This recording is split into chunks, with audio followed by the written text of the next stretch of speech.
or charge them and deposit them into the grandstand. He hasn't, he has! What a catch! Edged and gone first ball, second slip takes the catch.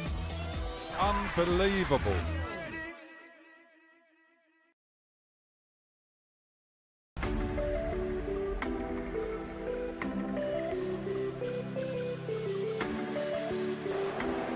Has he got him? He has. Oh, wow. Now, that is some pickup shot.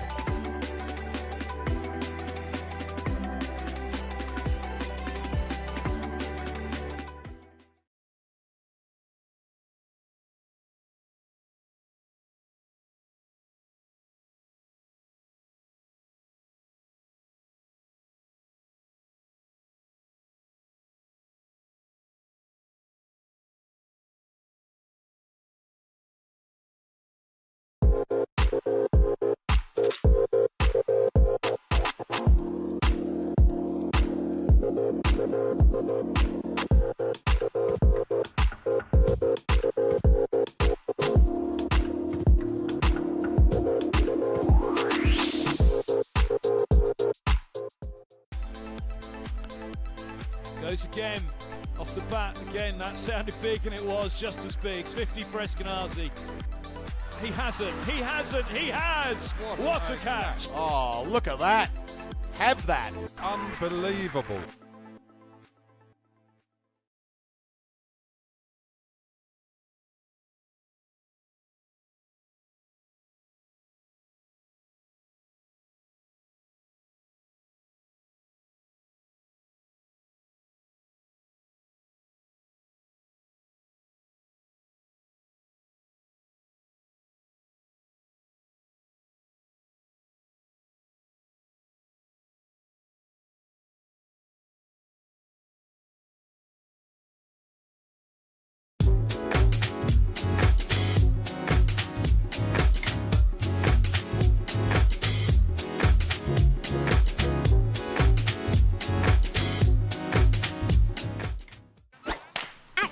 All the fun and all the games, they all start here with All Stars Cricket. All new experiences for everyone. All over the country. Every session is all-out action all the time.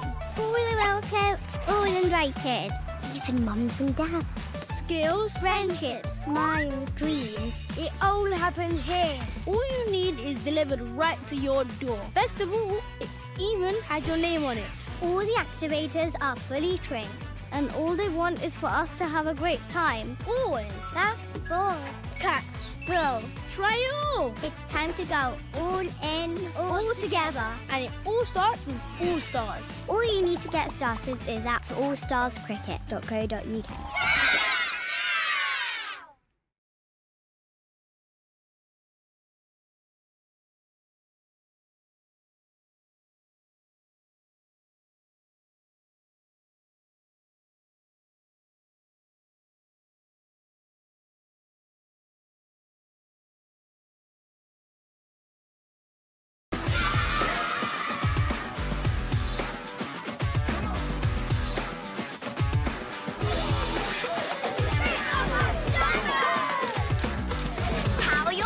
This holiday at Dynamo's Cricket.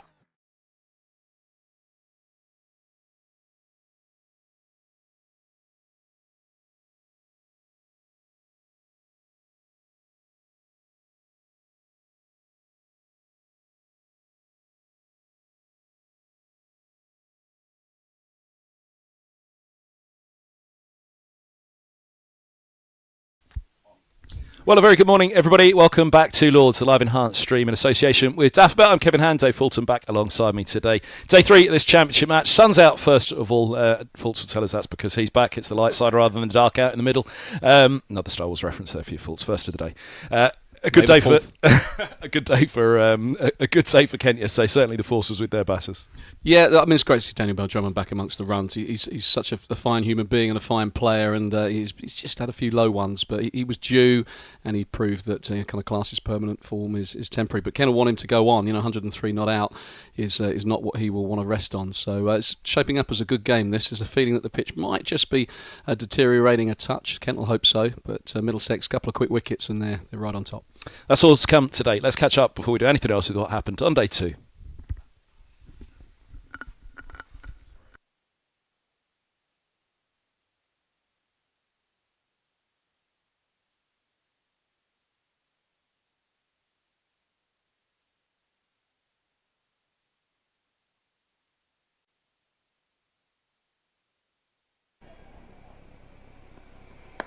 Oh, now straight line again, understandably so from Garrett, but punished by Geddes.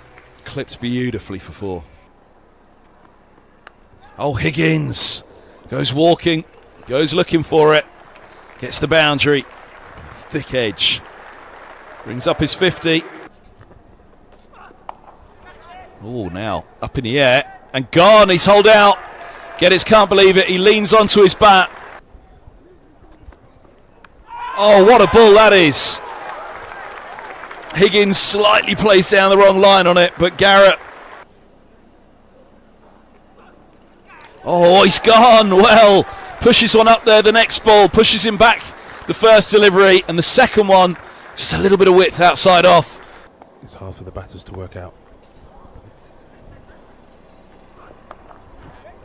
Short. Roland Jones gives it the treatment. Nobody set back for that one. There's a fine leg. He's going to have to go and retrieve it at deep square. Away it goes, up the hill. Lush grass maybe. Oh, now. That takes a thick edge, races away. Turned around by it. Right into the corner. Is it going to make it? Oh.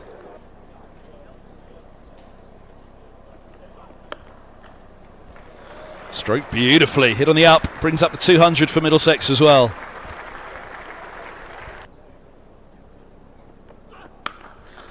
Dropping short and punished. Well, the two sides of Toby Roland Jones there, absolutely dismissive on both counts. Now, Davies climbs into one. That was a real long hop from Everson, who's offering up a wide half volley first ball. Well, there you go. Width and punished. Pace. Oh, edged and gone. Well, having got the ball that went back up the slope a couple of deliveries ago, then punched for 4 off the back foot, and he's come back well.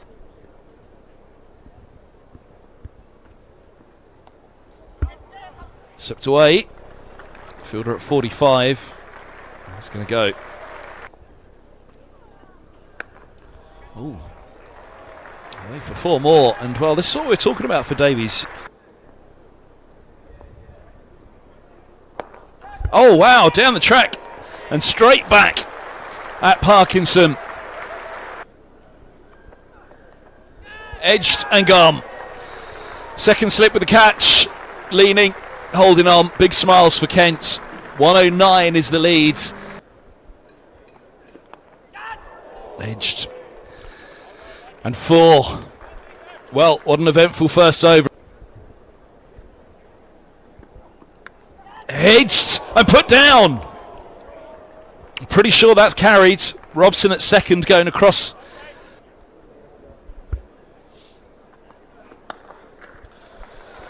Flashed away. Width from Roland Jones, punished by Compton. Lifting ball and gone. It's not going to be at Lord's. And holding on is Sam Robson. There'll be a little bit of relief.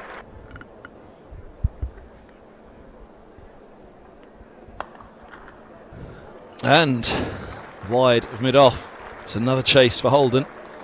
We'll take a couple. And 84 behind. 25 for 1. 5 overs in. Compton's gone. That's a nice shot. Clipped away.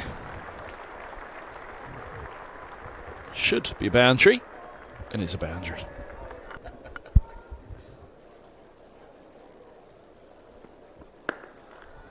That's a gorgeous shot.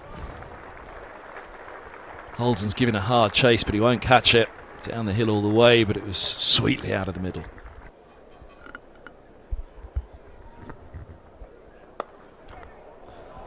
Well, that's Crawley at his best.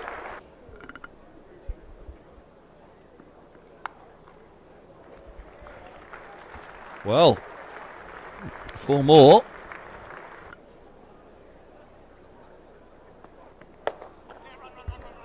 Oh, just past Holden. And that'll keep going. 4 more. Deficit.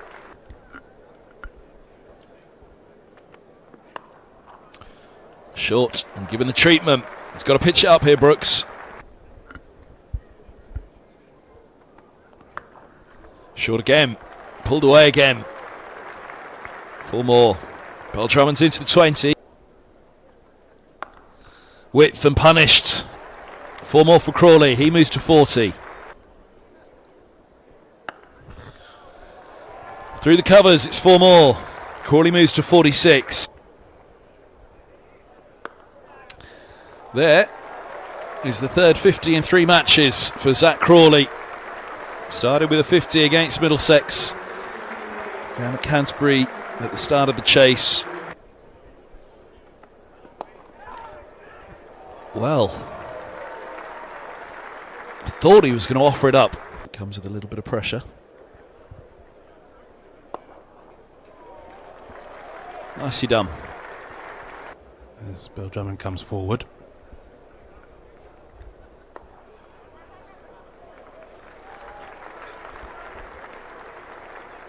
It's going to make it all the way. Long chase for Holman.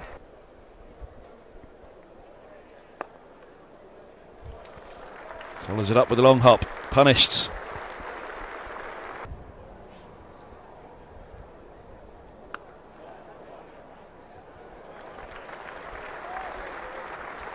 Nobody down there now.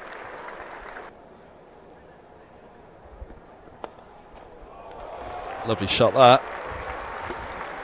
Stroked away for 4.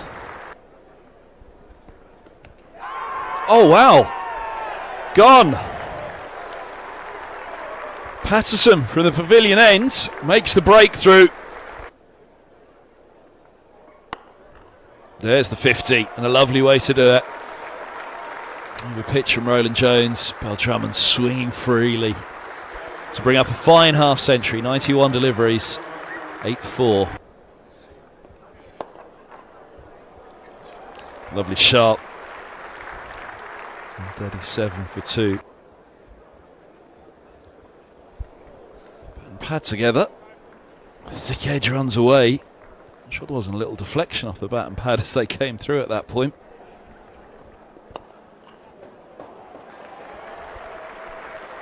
Yeah. That's a lovely shot. Given the chance by Roland Jones. Steered nicely. Lead is over 50. Oh, look at that, come back in again. That would have been a nice way to go off. Rob Bailey very quickly shakes the head. Higgins from the nursery end. Crashed away through the covers.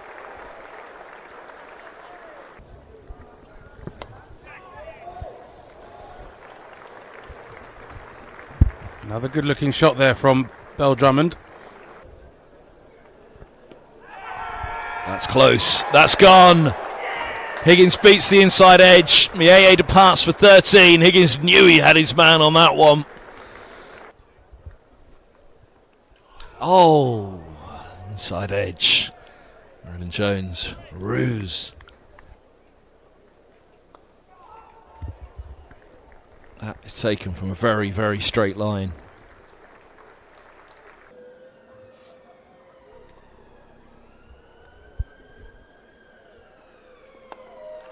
Oh, stretching for that a little, leaning. Oh, now. Leaning, what has he done? He's got right underneath one.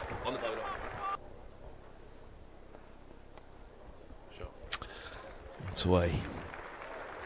He'll be only catching that one. Edged. Away it goes for 4 more. Oh, edged and overslip. And there's the century. Bell Drummond.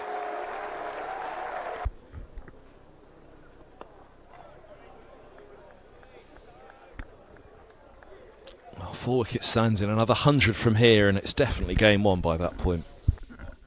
So that was day 2, a very good one for Middlesex. They really did manage to, a very good one for Kent, I should say. They did manage to get back into it and manage to turn this game a fair old bit. Let's catch up with the overnight interview and the thoughts on what happened yesterday. Ryan Higgins, thanks for joining us at the end of day 2 here at Lord's. I guess if day 1 was our day, I guess Kent could probably claim to have claimed the honours on this second day. Yeah, for sure. They obviously bowled pretty nicely this morning.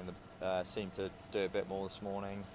And yeah, they obviously put themselves in a decent position with the bat. Obviously our hard work yesterday though probably still evens in the game, and if we can get a few wickets I think we'll be right in there, yeah. Absolutely. Another 50 for yourself today, Ryan, to back up the really important 50 you got at Derbyshire. You struggled a bit early in the season for runs when you've been so consistent the last couple of years. It must be nice to finally get back out there in the middle and feel the ball coming out nicely. Yeah, 100%. Obviously first few games wasn't quite happening for me.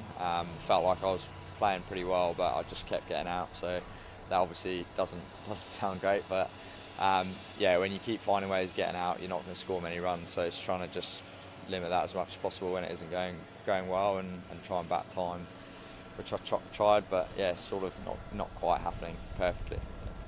Looked to be really tough going out there with the bat. A fantastic innings from Daniel Bell Drummond there, really showed his class. What was it like from your perspective? 'Cause it didn't look easy at any stage in the day. Yeah, I mean, fair play to Dees, he batted really well. He was just patient all day, and to get 100 there, obviously the probably next highest score is about 60, so it's not really, I wouldn't say easy going for batters in the first 2 days, but yeah, definitely I think the pitch has quickened up a bit, and it probably will get a bit easier as the game goes on. We obviously end today, I think we're 117 behind. As you say, the match is pretty much in the balance now. What are the hopes tomorrow morning? What are we looking at chasing target wise? Well, hopefully we get 6 wickets for 40 runs, but I mean, yeah, we maybe not. You know, it's just about bowling good balls and yeah, keeping in good areas. I think Dano and Tobes in that last spell showed that there's still enough in the wicket, and yeah. Looks to be an awful lot in this with the new ball. We've got the new ball back, I think, in 19 overs time. I guess if they're still out there by then, we'll be hoping obviously to get things wrapped up pretty quickly with that new ball and then getting amongst it with the bat. Yeah, I think one of the big things this week against Kent is trying to expose their lower order, I suppose. They've got quite I'd say a new side playing. They've got a lot of injuries, so it's trying to expose that lower order as soon as we can, and then make it count when we do that. Yeah. And yourself with the ball, Ryan, you've been, I'd say, relatively consistent this year. You've picked up wickets along the way, but one thing you've really worked on and seems to be doing very well with this year is your economy rates. Yeah, my economy rate's good. I would like to be getting a few more wickets, but that also seems to not be going as well. But yeah, I suppose you keep doing the right things, it'll come good. But yeah, I would like to try and get a few more wickets. Maybe tomorrow's my day. We'll see. Yeah. Well, fingers crossed, mate. Look, go well in the morning, and hopefully we can get this wrapped up and then knock them off. Cheers, Fletch. Thanks.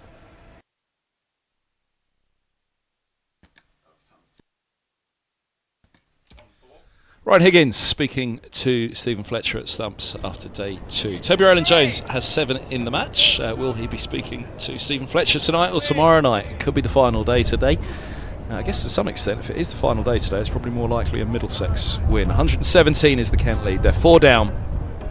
Toby Rowland-Jones will be very, very keen to wrap this up quickly for Middlesex if he can. 7 so far.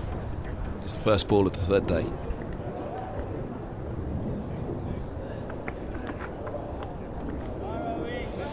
Everson, the all-rounder. Bell Drummond, the centurion, the skipper. Batting really nicely for the visitors. And Fultz, yeah, it's a good day for Kent yesterday. Sun's out today. They need a good morning session this morning. Yeah, they do. They got a little bit of a tail, Kent, in this game. So this partnership and probably the next one holds the key from a Kent perspective. Joey Everson's been in good touch. Ball really nicely in the nets this morning, and Daniel Bell-Drummond unbeaten 100. No better feeling as a captain or a batsman to be not out 100 overnight.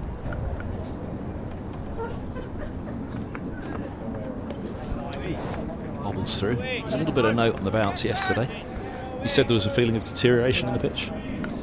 Yeah, I think just speaking to the Kent guys, I mean, sometimes you see what you want to see, don't you, as a visiting team, and in this position you want the wicket to deteriorate, maybe not for a couple of hours or so, but they batted first because they felt, one, it was a decent surface on day one, and two, that it might deteriorate. So a little bit of variable bounce. If that starts to creep in, they'll be pretty pleased to see, I think.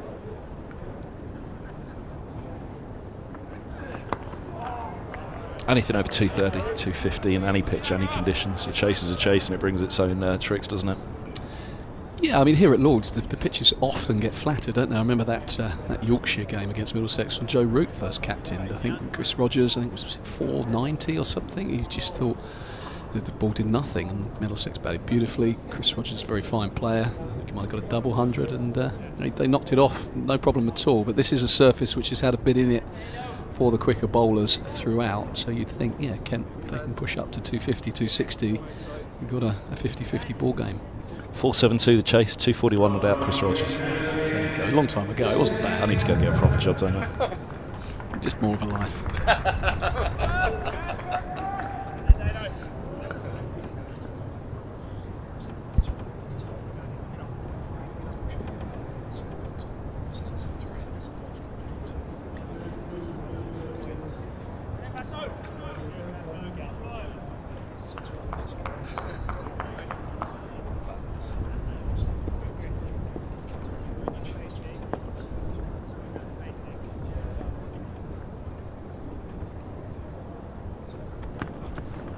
It's a nice start from Patterson.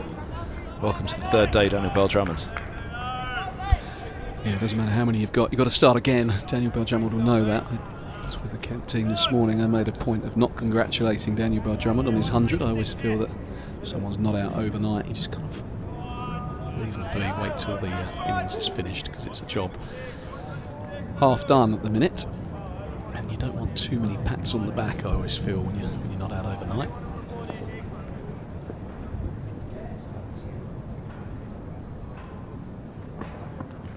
Always looking for a pat on the back, I never get one. You have a good day today. It's a good morning session. I'll pat you on the back at lunch, Kev. But the jury's out with all these Star Wars references. But yeah, I think it's a dangerous place to be psychologically. I can remember Rob Key. He's a Beckenham boy, and when we played at Canterbury, he used to stay in my house, which was 5 minutes from the ground, spare rooms, and he was 93 not out, I think, against Glamorgan. He went out early. He was always late out, but he went out early on this particular occasion.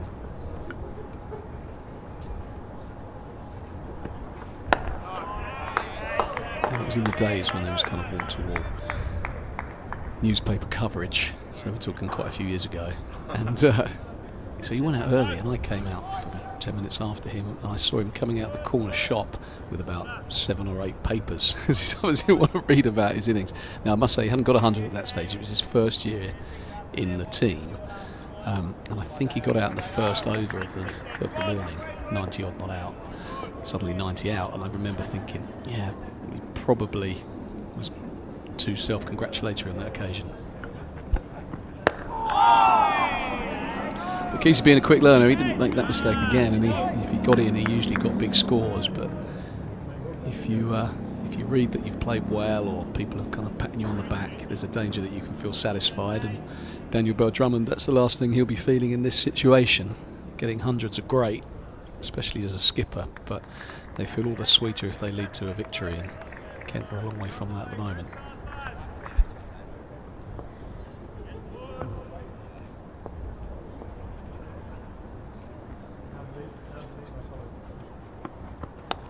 Oh, edged away. Only one slip in place. Boundary for Bell-Drummond. Yeah, strange just the one slip in. You think, first thing, this is what Patterson's done throughout the game, isn't he? Angles it in and then just gets it to nip away. It's not really swing, it's just the angle, and then it just holds. I don't think it would have gone to a second slip. It was probably not quite carrying to a third or fourth, but I think as a skipper, I know Bill Drummond's well set, but he has got to start again. He's going to be most vulnerable first thing, so if you can find another slip, you might be well advised.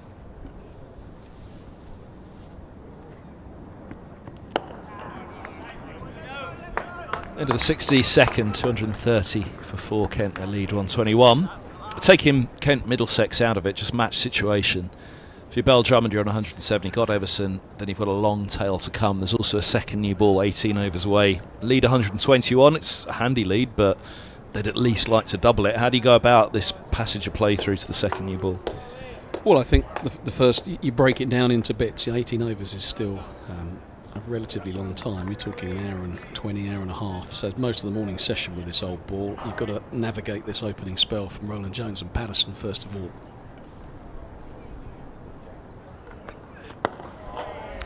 It's nicely played back up the pitch by Joey Everson. Yeah, there's no point thinking, right, we've got to capitalise now against this older ball because the new one's round the corner. These two offer a real threat. So I think the first 20 minutes, half an hour, you just get yourself back in,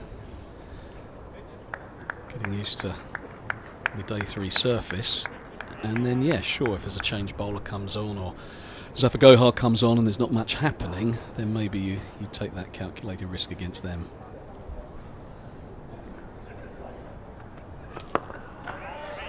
I mean, my thought was you've just got about for this, we're only halfway through the game in terms of the number of overs. 2 days gone, 2 days still to go. From a Kent perspective, you've got to dig in's not the right word, but try and stick in for the next couple of sessions, because if you do, all of a sudden the match could well be theirs. Yeah, but I think it's worth recognising the fact, you make a good point about the new ball. It's been a new ball kind of wicket. I think Kent feel that. It's been much more happening with the new ball. So if you can take advantage with a slightly softer ball that's not doing as much, you know, if you kind of go nowhere for the next 15, 18 overs and then get a couple of great seeds with the new rock, you're thinking, maybe we missed an opportunity. So it's having a bit of intent, it's being busy, it's picking up your singles, and then maybe Brooks comes on, and no disrespect to him, but he didn't quite hit his straps earlier in the game. You think, okay, maybe we look to capitalise.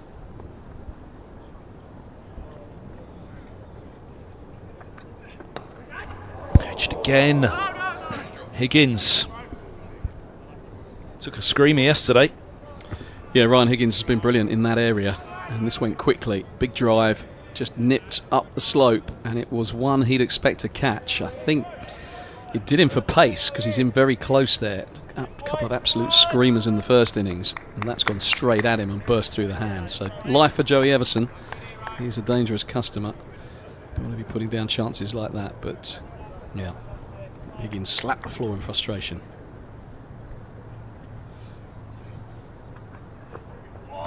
Yeah, I think he stood up, or stood quite close there, hasn't he, Higgins? Deliberately. I think they have gone for the shell it rather than drop short strategy. Yeah, it's a strategy that's worked. He's taken a couple of really good catches. Yeah, he's there for that kind of prod. Joey Everson, that was a full-blown drive. It went very quickly to him. I mean, if he'd have been 5 yards deeper, it would have carried. It was still going up when it hit him. So no disgrace in dropping that, but he'll feel with his ability he should have clung on.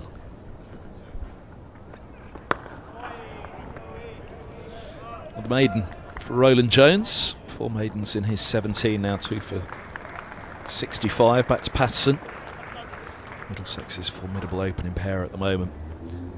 Hard part for the Kent batters as well, just going back into the actual match itself as opposed to the match situation.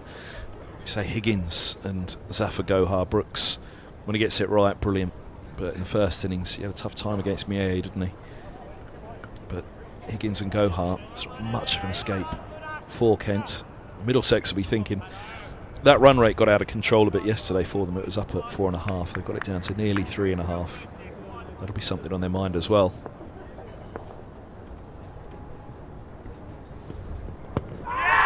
Was the bat involved? He just about stayed leg side of it, but slope leg to off. Had every chance for Patterson. Well, my instinct is this was really close.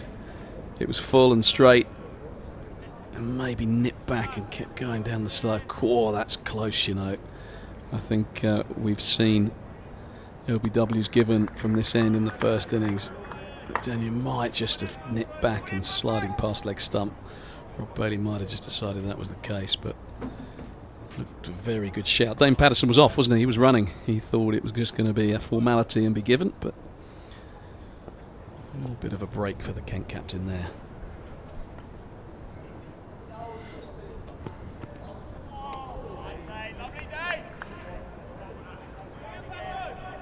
Yeah, going back to the Brooks question in terms of obviously a fine bowler and a guy with a lot of potential and a big future. There's different kinds of bowlers for different kinds of surfaces. We've seen Roland Jones and Patterson, they look like they want to operate on a fuller length. They're kind of kiss the wicket bowlers, whereas Brooks is a big strapping lad who hits the pitch. And this looks to me like a surface that you want to bowl the length of those last two deliveries. You know, Patterson wants to just pitch it up, kiss the surface, and things are happening. Exactly that length as Daniel Drummond picks up a single, whereas Brooks looks like a taller man who wants to thump it into the surface, and there are some pitches and that's exactly what you need to do. On this surface I think you just got to get it a bit fuller, and his natural length looks a bit shorter. Yeah, Blake Hullerman's asked to bang it in quite a lot for Middlesex as well in the last couple of matches.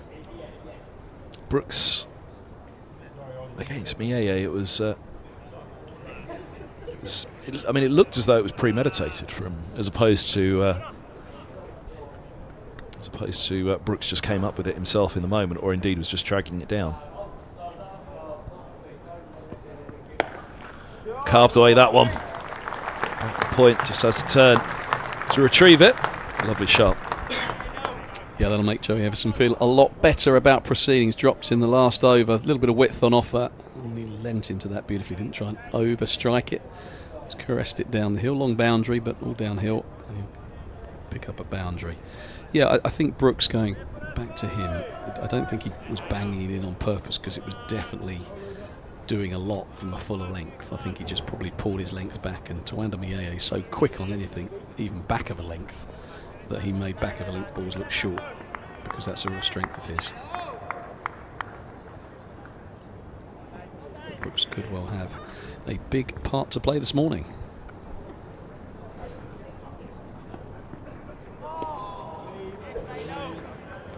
And that's what Kent are obviously up against themselves in terms of their options with the ball. Middlesex do have the option to go straight to Gohar this morning, don't they? Gohar and Higgins from either end. It's Kent, they did keep control yesterday morning very well with Parkinson and Everson once Garrett was done, and Kashif Ali. Yeah, well, I think it's interesting, isn't it? Because Jamal Richards is here on loan from Essex, and he didn't quite get it right in the first innings. You feel if Kent are going to win this game, they probably need all their bowlers to come to the party, albeit you'd expect Parkinson to bowl more. Another one beats the edge. Looking for the drive once more, Everson. End of the over, a moral victory for Patterson, but nothing more. 2-3-5 for 4, Kent. Yeah, that's 6 ball over. Big LBW shout that was really close, and 2 that sailed past the outside edge. So plenty happening here for Middlesex. So this is the LB on Daniel Drummond. I mean, he's just got offside of it, gets a bit shut off, and that, I think, you wouldn't feel too aggrieved as a batter if that's given out. And I can tell you now, Daniel Drummond's heart would have been in his mouth. From behind, it looks like it might just, he's a few feet down the wicket, so it might just have slid past leg side, but when it hits front on, that looks very straight.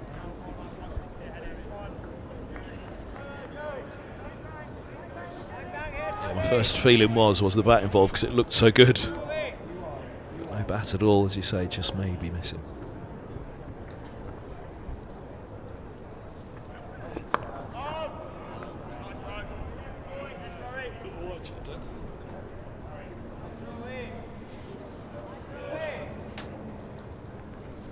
Lovely day again at Lord's. We lost a little bit of time last night for bad light. Roland Jones finishing the over from overnight.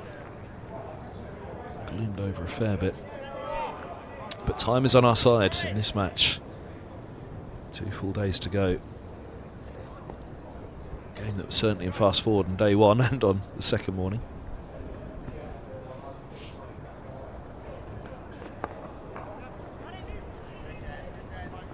from Kent's perspective yesterday morning, they'll be delighted with that. The way that they wrapped up that Middlesex innings, 158 for 4.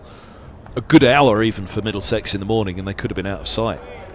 But Kent really came back at them. 6 wickets in the morning. Well, I think what I've liked from this Kent side from the start of the season actually is the amount of kind of fight that they've got. It's very much a second string attack. You see the likes of Grant Stewart and Gilchrist, and obviously overseas Keith Dudgeon went home after his opening salvo of 7 for at Wantage Road, but everyone that's come into this team is up for the scrap, and they won't give it away lightly.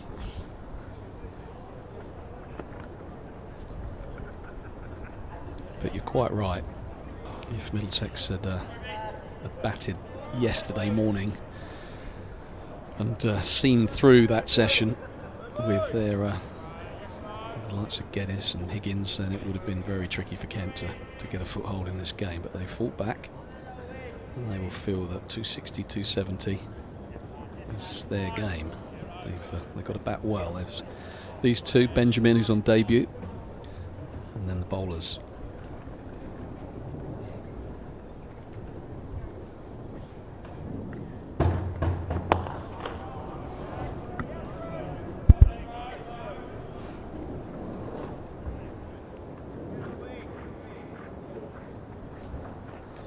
And you feel this battle, Toby Rowland-Jones against his opposite number, Daniel Bell-Drummond, really does hold the key.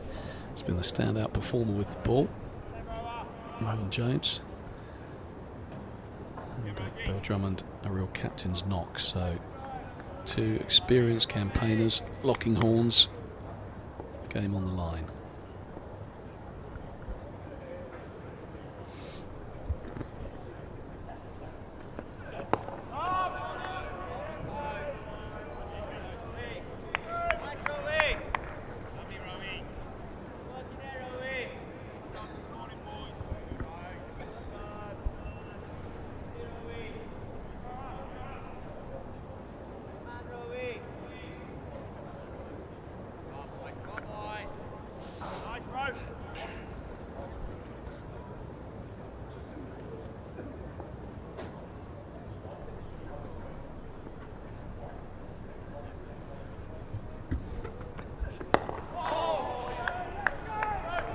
Spot again to end the over. Rowland-Jones, 18 done for him. How long do the new ball pair go at it this morning before they do throw it to some of the change bowlers ahead of that second new ball, just 15 overs away? Well, that will be very much in the thoughts of the captain, the Middlesex captain, or probably both actually. Usually you'd expect maybe 6 overs from Rowland-Jones. I doubt very much whether he'll bowl that long. Probably have a little burst of maybe 4 and then whip himself out the attack, unless there's lots happening or they've taken a couple of wickets, in which case he might keep going, get the change bowlers on and prepare for that second new ball.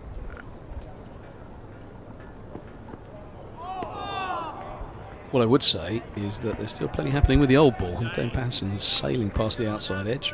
Rowland-Jones has had Everson dropped, so all the while there's chances being created and events are happening, you're kind of inclined to keep your main 2 bowlers going. But if they do bowl half a dozen overs each and Kent get through, they're unlikely to come back as soon as the new ball is due, so it's a factor.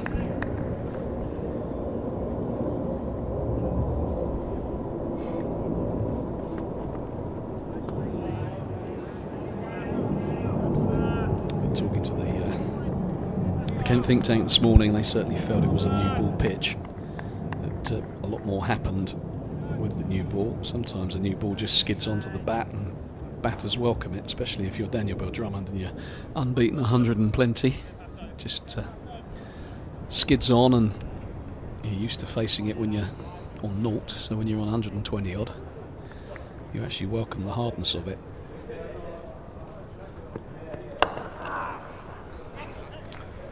Gets it through. Turns for the second as Rowland-Jones retreats to collect.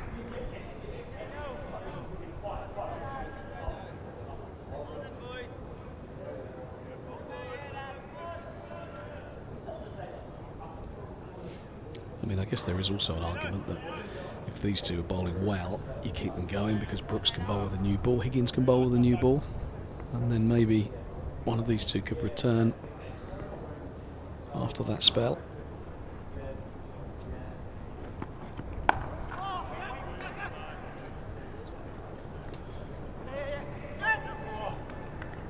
Two more there. That man hasn't had a bowl yet, Luke Holman.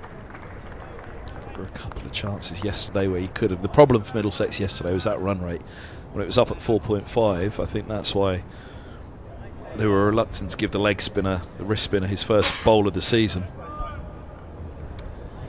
Yeah, well, I think that's fair enough, isn't it? All the while there's stuff happening for the seamers, you'd think, we'll keep them going. If you've got 450 on the board and it's pretty flat, then you go, you know what, we'll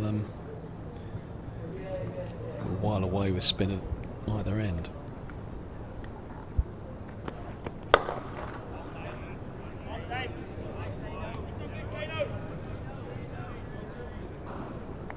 Higgins known to take the new ball for Middlesex alongside Toby Rowland-Jones, but this man's been bowling pretty well, and also I think Higgins does prefer the pavilion end, which has been Rowland-Jones' territory for so many years.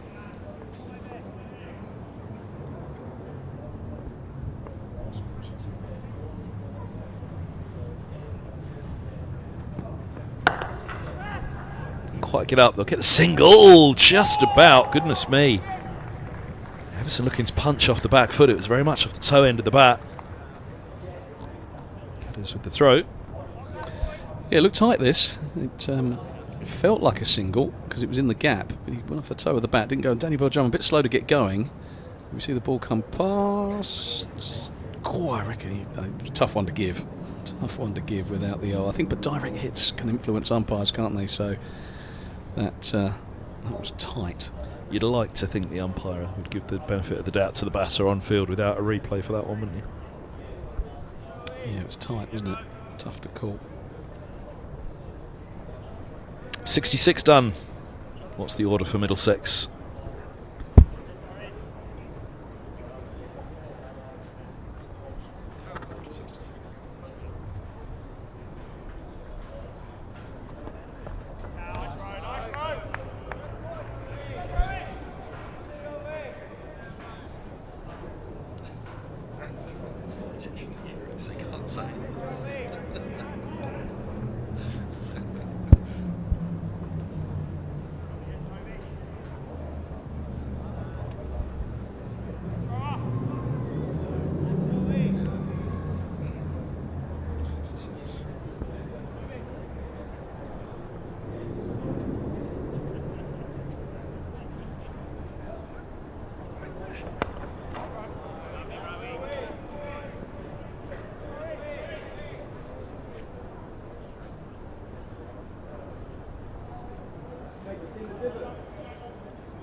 So Crawley was put down early in the innings off Toby Rowland-Jones by Sam Robson at second slip. He's had Everson put down at gully this morning. They'll hope that doesn't come back to bite them here.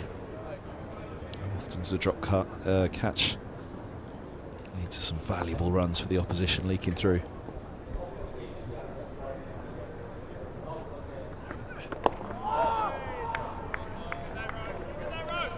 Another 100 and it should be tight, this chase, but 100 still a lot of runs to get.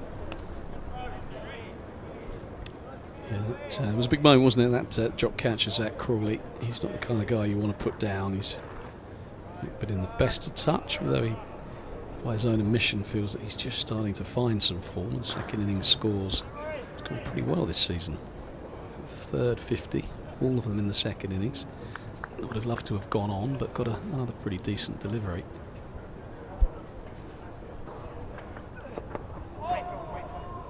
Another edge all on the floor to backward point.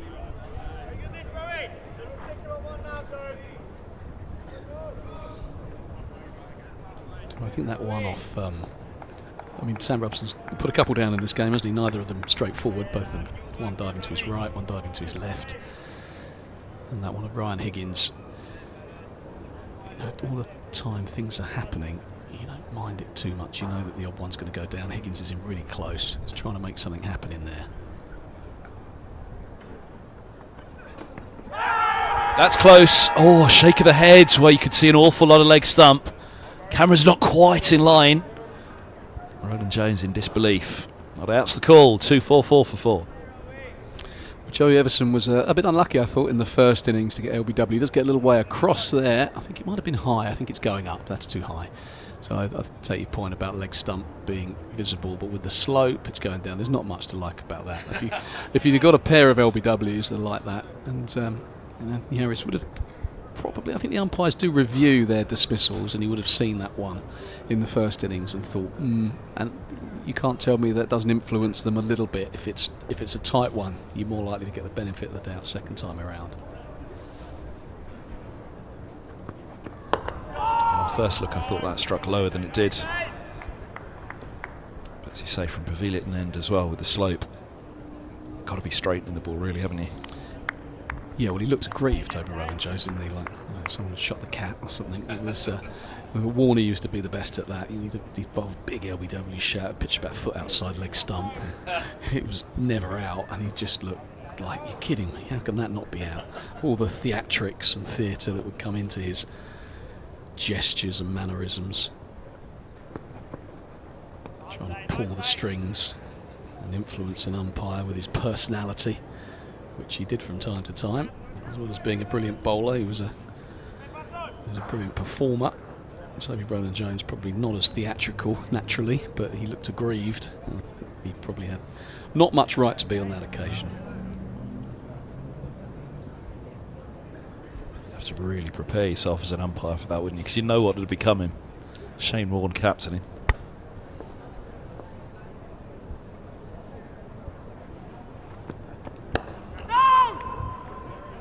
Thought about a quick single there, Daniel Bell Drummond. We've seen the likes of Geddes and Higgins in close there. I mean, even in a match like this, you've got Rob Bailey stood at one end, very experienced umpire. Players will know that. There's a slightly more experienced umpire at one end, who you're perhaps going to be able to convince more.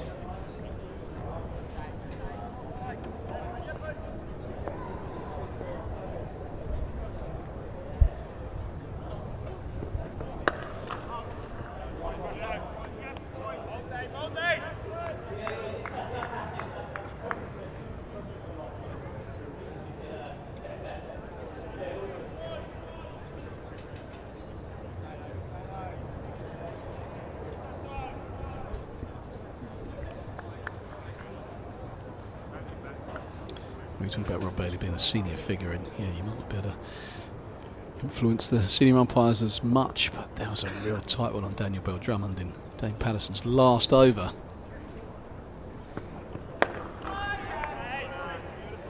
Sometimes you need a little bit of a break. Daniel Bell Drummond has had a tough time of things last few weeks. The wickets he's batted on have done a bit. There's been plenty of grass left on the surface. Feeling he's getting good deliveries. Well, those 50-50 LBW calls, you have your heart in your mouth sometimes. You just need that little break from time to time.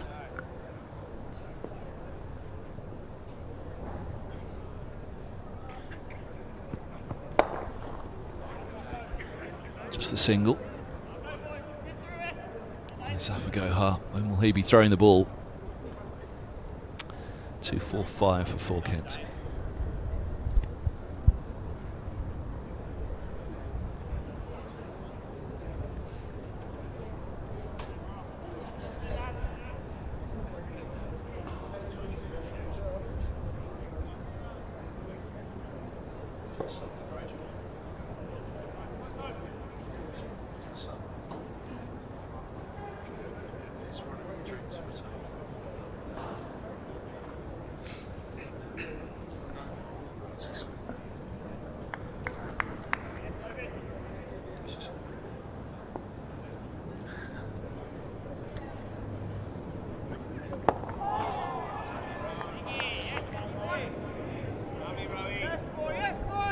Danny Bell-Drummond in an elite club at Kent. He's one of 3 men to have scored a triple century for the county.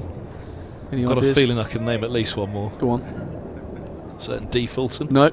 Oh, really? No. I've got a couple of doubles, but no 300s. No, Sean Dixon got one against Northants at Beckenham. And Bill Ashdown got 2 back in the 30s, pre-war. So he's a rarefied air indeed.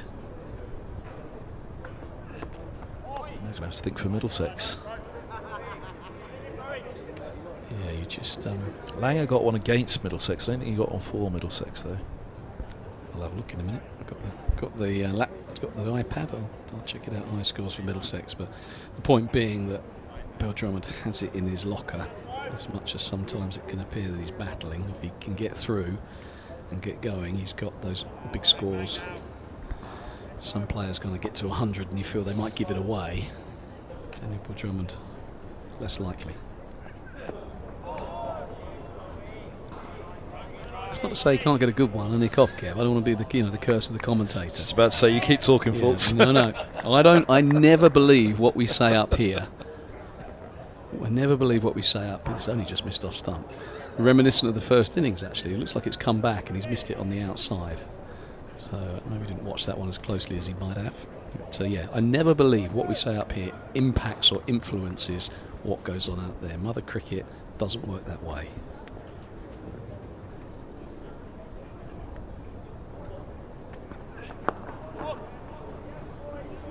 Trust in the force, Fultz. Will you pack it in with that full stuff?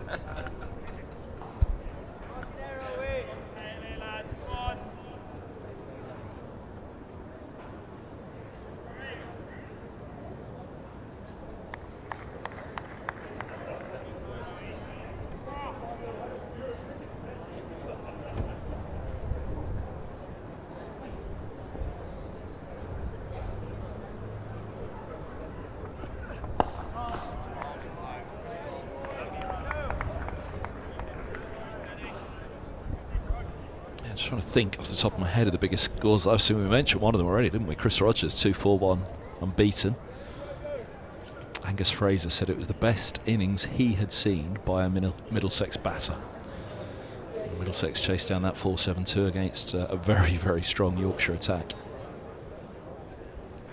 You said Angus Fraser, I thought you were going to throw him in the equation as a high scorer.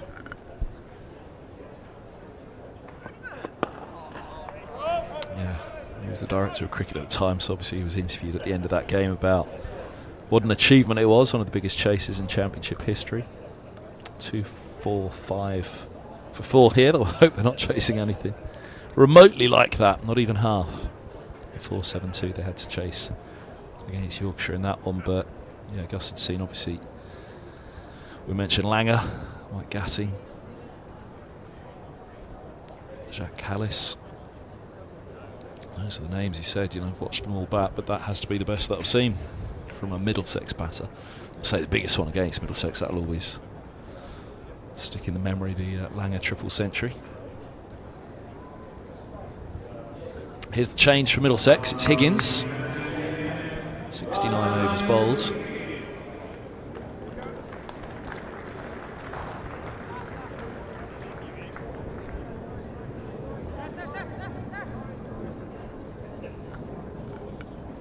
Here we go, just got it up now. Most runs in an innings for Middlesex, 331 out. JDB Robertson versus Worcestershire, 1949. Worcester.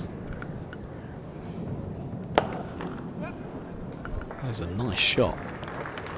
Jerry Everson just leaning on that one. I get a couple for it. Think about a third. Danny Bell-Drummond turns, they say no. So looking at any that are more recent, we've got 1933, 1929, 1922, so all of these long time ago. John Carr, 261 not out, that was in 1994. Cat got 258 at Bath. Yeah, 250 for Robson, 255 for Desmond Hayes, Bill Edrich, 257. How could I have forgotten that Robson one? Apologies, Sam. Middlesex's highest first-class score they racked up at Hove in that game. So Luke Holman took temper in the match in a game that some thought was dead and buried.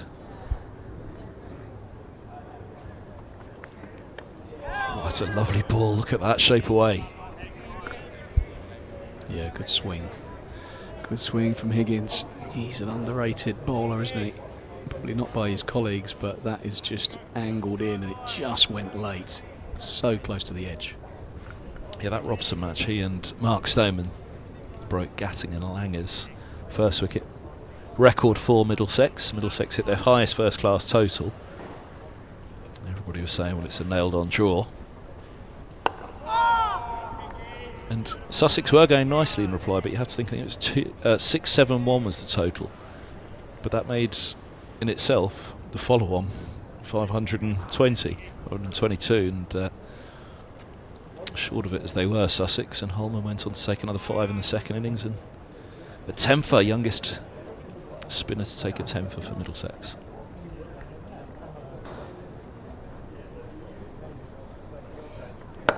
So big apologies to Sam Robson for getting that one, but Holman was grabbing the headlines instead. Yeah, so other notable double centuries. Jamie Dale Rimple in 2004 against Surrey. That was at the Oval, 244. Getting 241. Got a few 241s. Getting 241 and then 3 not out 241s. Langer against Kent in 1999. I missed that one. 241 not out Strauss against Leicestershire. That was here as well. And the aforementioned Chris Rogers. Shapes away again from Higgins. Yeah. 241 not out against Yorkshire. So 3 unbeaten 241s not out. And I think 241 was the score needed to win the World Cup in 2019. That was the scores were tied on 241, I think, before the Super Over.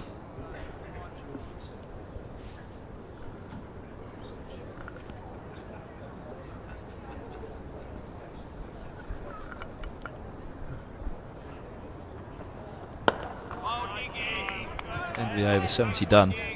Higgins just a couple conceded. 247 for 4, the lead 138. Paul Drummond 111.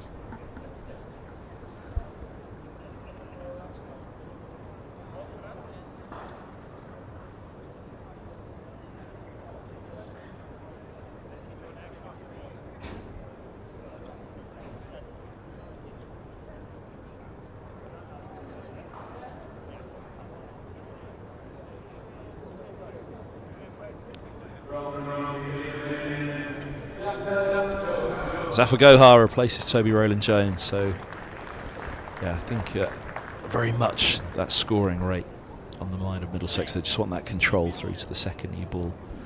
Zafar from the pavilion end and Higgins from the nursery. It could have been the other way around indeed for these two. Gohar will be turning it against the slope and he'll be looking for a bit of bounce. Yeah, mindful of that new ball. It's 10 overs away. So Toby Rowland-Jones, what's he had this morning? 3? Yeah, I thought that'll be 3 or 4, no more than that. Try and knock one of these 2 over, but if you don't, you're just keeping your powder dry, ready for the second new rock, and he will hope that he won't be bowling when he comes back at these 2.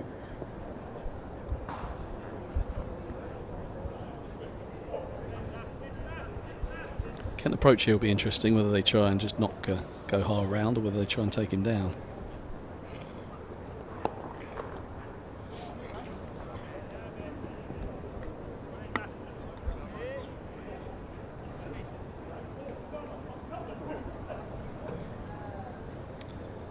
That was very much my role this morning in the nets, was a little left arm Zafar Gohar's. It's been my contribution. I did not get many revolutions on the ball, Kev. I didn't get any off the straight, and Joey Everson whacked me everywhere.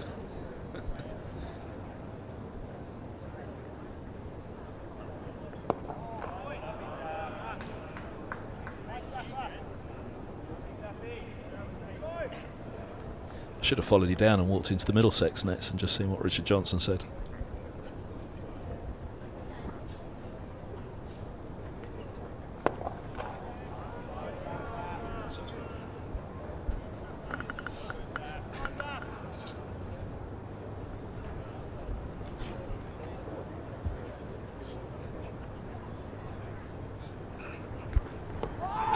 Down the track.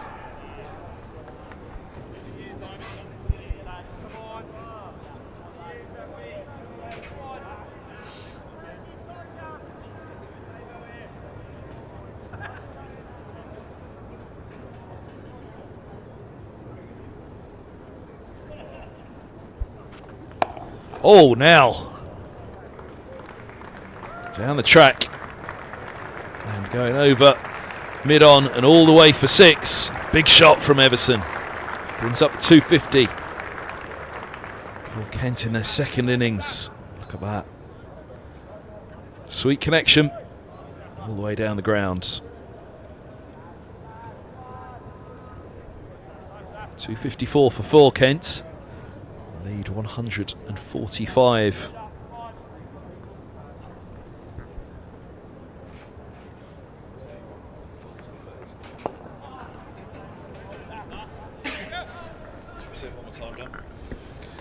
End of the over, 71 done, 254 for 4. It was the Fulton effect out in the middle. Well, I must admit, Joey Everson, it's nice to see that I'm not the only left armer that gets the treatment from Joey Everson. It was a hell of a shot, but, you know, he's been working on that this morning.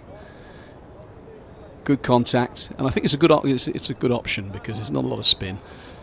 You're trying to turn it up the slope, and you know that the ball's going to get harder, or the game's going to get harder as soon as the seamers return. So if you can take the spinner down, it gives Middlesex a problem.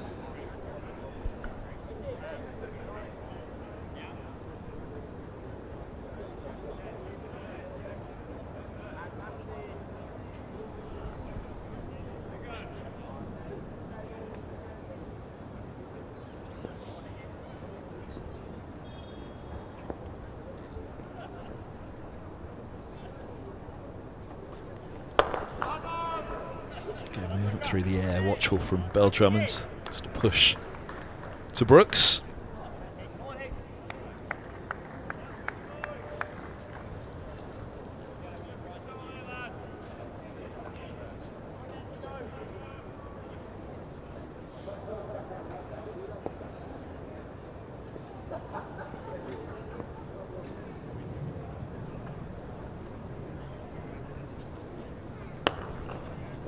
Inside edge onto the boot.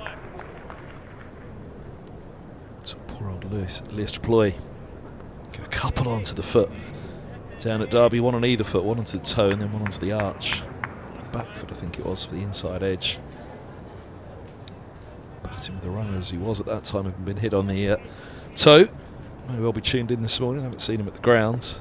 Best wishes to him if he is.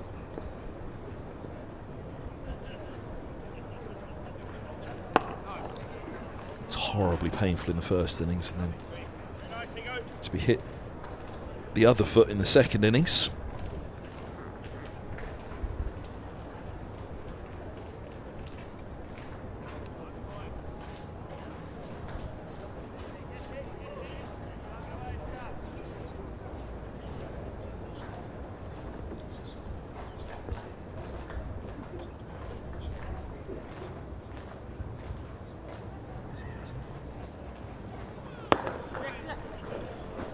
That's a nice one.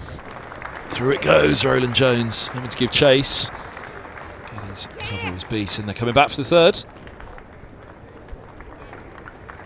It was nicely timed by Daniel Bell Drummond. Just wondered whether Toby Roland Jones was going to get the dive out. I think he not had as much work to do with the ball. He might have dropped down to his left and got something on it. Nice piercing of the gap by Bell Drummond. And this lead climbs to 148.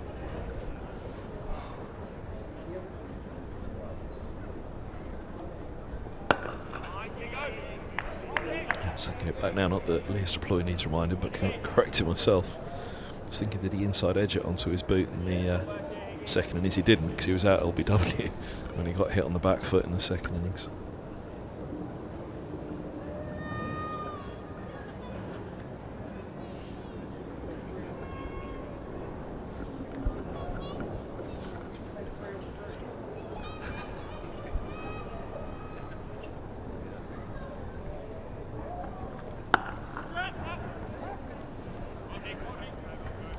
Single toe in the over.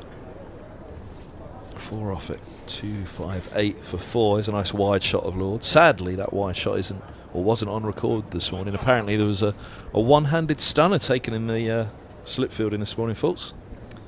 Yeah, thanks very much, Kev, teeing me up for that one. Yeah, to turn back the clock a little bit.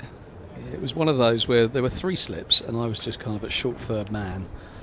to throw the ball back for the one that goes over the top, and then 3 slips became 2 slips, became 1 slip, so I crept a little bit closer, but I still wasn't really there, and then Adam Hollyoake kind of saw me, so he deflected one in my direction, but it was about 3 yards wide, but I was far enough back to be able to take a step and go full length, and I got one hand. I think Andrew Strauss catching Gilchrist off Flintoff back 2005, Trent Bridge, it was that good, Kev.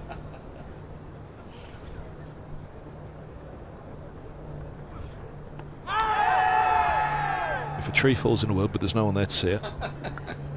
It was a bit like that. It was a bit like someone had chopped my ankles away and over I fell, but the ball stuck in the outstretched left mitt. So with that I said, got to go and commentate, lads, I'm off. It was the closest I've got to a drop the mic moment.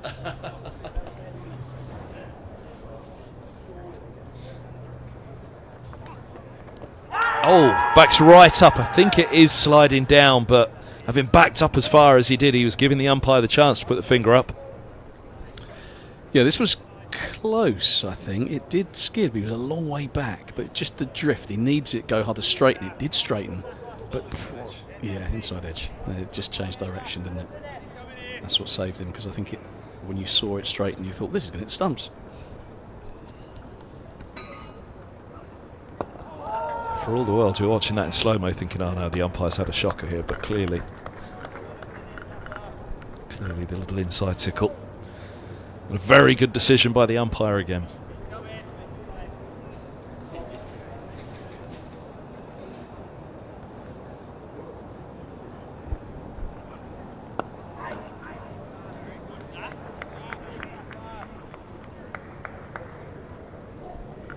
You can't help but think that Joey Everson would better just keep attacking.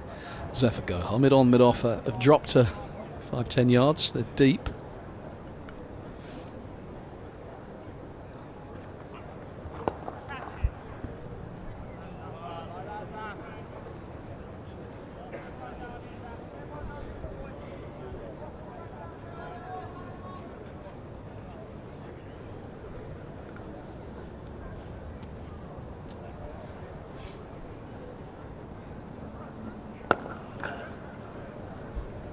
The fact they are that deep enables him just to push one down the ground, take a single, keep the strike. A little bit of cat and mouse. Gohar not putting them all the way back. You think if they're going to be that deep, then they might as well go back on the fence, but he kind of almost inviting Everson to go over the top and miscue one. But Everson resisting that temptation, just takes the single.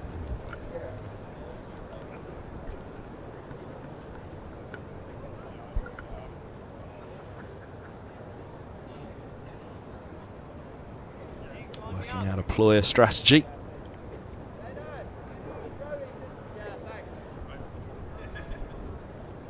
Something in mind for Higgins. Such great control of the ball.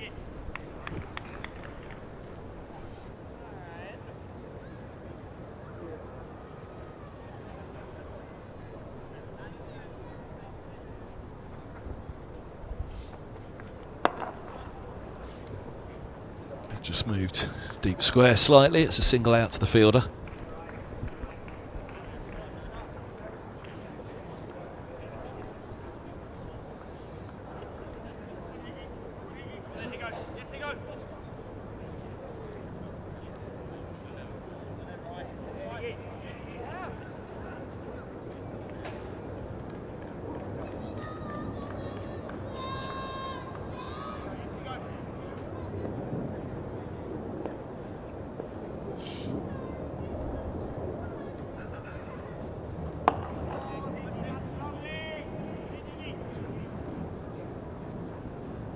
It's clouded over a bit here at Lord's.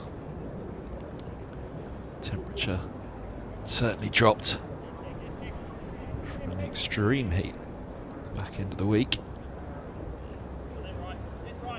Brooks is warming up at mid-on. Because they might replace Zephyr Gohar. Whether it'll be a change of ends for Gohar, that he'll come down to the nursery. Gets a little go from the pavilion before the second new ball. There's a man that would like a go as well, Luke Holman.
Nicely bowled this by Ryan Higgins, still asking plenty of questions, ball still nipping around.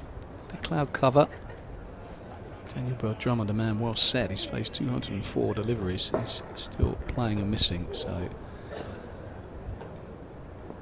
new ball 6.1 overs away. Oh, it slaps hard. Geddes in at cover. I do think the option for Kent here is, if they can, look to put the pressure on Zafar Gohar. There's not much happening for the spinner, but the ball is still nipping around for the seamers.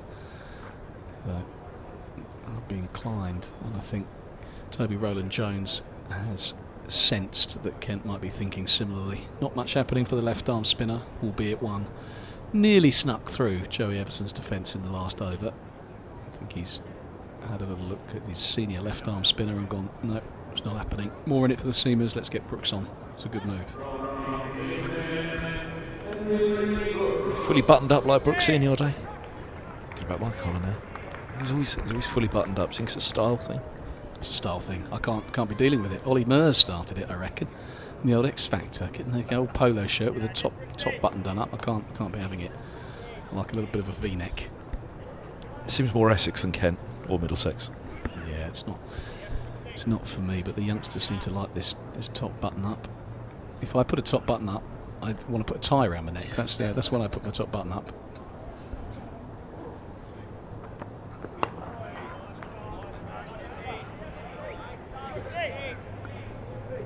Loosener from Brooks on the hip of Joey Everson, turns it away for a single. He's looked in decent touch all season, Joey Everson. He'd like to put a big one on the board. You'd also know that after Benjamin it is Jamal Richards on loan and the rest of the bowlers, so these next two partnerships key for Kent as the man goes back at deep square. Might be testing Drummond with some short stuff here. Oh, wow! Let's cut him in two. Rocks back, it jags back down the slope. Yeah. I mean, it did come back quite a long way, to be fair. I think he was looking to punch it through the offside, probably expecting it to be short with the field that's set, and it didn't bounce as high as he would have thought. I mean, it went over the stumps because it was that short, but it didn't carry through to Davies.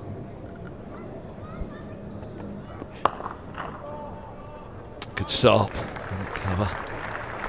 Let's get these tumbling down. Yeah, good cricket. Nice shot from Daniel Drummond, especially when you've seen the previous ball cut back. He tries something similar. The next ball, this one goes straight on, and he punches it off the back foot. Probably would have gone for four, but Geddes not dived and stopped it. So good contest here. Yeah, so you've got a couple of men back, which are just out of shot on the left of screen, right down on the boundary for an errant hook stroke.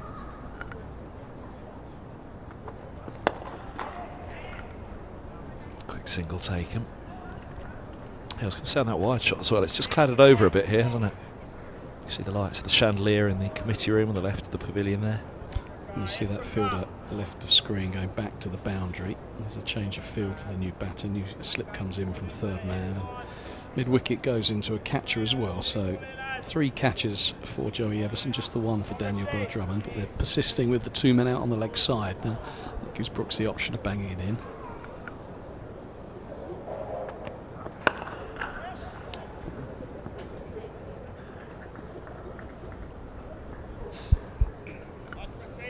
It's good running, didn't middle it, but picking up the singles, something that was talked about this morning, this kind of every run being key and making sure you're rotating the strike, you're not in the firing line ball after ball after ball.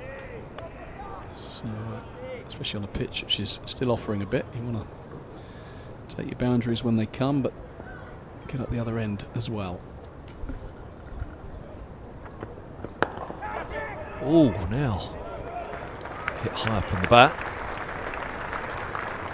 Yeah, it's more good cricket though. It wasn't a half volley, it was a good drive from Drummond. This time Patterson with a diving stop. So Geddes with a diving stop, Patterson with a diving stop. These are all key small parts of the game that just apply a bit of pressure to the batters. Don't let them off with an easy boundary.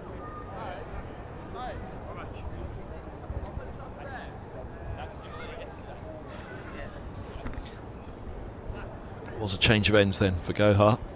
Did wonder whether he'd be better deployed at the nursery end. Again, Higgins doesn't mind deployed in end either, so he had something in mind there, Middlesex, and they went the way they did about it first up. Yeah, I thought he chipped that one for a moment. I misjudged it. What Everson was up to, but 30 from 58, that big shot off Gohar for 6 over long on. Eyeing up the leg side boundary at the moment. It's a short boundary on the onside, but heading against the spin and against the slope if he goes after it.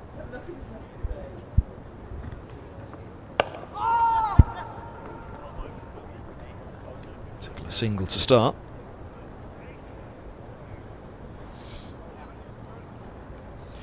It's nice batting, I think, by showing that earlier aggressive shot, that big one over the top. It's just pushed those fielders back, and it means you can take those singles. Up until that point, mid on, mid off were quite tight. So take that as an element of risk. Obviously, whenever you lift the ball and you come down the wicket, it pushes the fielders back, and it then means you can tick those singles over.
Question asked, did it hit the pad before the bat?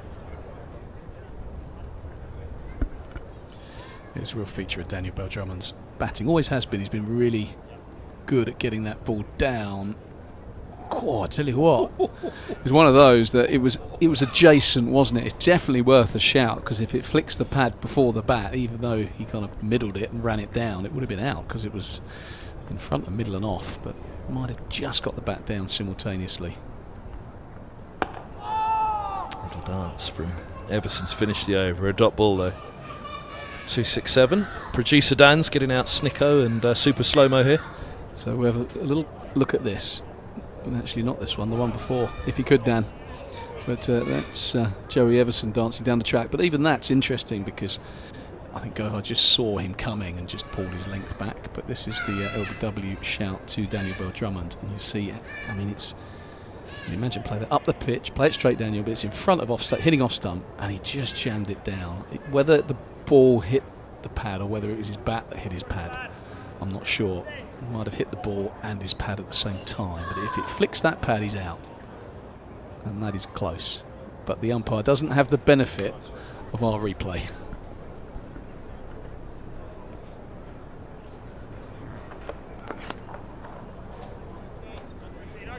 Quite a Snicko or super slow-mo, but we have Super Dan at the back.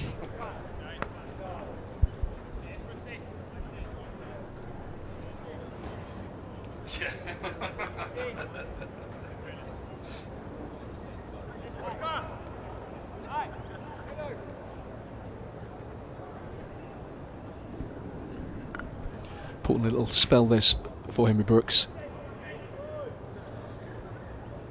Wasn't quite at his best in the first innings, did pick up a couple of wickets right at the end of the piece, but they need him to contribute here. Short. Hooked fine. Oh, it's just going to be flicked back in by Patterson.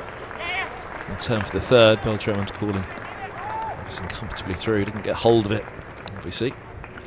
Yeah, a bit of a top edge from Everson, and that's what Brooks can do. He's a strapping fast bowler. We'll try and explore the middle of the pitch. Everson, it wasn't that short, but sometimes as a batter, when you've got two men back on the leg side, you're anticipating that short ball, and you've got to latch on to something that maybe you could have just turned off your hip more safely, but he gets 3 for it.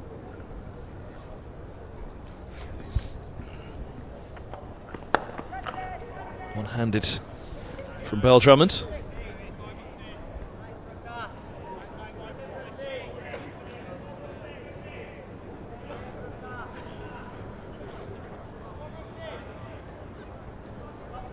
It's tense out there, isn't it? There's still enough happening in this pitch. Middlesex know that they need to make some inroads here, because 162, yes, there's a new ball round the corner, but they won't want this partnership to go much further.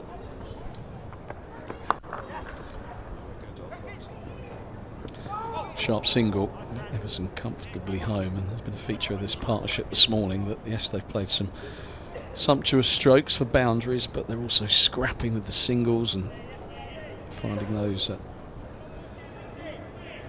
2s and 3s as well. So yeah, feature is the scampering between the wickets. The lead now 163.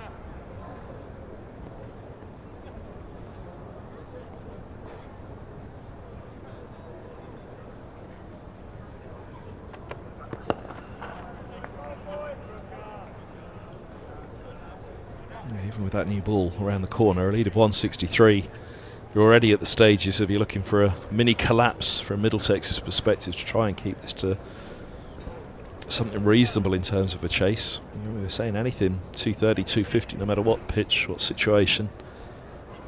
Chase at 230, 250, still testing. What was it in the reverse fixture? What did Kent chase? Was it 320, 350? Yeah, it was somewhere halfway in between that, wasn't it? Oh, he's got him! Only just, but Brooks holds on at the second attempt. Well, he very nearly shelled it. And a puff of the cheeks tells the story. Phew is the word for that one for Brooks. He holds on just ahead of the new ball as well. Middlesex strike. Perfect time for Middlesex to strike. He just got a bit from the outside, bit into out on the swing. That is a really good grab at the second attempt. He used those as Inspector Gadget-like long arms, because it hit him. It went back probably not as quickly as he thought, but that is a good grab, and Joey Everson can't quite believe it. He's done the hard work here. He's playing really nicely. Just hit one of those big biceps and went up. That's your gym work, that is, Kev. You see, you hit my bicep, it goes down. You hit Big Henry Brooks's biceps, it pops up, and he grabs it. That's go-go Gadget there, isn't it? Yeah, 35 for Joey Everson. Played really well. Just not quite able to get the big scores that he's capable of at the moment, and that is an important wicket with just Chris Benjamin and the bowlers to come. 163 for 5 effectively, Kent. A couple more wickets here, and Middlesex right amongst them. We were just saying, weren't we, that the second new ball, it's only 3 overs away. Middlesex couldn't have asked really for a better moment to bring out the new batter. Obviously this morning would have been nicer, but in terms of the second new ball, it's going to be a big test this now for Benjamin. Clear job to do though. It's to continue to support the skipper. And Daniel Bell Drummond's got gears that he can go through if he loses Benjamin, and he might feel with the likes of Garrett and Richards and Kashi Valley, Parkinson, etc. he might need to be more extravagant, try and push this rate up. But at the minute, Benjamin, we know what he's capable of. We've seen him in short form cricket. He's a dynamic counter-punching type of player. He may be content just to keep soldiering on, Daniel Bell Drummond, but nothing better from a fielding perspective than to break that partnership, as you mentioned, Kev, 3 overs before the second new ball. It means the likes of Roland Jones and Patterson, when they come back, will have a fresh face at the crease. And Kent all of a sudden looking more vulnerable.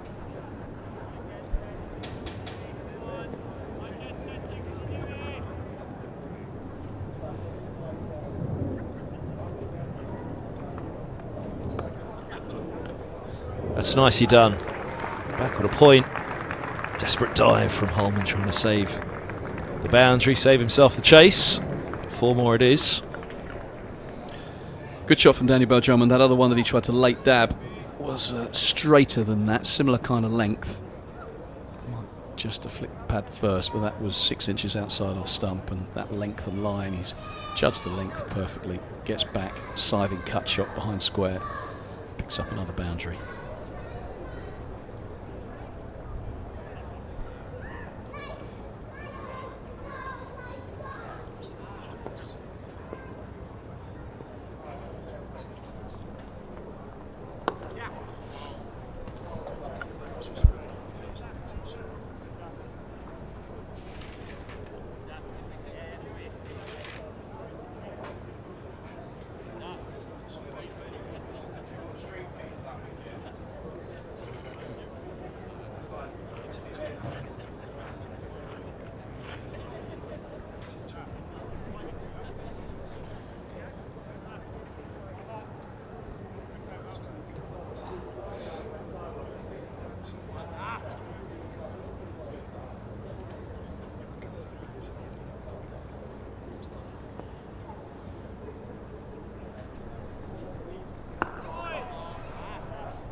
Go through the gears, Bell-Drummond, but that second new ball a couple of overs away, I'd imagine he'll hope that he can trust in Benjamin at the other end.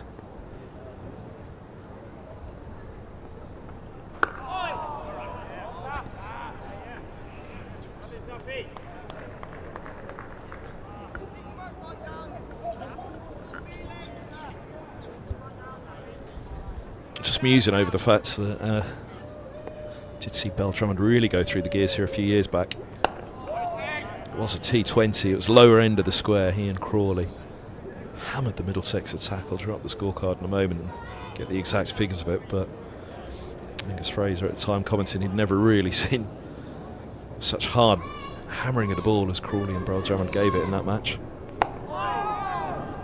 End of the over here, 4 dot balls to finish. 277 for 5, lead 168. This has been a scrappy fighting innings on a tricky pitch by the Kent captain, but you're right, he has got that ability to move through the gears. Fine one-day player, led the Vitality Blast run scoring for a couple of years. I think 2021 Kent's trophy winning year. I think he might have been the leading run scorer in the comp. And he has a 90 ball 100 against Australia 2015. So Mitchell Johnson and co. Ryan Harris, he smoked it at Canterbury that day. So he's got that in him. And you think if he does get stuck with the tail, he might look to change gear. But he's got work to do first. Short, pulled in front of the fielder. Chase on here for Holman, just has to get the tumble right. They've taken a couple. Yeah, when you face the likes of Mitchell Johnson in his pomp, flapping it round your ears, you probably won't lose too much sleep over Henry Brooks if he tries something similar.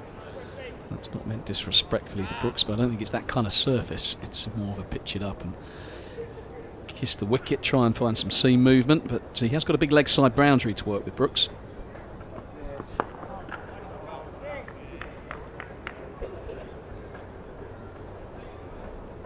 What of course he can do is he can use that short ball as a bit of a decoy. 2 men back waiting. Doesn't matter who you are or how well you play the short ball, it can occupy your thoughts and you can be more susceptible to the one that's pitched up. So Daniel will have to guard against that. You would have seen this tactic many a time.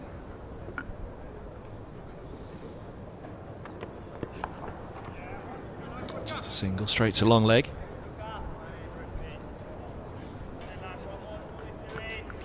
What he does well, he gets his hands up high. You don't want to be hitting the ball from underneath. So you're helping it up. It gets your hands up high, get that right shoulder high. swivel on it. You can keep the ball down, hit it hard along the floor into the gaps. You can still find the boundary, and it's relatively risk-free. It's only the top edge then that can bring about your downfall.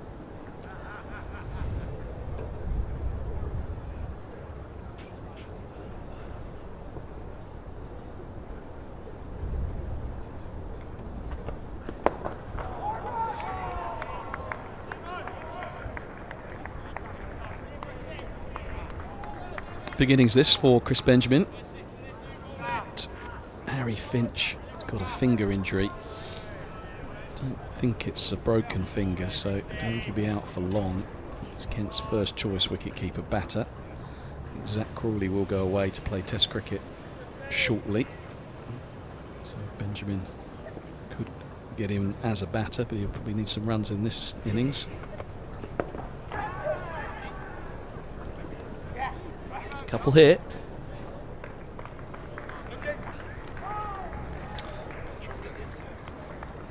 The likes of Jaden Denley will be in the mix when Crawley does disappear. But Benjamin will be hoping that a score here will focus the minds of the powers that be when it comes to his selection. Oh, now jabs at that.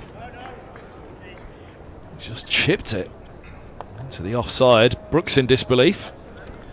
Yeah, well, this is just getting used to the pitch. Maybe it was a bit tennis bally, the bounce, but it was he kind of quit on it, didn't he? Changed his mind. It was like he was going to cut it, full bloody cut shot, and in the end changed his mind and just kind of, oh, there you go. I just bunt it over the fielder. Come to. Extraordinary shot. That's where you need a bit of luck sometimes as a batter, because you pop that to cover point, it looks like a horrible shot, doesn't it? Short and wide, and all you've done is spoon it, but you pop it over his head and you keep going.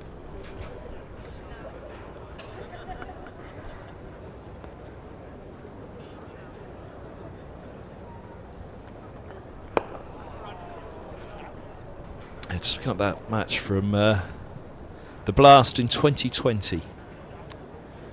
August 29th, all the T20 matches were pushed back, as that entire summer was. The Lords was reopened for the 2020s, but not for the Championship that year. But Middlesex, 209 for 4. Stephen Eskenazi, top scorer in the match with 84. But he was not the player of the match. Daniel Bell-Drummond was. In a tied game, 210 was the chase. Crawley hit 31 from 19. Bell-Drummond hit 72 from 32. 8 fours and 4 sixes. Partnership was 89. And Crawley fell. 5th ball of the 7th over. Miguel Cummins, Nathan Souder, Tom Helm, James Harris, Stephen Finn.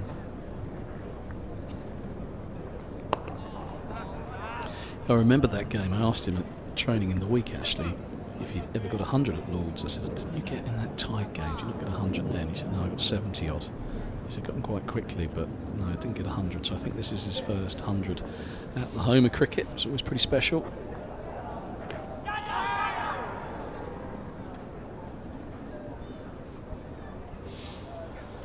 Yeah, the power. It was the lower end of the square, hybrid surface. The lower end of the square, we're at the higher end of the square for this one, but absolutely clattered the ball all around Lords. Crawley likewise, 3 fours and 2 sixes in his 19 deliveries. And 89 for 1, or 89 without loss after 6.4. Looked as though it was Kent's match, but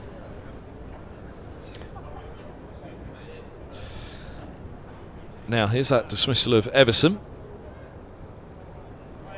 On grab.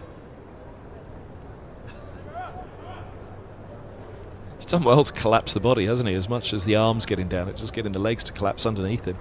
Horrible as a batter, that as well, because your emotions change very quickly in the space of a split second. You hit it at him and your heart's in your in your mouth. You see him spill it and you think, oh, I've got away with that, and then you see that gadget-like arm come out and snare it an inch or two above the ground, and your heart sinks again. Joey Everson will be really frustrated because he's such a talented player and played really nicely.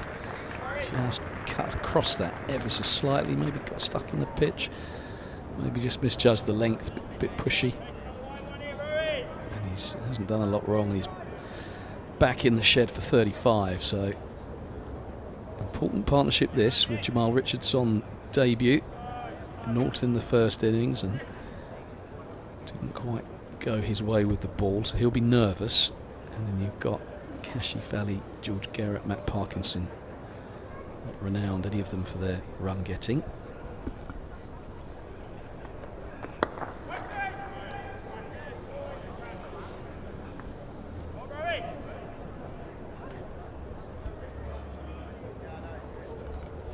So second new ball taken.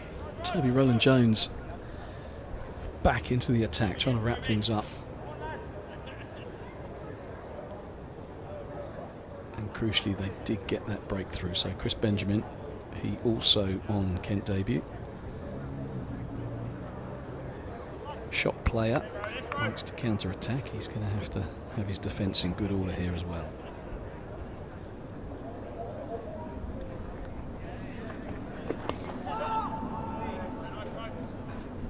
You won't mind those. Get at the other end.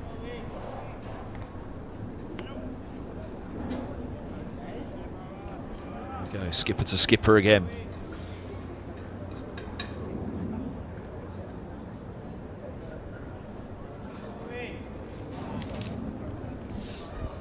Yeah, it's been a good battle, hasn't it? Rowland-Jones winning the first innings, getting Dynamo Drummond caught behind for 5. So far, so good second time around for the Kent skipper.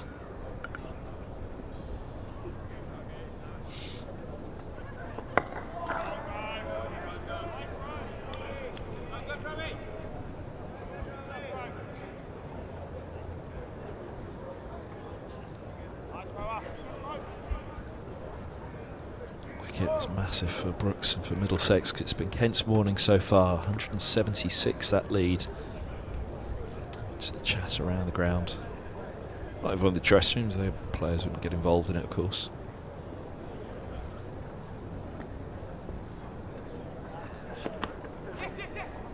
Just the feeling that 230, 250.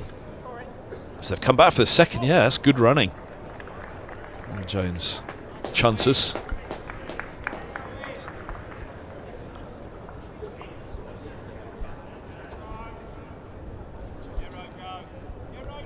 Really good bit of thinking though from Dane Patterson. Just shows how these guys are all kind of on it as this ball goes down to fine leg. Benjamin not flat out, then Bill Drummond calls him and this ball comes in from the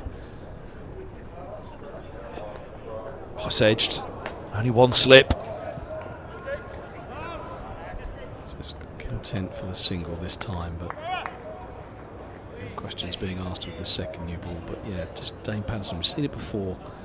Fine leg running round, quite often the big fast bowler down there who has a bullet arm, shy at the non-striker's end, and Benjamin, I mean, he was home relatively comfortably, but it's good thinking, because if that hits and you're dawdling as a batter, you're not expecting it to come to your end. You can come unstuck, so good cricket.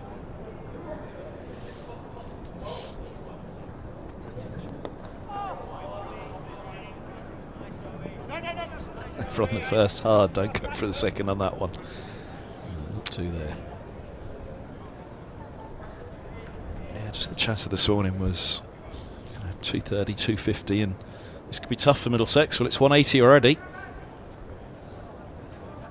Just never quite sure, are you, how some of these surfaces play. I mean, this one's done enough throughout, but you bang another roller on it, as we saw down at Canterbury, when you think, you know, the pitch is doing plenty, and suddenly last time around it flattens out and two guys go get hundreds and they make light work of a run chase. So you also, as a bit of a second string fielder, Kent's attack, so Middlesex will fancy their chances at 230, 250, but we also know that a few early wickets, and they're missing their gun batter as well, Lias Deplore, the number 4. The number 4. Deploy it for you.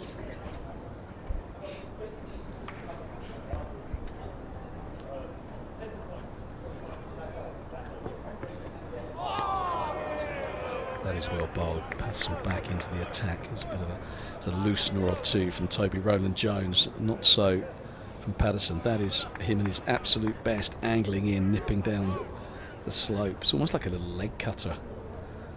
He almost rolls his fingers. I'm not sure he does, but that's what it just appeared. His hand gets kind of to the left of the ball and pushes it in, and it just hits the seam and straightens down the slope. Can't play those.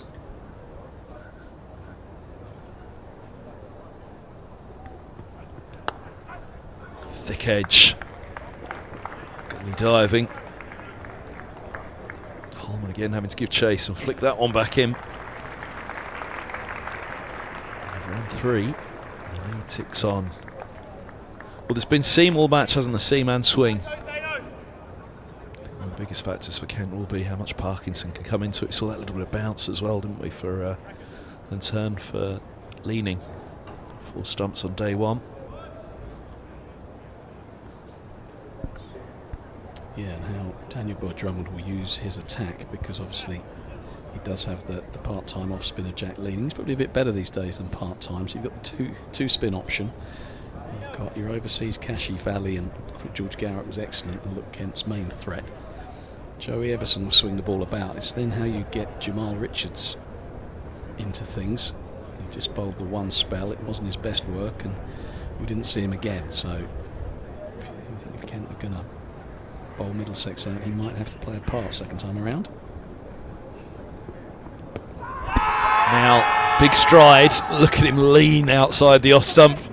Daniel Drummond.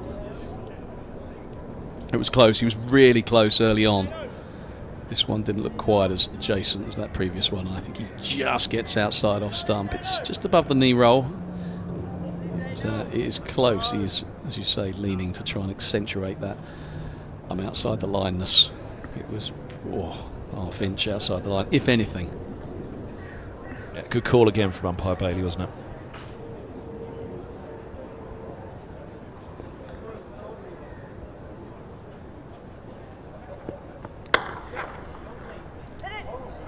Put pressure onto the fielder there. He's under enough pressure by the power of the shot, wasn't he? Yeah, that's Jones. That's when you can run. You've got Toby Rowland-Jones, who's, was he 37 years young now, Toby Rowland-Jones, and he's had quite a bit of work to do with the ball. He's unlikely to tear in and run you out when you hit it that hard. I think the counter argument to that, when you hit it that hard, is that it gets to the fielder quickly, but they picked the right man there.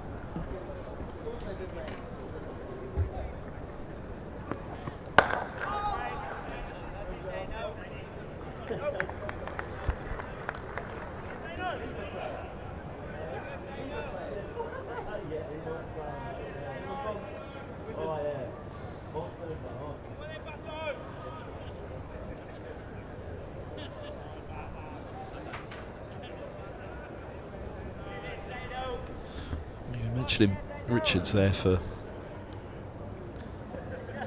Kent in this game on loan. Yeah, over here 82 done, 293 for 5.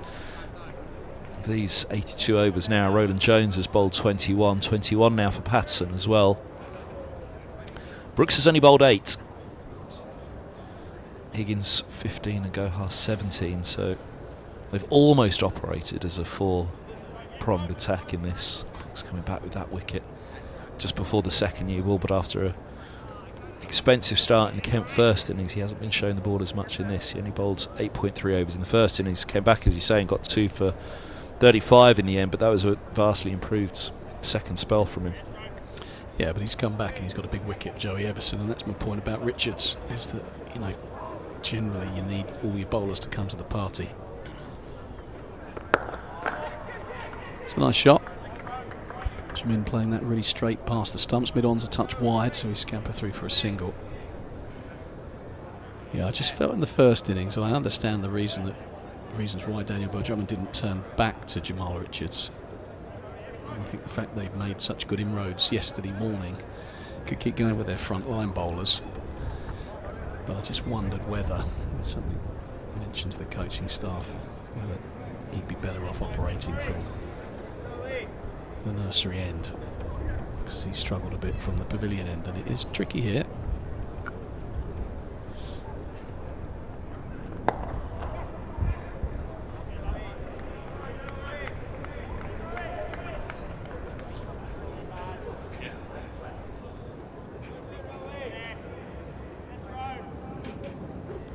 There's Brooks in the foreground, taking Cullen's place again for this one. Tom Helm we've seen running the drinks and indeed sub-fielding. Close to a return for Middlesex as well.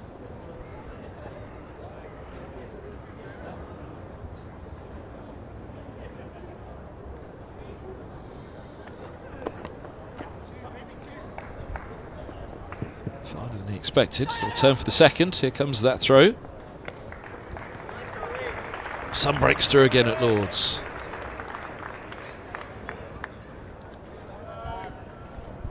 Drummond and Benjamin will want to see a bit more of that. Some blue stuff up above. Some lovely rays of sunshine down on the green grass of Lords. Hope for lens skies by the time that Roland Jones's Middlesex are heading into the chase, but 298 for 5, lead of 189. And again, this has had fair shades of that Lancashire game.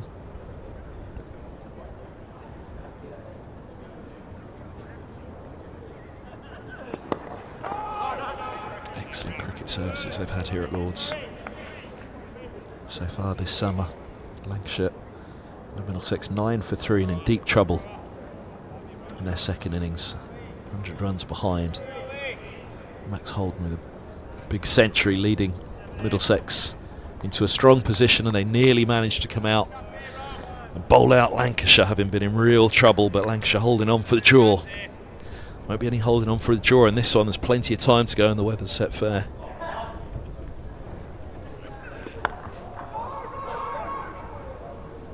There'll be a winner at some point, you would have thought.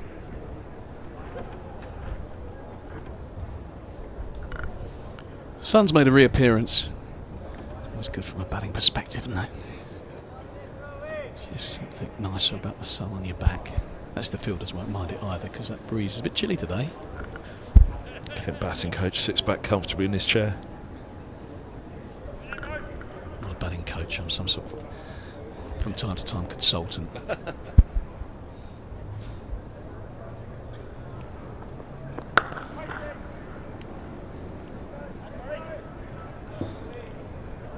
.298 for 5. Is that what Middlesex have brought you in for? Commentary consultant? Yeah, some sort of consultant. I mean, I'd like a grander title, like executive or something, but I think, yeah, the most I can hope for is... Commentary executive? Commentary executive. The most I can hope for is some sort of consultant. Or, I mean, really, part-time Zafar Gohar impersonator, just to roll out a few left-arm spinners has been my contribution. No great Churchillian speeches, just, you know, chewing of the fat with a few of the guys and throwing a few left-arm spinners, but... very much hybrid today. I'm half Kent, half Middlesex.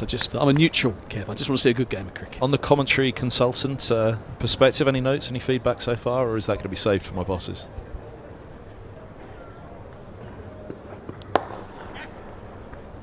It's nicely tucked away.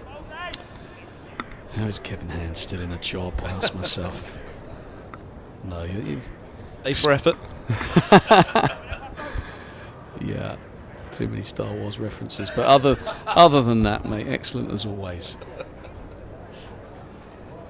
I've only had 5 so far. And the rest.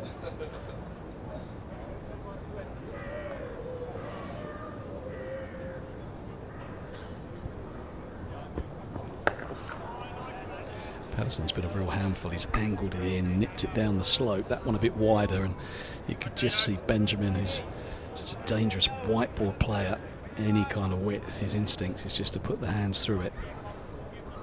Dangerous, combative player, just, if anything, nipped in and bottom edge of the bat.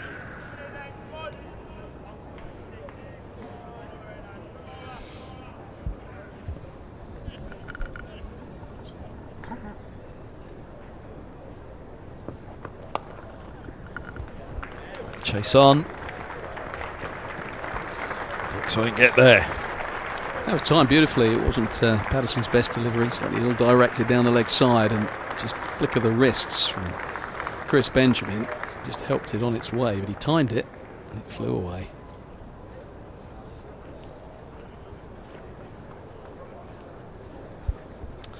.303 for 5, the lead 194, Middlesex. I wouldn't say desperate just yet, but very keen to start making some inroads with this new ball.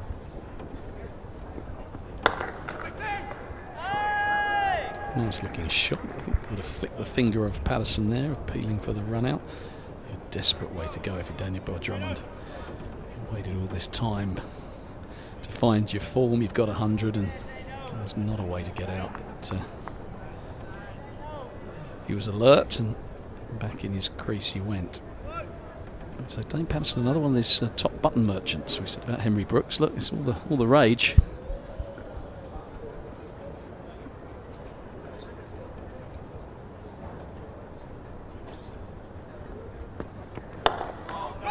Ben Geddes had one yesterday where he had to get his back down. Higgins slammed one back down the track and really connected nicely with it, but Geddes was very, very alert. As soon as he saw the shot, he was back and put his bat in. Any hesitation at all from Geddes in, it had gone.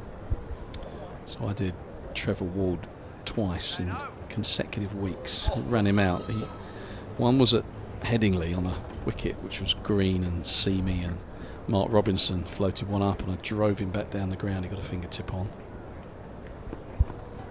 Lovely ball. Beaut from Patterson that to finish the over. It's a cracking seaver. Have another little look at this. This is what Patterson does at his best. It angles it in and then just, I mean, you can't play that because you think that's going to go over the top of middle stump if it continues on its line, and then it just bounces and leaves you. Squared him right up. That's a seed. He's probably not nicking those. Too good. Yeah, so anyway, I drove one back. Mark Robinson tips it on. Trevor Ward turned, couldn't get his bat down, gone. I came off at lunch. And he couldn't have been nicer about it. He said, this happens once in a career, don't worry about it. Next week we're at Trent Bridge on the flattest wicket in the world. He's on about 60, I'm on about 10. And Andy Pick bowls one, and I drill it back at the stumps.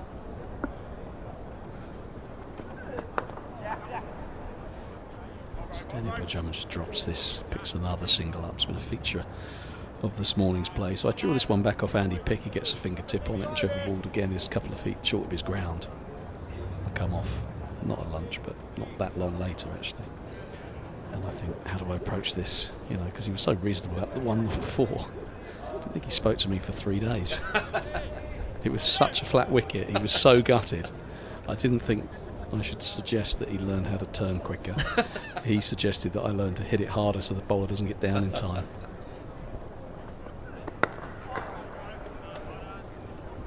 But there are a few unluckier ways to get out in cricket. I mean, the strangle down the leg side, but I think the tip onto the stumps at the non-striker's end is probably number one unluckiest.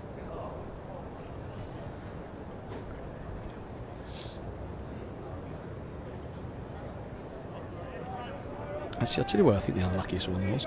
New Zealand playing. When I forget who it was, it might have been a Mitch Santner or someone, smacked it back and it hit Daryl Mitchell's bat at the non-striker's end and flew to mid-on or mid-off.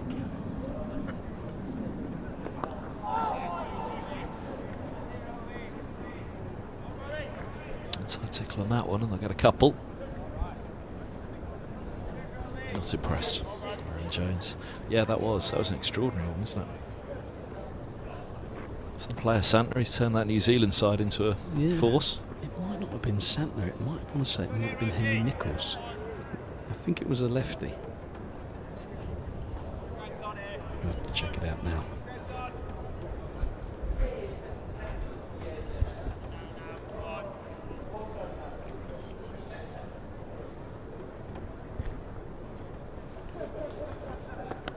Edged. A little push at that one, Benjamin. 2 slips in place. And the boundary. Lead. Climbs over 200. Would have carried to a third. Roland Jones hangs his head back. Might have been a bit of a stretch to the right for third, but would have been a chance for sure.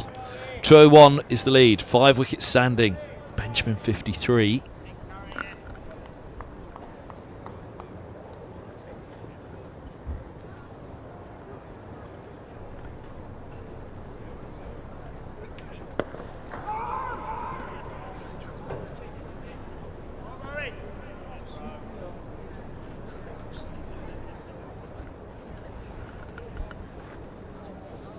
Yeah, that wicket we were referring to, I think that's at Trent Bridge. I can't quite see the background, but he's been caught mid-off and it was drilled back.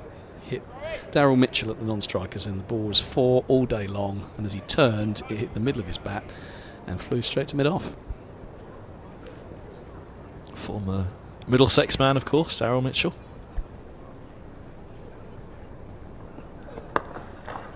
Very popular in his time here. Good man for a chase. Middlesex are going to need a few of them in this one. 201 is now the lead. Drummond 135. Benjamin 23. Partnership 38, so Benjamin's got stuck in, hasn't he? But a couple of edges in there. 310 for 5. Yeah, he's done well. Let's go back to Daryl Mitchell. I'm not sure how popular it would have been with Henry Nicholls right at that moment, because you'd expect your mate at the other end to get out the way. It's a freak dismissal, but come on, Daryl, focus. Just get the bat down, out the way. I collect 4 instead of that. I'm walking off.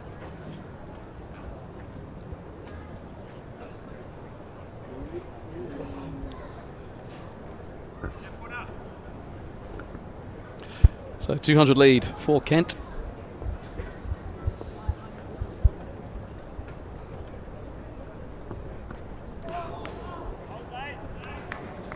We saw a bit of this from Drummond yesterday evening in the gloom against Patterson, just using his feet to get down the pitch and negate that movement.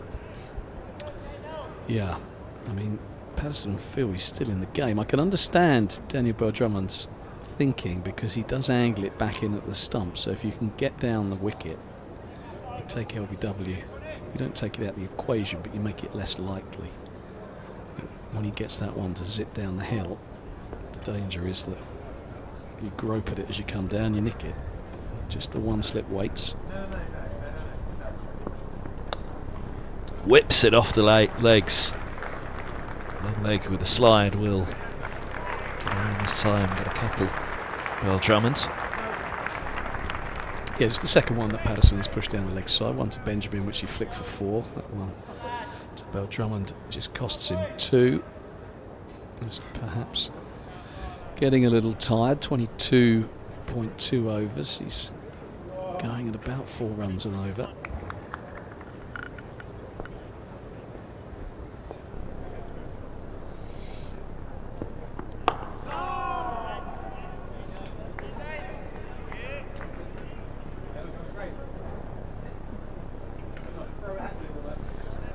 Before Higgins gets another go, he's been Mr. Reliable, a go-to man. Big smile from Max Holden in the background there, whatever he's nattering about. He's Middlesex's form batter. They're going to need him in this chase. Sam Robson back in the side, up at the top with Eskenazi opening, taking Fernandez's pace at the moment.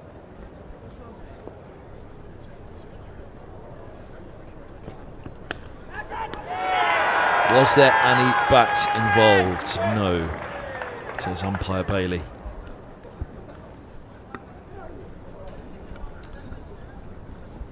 Well, we'll have another little look at this. Dane Patterson's got head in hands. Not everyone looked totally convinced, did they? Down the wicket comes Drummond. No, I think it's just the top flap of the pad, but it's one of those. There was quite a lot going on, so you could understand why they're interested in it. Nips back. Just top of the knee roll and down. Good take by Jack Davies, but still questions being asked. Patterson's still on the money and the ball's still nipping around.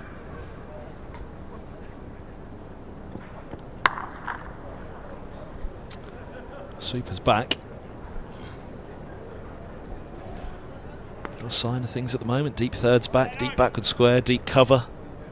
Second new ball not going the way that Middlesex would particularly like. Obviously Drummond's on to 138 now. Benjamin, the field comes up. Yeah, I mean, the only thing I would say, and it's not a criticism, it's just an observation, is like, can Toby Rowland-Jones hold his nerve where Daniel Bell-Drummond's concerned? Because it's not like he's smoking the ball to all parts. It's still plenty happening. This one pushed to mid-on. And fielding there's no run, and that completes the 86th over. 313 for 5, a lead of 204. That's what I mean by that. If the guys, sometimes you're in on 130 odd and everything's hitting the middle of the bat, you're untroubled, in which case you understand why there's just one slip and the fielders are out all over the place. But when the ball's still sailing past the outside edge, you just think, can I keep a couple of catches in? Even if you put a sweeper out, can I find some catches from somewhere? And I would say that I would, with the amount the ball's seaming, I would like to have 2 slips into Daniel Bell-Drummond. He's got him in here when he's bowling. I'd like to see a second one in when Patterson's bowling.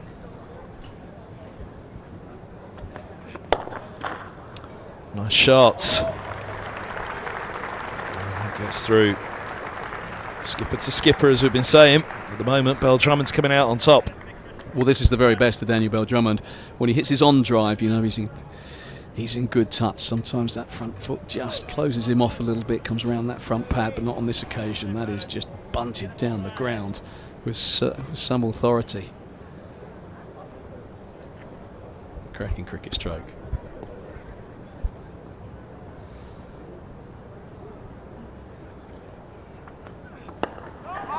This is exactly what Max Holden did at 3. Middlesex's second innings, the third innings of the match against Lancashire here.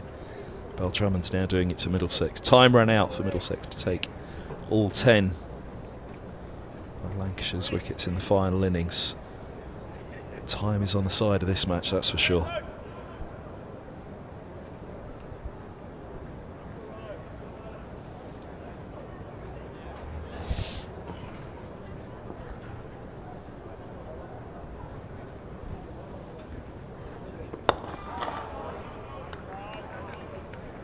Holden, 7 for 3 they were. They managed to take hold of the match. Just couldn't get the wickets. Middlesex too shy of the victory against Lancashire here.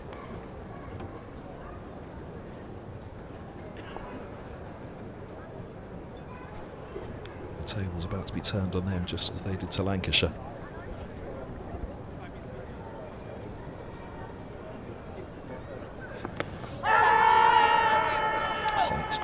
Problem on that.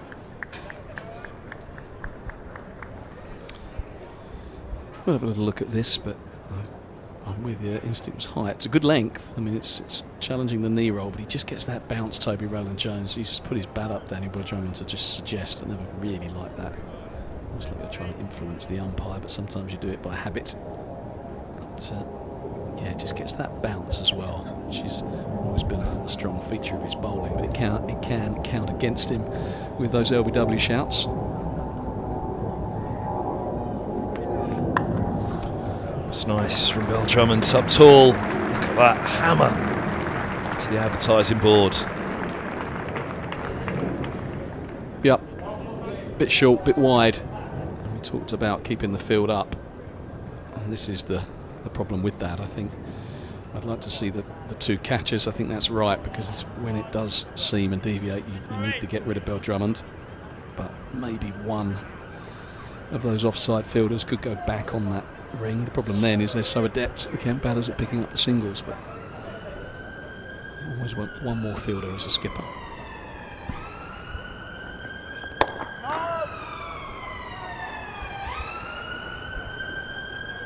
Shy of a 150, Bell-Drummond. 321 for 5, Kent.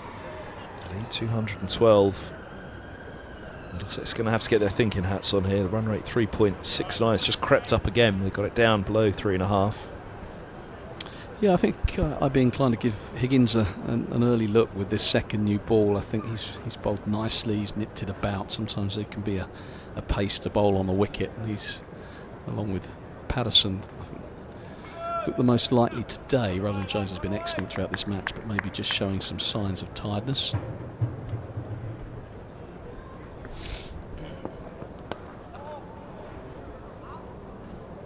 inside edge. Benjamin, one of these players that just finds ways to score. It's a difficult man to keep quiet. He goes quite hard at the ball. Forward defensives they're going to get punched through extra cover or big thick inside edge, and he's always ticking the ball over.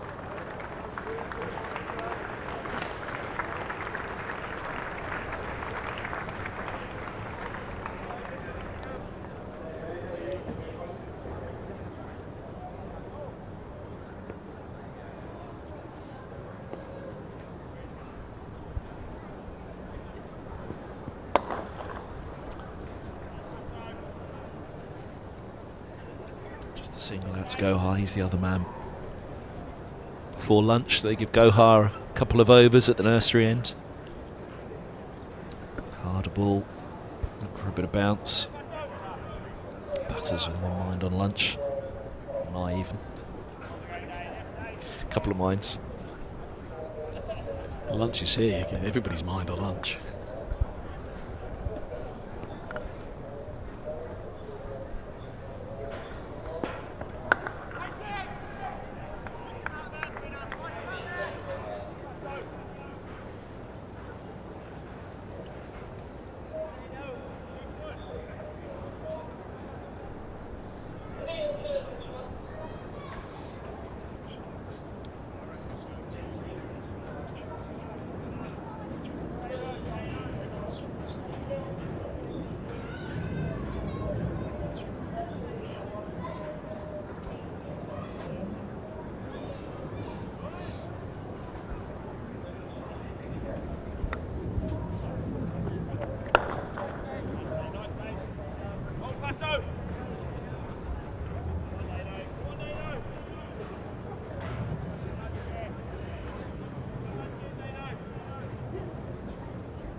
Looks pretty cool and calm, doesn't he, Patterson? Not really had too much time to have a chat with him just yet, but you can see it in the walk back there. There's no great alarm, no great concern, pondering, sticking to the task, doing all the right things. His line of length have been good in this match. You mentioned his economy there. It does look expensive, doesn't it? But he's been constantly challenging. Top of off.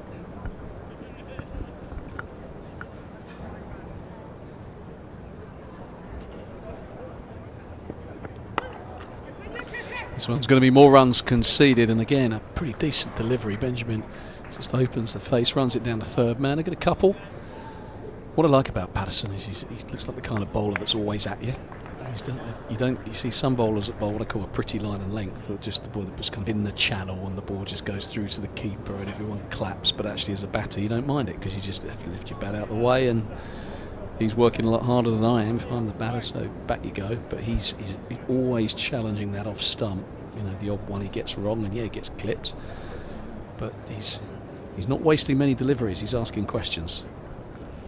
Roland Jones has just run to Ryan Higgins from Dane Patterson, so I wonder has Patterson been told to take a blow before lunch, and it will be Gohar at the nursery end. It's Higgins replacing the skipper at the pavilion end. Yeah, this is the move. Look, we mentioned Higgins, you always feel, is the kind of cricketer that can make something happen. Middlesex need it to happen, and happen soon, with this lead. Now, having crept up to 216 for 5. If they can break this partnership, they've got Jamal Richards and the rest of the bowlers. So, whilst it looks like a decent lead at the moment, it could be reduced quite quickly if Middlesex can break this partnership.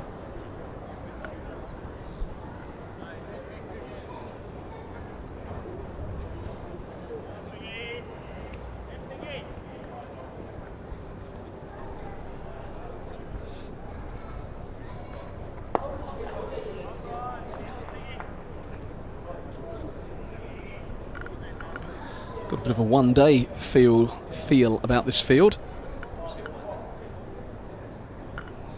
You see no slips, keeper up to the stumps, 3 men in on the offside sweeper, and the third man, and then the 2 on the leg side, 2 back behind square, or 1 just in front of square, 1 long leg. So very much a one-day field for the introduction of Higgins to Bell Drummond. Going to make him creep to that 150, aren't they? Or go full-blooded at that one. Yeah, I still like to see a slip in. I just think that there's been enough in this pitch that one might suddenly do something, and if it does, you want someone there to grab it. But, as I say, you always want one more fielder as a captain, and where does it come from? Probably comes from mid-wicket, and then that opens that large area to the left of the batter.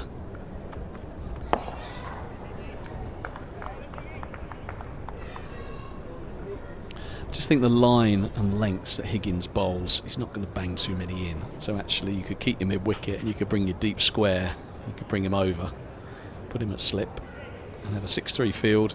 And if you do get clipped, you're probably only going to concede 2. He's not like he bowls many leg stump half volleys, his lengths are good.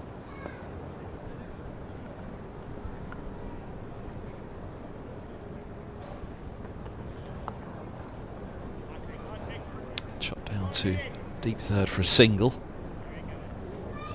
That was the mentality of Bell Drummond just before lunch, 10 minutes before the break. You are starting to think of that interval, aren't you? But also, he's 2 runs shy of a 150.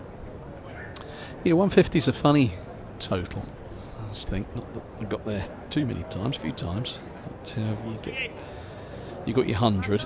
The double 100 kind of focuses your mind a bit, but I don't think you worry too much about the 150. It's not quite like being on 99 or 199, and I speak as someone that has got out in the 90s. I've also got 196 and 197, which I got in consecutive weeks, so you just sometimes you think the nervous 190s, but 148 you're not too worried about. Now, is the bat involved in that? Higgins can't believe it. Benjamin gives a little nod to the bowler. But a few close ones this morning. Daniel Bell Drummond was very close against Patterson early. This one nipped back inside edge. Yeah, inside edge saved him, I think. I think that would have knocked the lot out, but they know, Higgins knows. Gutter as a bowler. I mean, you can sometimes see them given if the umpire doesn't see or hear that inside edge, but that was pretty clear on replay.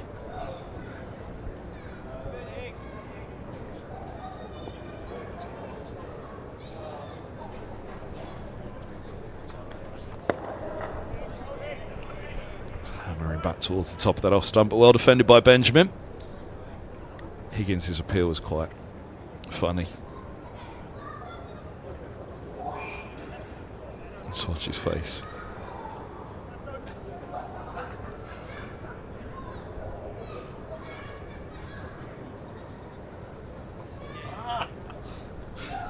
He knows. He knows. He smashed it. 326 for 5.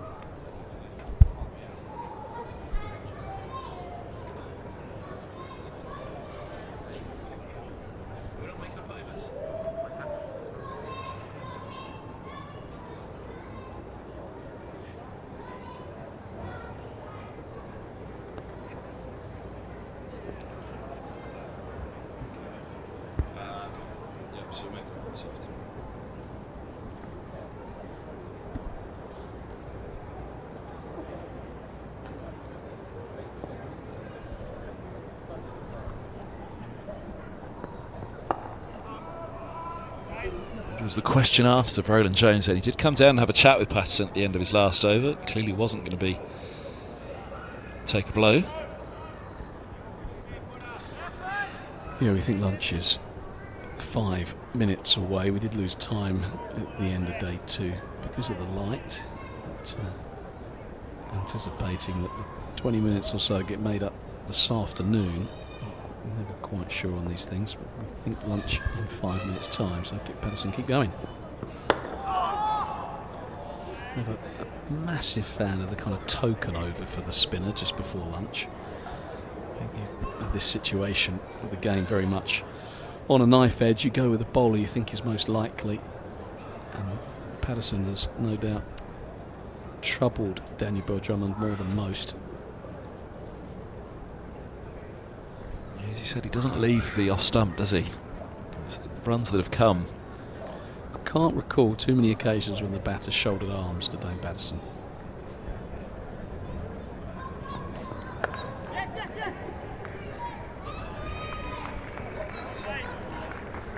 They talk about that economy rate being slightly up on what you'd expect given how well he's bowled. And I think he's bowled really well. He's nearly ton up, isn't he? But that doesn't give you any reflection whatsoever of the way he's gone bowled. Past the outside edge so often and from a good length. Sometimes bowlers go past the outside edge because they've been a little bit short, but he's been full, he's been nagging away, he's been brisk, and he's asked questions relentlessly. But when you are inviting the batters to play every ball, they will get a thick edge on one and an inside edge on another, so your run rate can creep up.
Oh, that steered. It was a thick edge, but he was looking to score off it. A little finer.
There it is, 150 up for the Kent captain at Lords. Really turning this game at the moment. The lead, 226. And fair turnaround, 21st for 354 valuable minutes, 253 balls, but 153 runs that are pushing all the pressure back onto the hosts here at Lords. 7 innings before this particular one and a high score of 37. So that would have weighed heavily on the Kent captain's shoulders. But what good players do is they make teams pay. So defends this one out to extra cover when it's your day. You turn those 30s and 40s into hundreds, and you turn your hundreds into big daddy hundreds. That's what the good players do. He has 300 to his name in a Kent shirt, one of only 3 men to do so, and he likes to go big. And what those low scores do, Kev, is they focus your mind when you get this opportunity. It's never as easy as this normally batting when you've got 150 to your name, so you keep going. Oh, it's a lovely ball from Higgins. Middlesex have been at Kent here all the way. It's, I want to say they've let it go with the ball, Middlesex. Bell Drummond's response has been magnificent. Yeah, that's what I mean about maybe keeping that slip in if you can, because if he nicks that catchable height to slip, you'd be kicking yourself. Toby Rowland-Jones would be. So can you take him? Where do you take him from? Mid-wicket. You've got your sweeper back on the offside, that's right. And can you squeeze your mid-wicket into slip?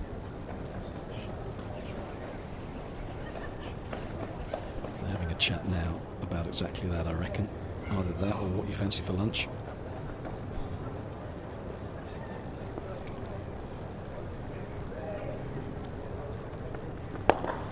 That's a lovely shot. Down the ground, 4 more. And that is a cracking shot from the Kent captain. And a cracking way to finish what has been Kent's morning. Once again, they have put themselves into a very strong position in this game. What a wonderful shot from Daniel Bell-Drummond. The cut shot to bring up the 150, but that probably the shot of the morning, the last ball of the morning, shot of the morning, second on drive for 4, that the better of them. And what a captain's innings it has been. Deficit on the first innings, having been bowled out for 129, but they've responded in style. The captain to the 4, 157 unbeaten. He's got Chris Benjamin alongside him, pretty brisk 30, and that was after Joey Everson played well for 35. Kent's morning, they lead by 230. Dave Fulton, thanks very much. Join us back on the stream. Myself, Kevin Hand as well. In just under 40 minutes. The live enhanced stream from here at Lords in association with Daffabet.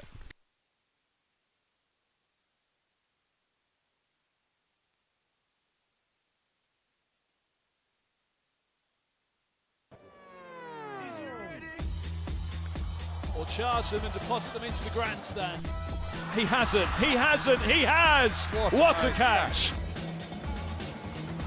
Edged and gone first ball, second slip takes the catch. Unbelievable.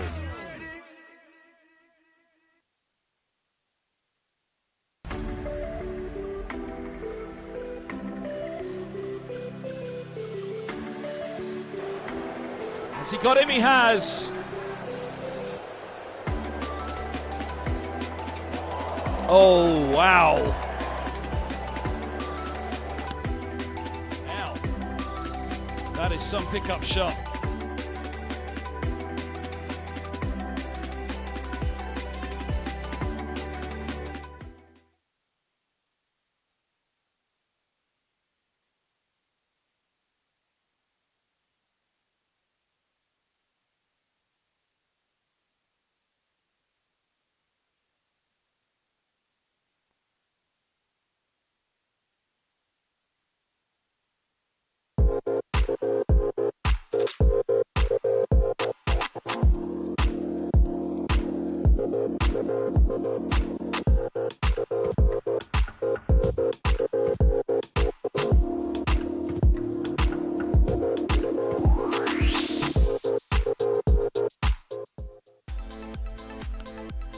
Goes again, off the bat again, that sounded big and it was just as big. It's 50 for Eskenazi. He hasn't, he has! What a catch! Oh, look at that. Have that. Unbelievable.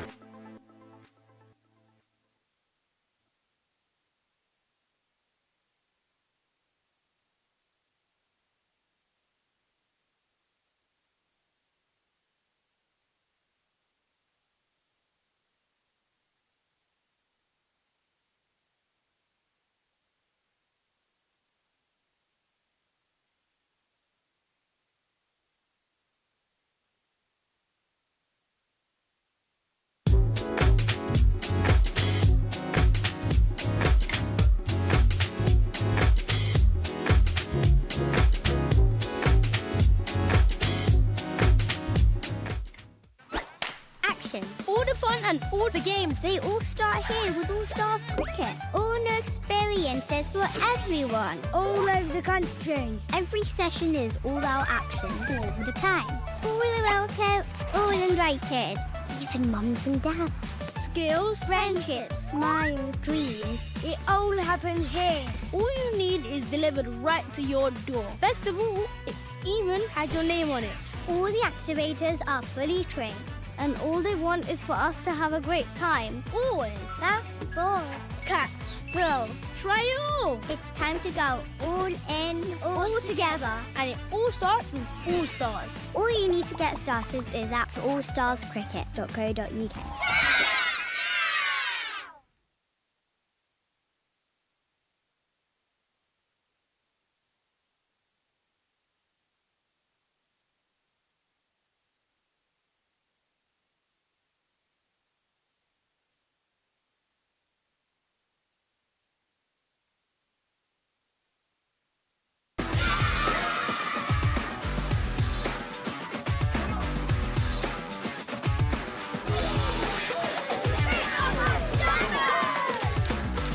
Power your play this holiday at Dynamo's Cricket.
Welcome back to Lords. Enhanced stream coverage courtesy of Daft Bet. And Kent nicely poised here. Lead by 230. A decent morning for them, just losing Joey Everson, the 1 wicket to fall. Toby Rowland-Jones turning to his young seamer Henry Brooks to try and break this partnership. Chris Benjamin came in, a sprightly 30 off 43 deliveries, and Daniel Bell-Drummond, what a knock from him, 157. Nice score this season. Before this knock, 37, so he's played beautifully. Brooks is in this one, driving uppishly from Benjamin. Out to the skipper at mid-off for no run. Run rate a healthy 3.72. Lords bathed in sunshine. Glorious afternoon.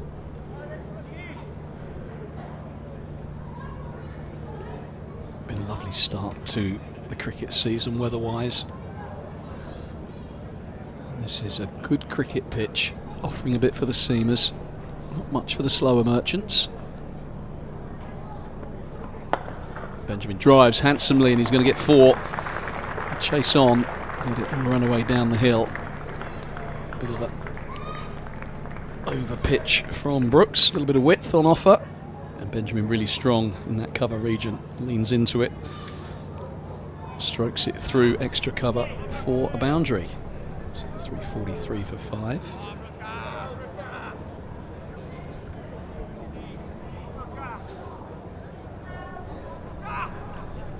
Three slips waiting for the outside edge. Lead is 234.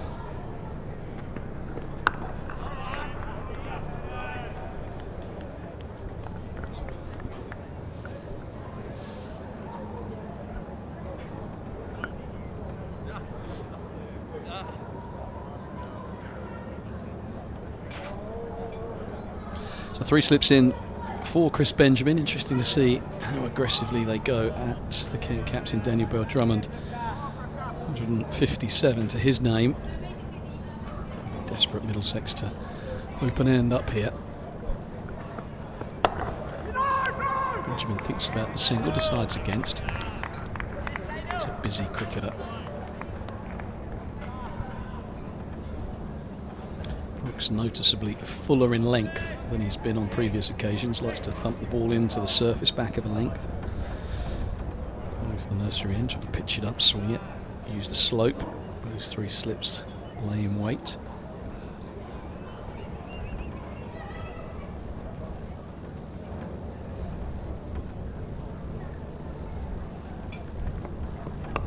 This was short, Benjamin on the front foot to it. Misjudged the length on that one. Shadows a pull stroke.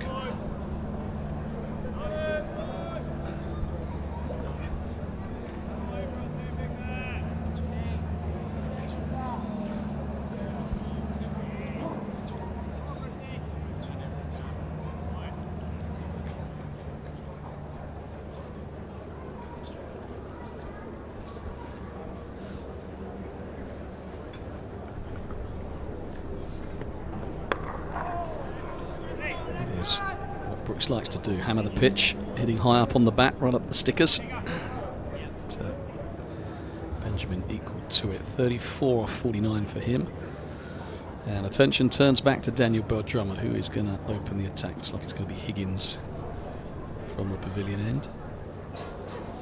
Quite like the Brooks move at the nursery ends immediately after lunch. Batters getting themselves in again.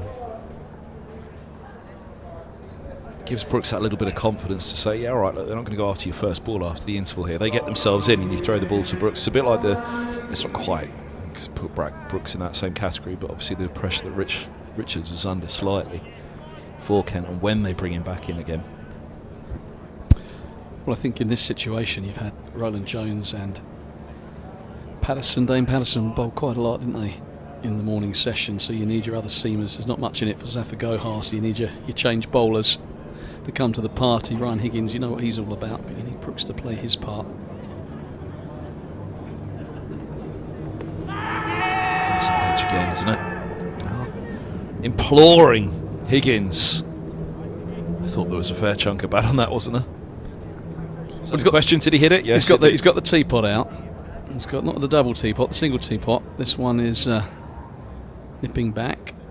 Oh no, he's missed it by a long way. I think the fact he missed it by that far, when you're 157 not out and you miss it by that much, suggests it's jagged in a long way. That's missing leg stump. It's hit him in front, but the angle plus the nip means, you look how far forward he is, that's got another 6 foot to travel, and only the width of middle and leg stump that's going 6 inches down the leg side.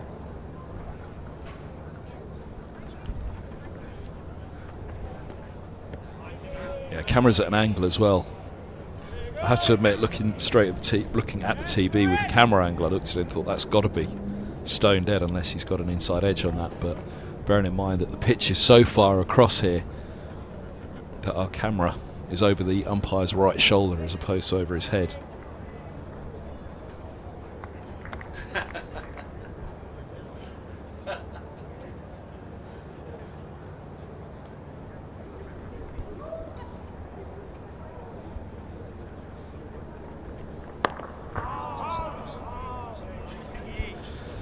Drummond using his feet.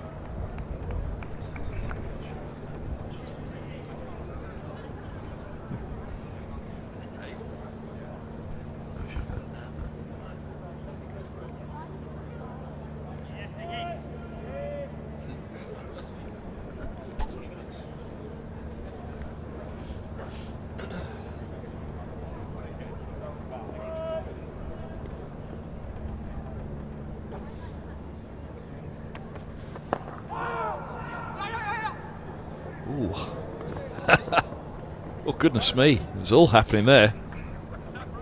You're not sure what Chris Benjamin had for lunch, but he was a bit slow off the mark there. Daniel Drummond dropped it beautifully about 2 foot away from him. Extra cover was deep, and it was a foot race. Benjamin had to work up a head of steam. He got there in the end fairly comfortably. Liven him up a little bit as he takes his guard.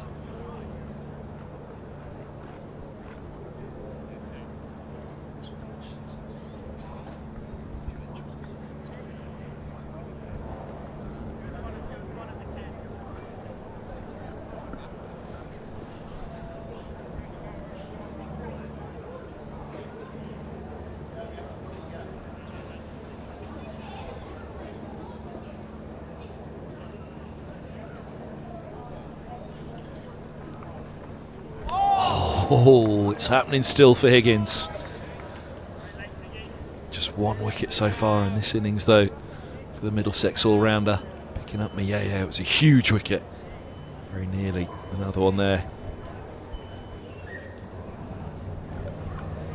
Still seaming around this surface. I'll encourage the Kent bowlers looking on from the balcony. He's still doing it. I mean, this ball is only 12.5 overs old. So you'd expect a bit of movement, but that was extravagant.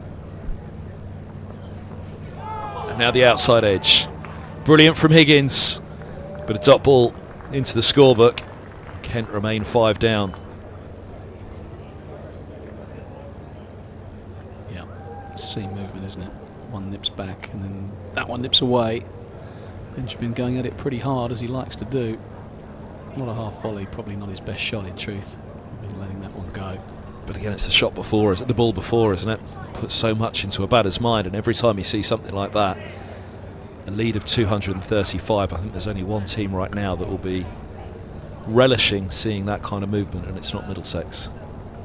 Yeah, I think from a batting point of view, you talk about, maybe the Villiers used to talk about playing in your box, and you imagine a big kind of cardboard box around you, striking the ball in that box, not getting your hands too far out in front. And Benjamin was pushing way out in front there. The ball deviates, you've got no price from that length. So let the ball come, only really playing those strokes if it's right under your nose.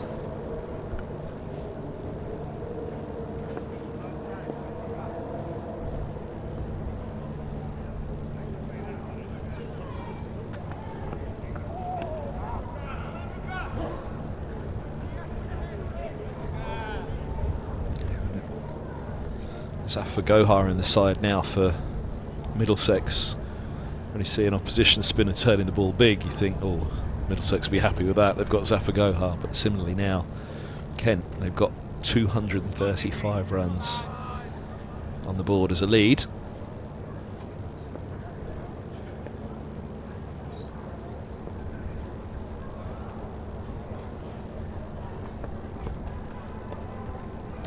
backside that one goes. But yeah, with every ball that seems about like that now, and you've got 235 runs as a lead under your belt already and 5 wickets standing, you can quite happily see this ball still offering plenty. The flip side of that though, Kev, is that if you're at Middlesex, you say, well, Kent are 344 for 5. So yes, the pitch is doing a bit, but when it does it kind of extravagantly, and you tend to miss those.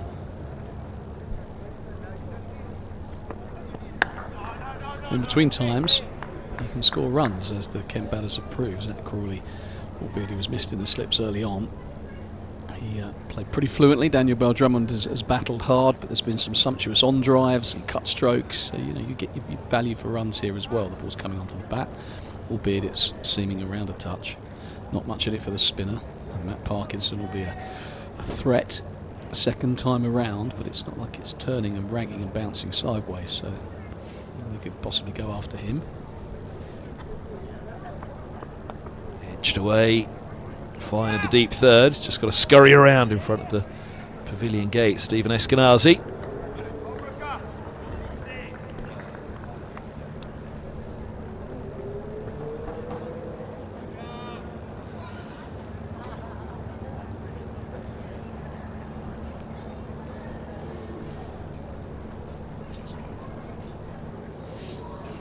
I think from a Kent perspective, seeing the ball dart around like this, 237, a useful lead, but this is when you earn your call as a captain, not just the runs he's scoring at the moment, but the plans he sets. Can he hold his nerve, keep his slips in? I mean, he's on 160 and he's still getting beaten, he's still edging the ball. That previous delivery he edged that went for 2 probably would have carried to a 3rd slip. So they're the questions you ask yourself as captain. You know, can I keep 3 slips in? It depends a lot on how well Kent are bowling, because if you're spraying it around and you're going at 4, 5 and over, those slips quickly disappear. If the bowlers can hold their line and length, you keep your catches in, and suddenly things can happen.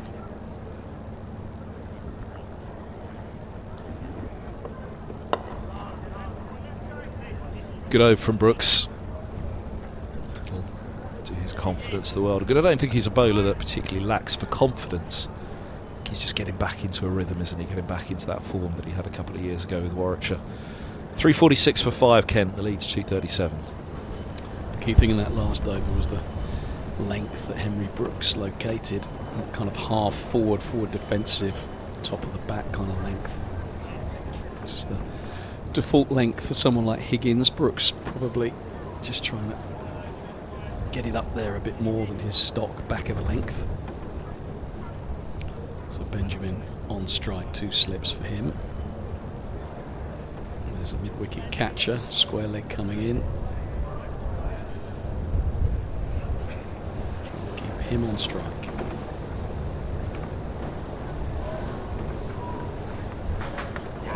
Oh wow.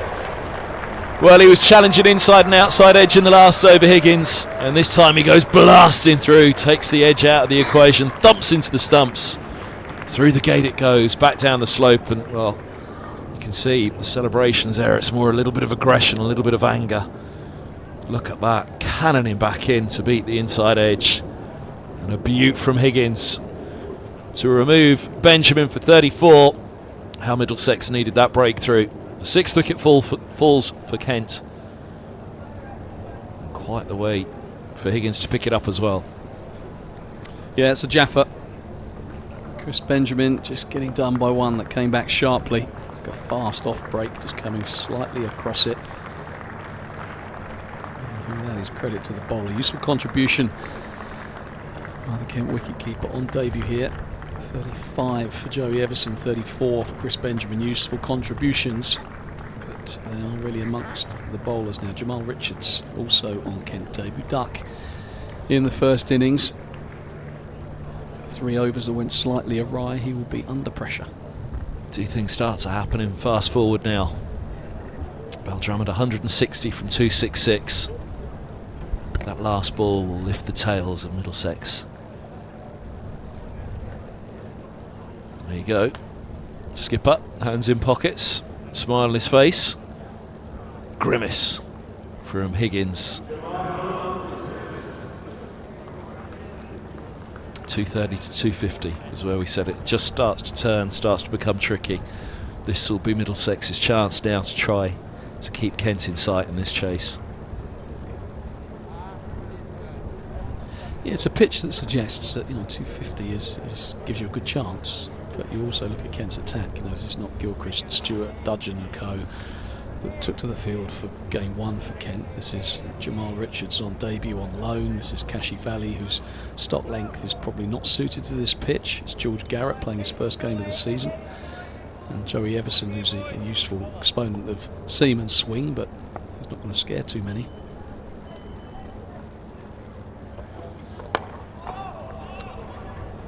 Stroke.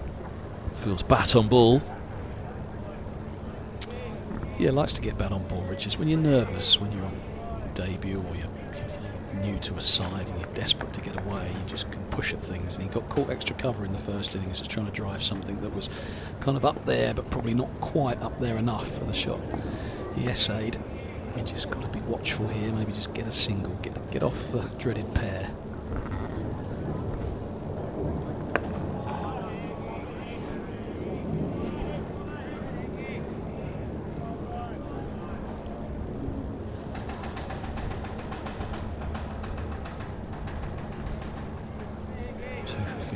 For Higgins. His economy's been good, but for a spell at the nursery end where he just went for a few. Racked up 4 maidens in a row and he was switched up to the pavilion end.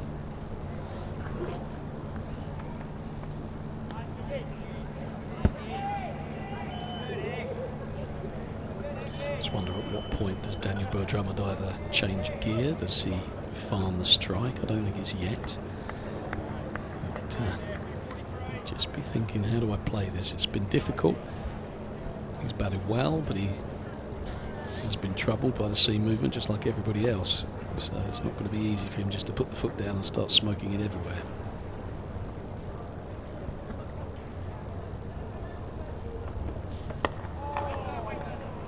Has he got one more wicket to play with? Bell-Drummond, 7 down, and you think, okay, maybe it's time to get moving before things happen too quickly at the other end. Yeah, possibly. I mean, Matt Parkinson, as he showed in the first innings, can really hang around. He's got an obdurate cricketer. He gets stuck in. Defensively quite sound. So I would think that if he was in with Kashi Valley at number 11, then yes. George Garrett, similar to Parkinson in that he's got decent defensive technique, so he might not panic yet, the Kent captain.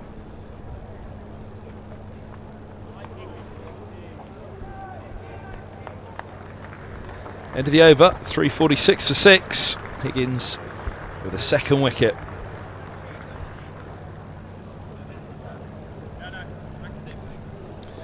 Well, we talked about the seam movement in this surface. It's been there since ball 1, and it is still nipping about. That is a really good delivery. Top of off stump, coming back sharply. Benjamin, you see how he, in the end, came across the line of the ball. That's because it jagged back so much. Difficult to play those. Decent 34 from the Kent wicketkeeper. Good contribution. This middle order has done its job, really.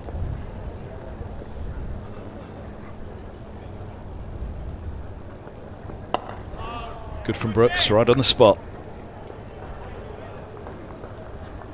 Keep it there. That's what Middlesex will want him to do.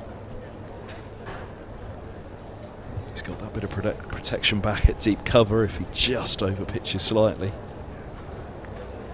Deep third as well. Just one slip in place for Bell-Drummond. Deep backward square and deep mid wicket back.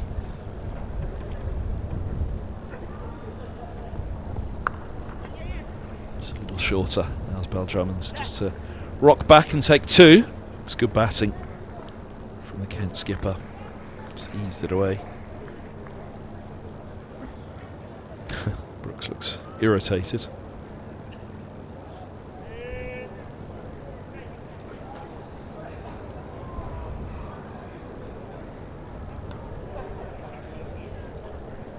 Yeah, the frustration for Brooks will be that he'll want to bowl at the new batter. He's sniffing a couple of wickets, 1 for 44. You suddenly pick up the last 3 or 4 and you think it's looked much better. Settle for the one this time. Short boundary, and Patterson gets around for mid-on, so he does have the new man in his sights. Expect 2 or 3 slips to be in place. I think he'll be well advised, Henry Brooks, to keep hitting that fuller length. It's looked much more threatening since he's done that.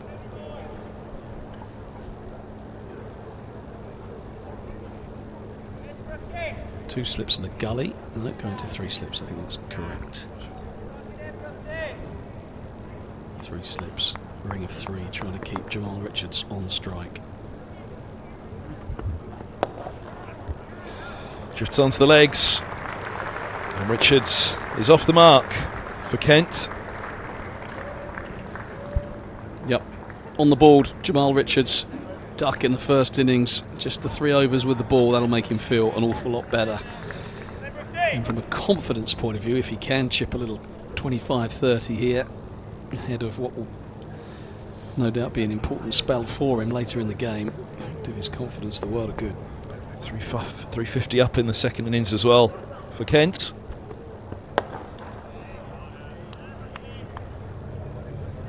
I see him behind that one, Richards. It's just that little bit of an experience from Brooks. You get your man that you want in your sights. Roland Jones and co will know the lad's nervous, give him nothing. If you're a little bit wide to start with, you can tighten your line, but if you get too straight, you get clipped to the short boundary and he's away. Deep square going back for the last ball of the over. Middlesex won't mind the single. On the stumps, that's where they wanted him to be. Last ball, as you say, if he'd have got the single. Thoughts it wouldn't have been a big issue, but 353 for 6, 244 the lead. Every run right now feels like another big moment. Middlesex have got 4 wickets still to find. But this lead, if it does creep somewhere to around or over 300, then Middlesex really will have their work cut out. It'll be a fine chase if they pull it off. Depleted attack for Kent. As it is, runs still to be scored and someone's got to score them. Higgins telling Roland Jones to drop back slightly, or is it deep mid-wicket telling him to come round deep mid-wicket?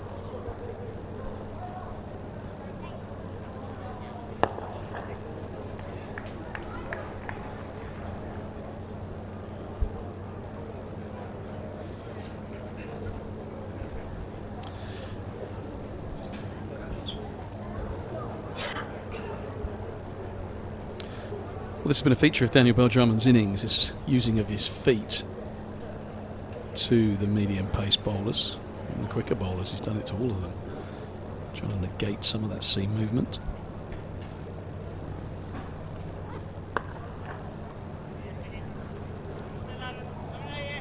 Set back.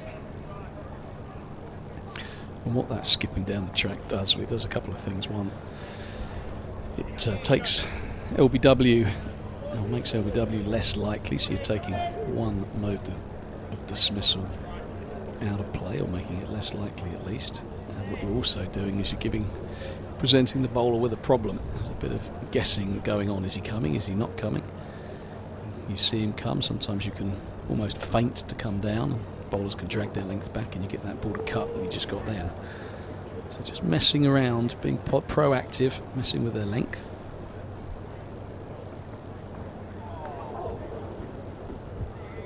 The smile on Higgins' face, that did nip.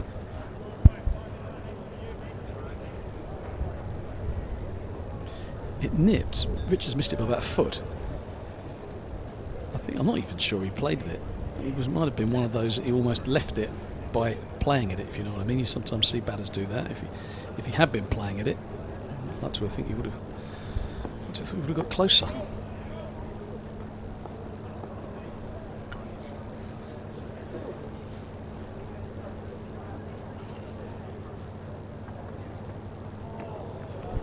I think he played at that one.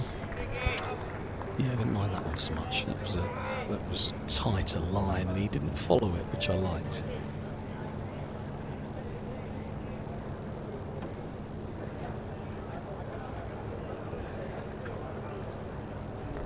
Compton-esque on the off stump there, wasn't he? Is that what you're saying?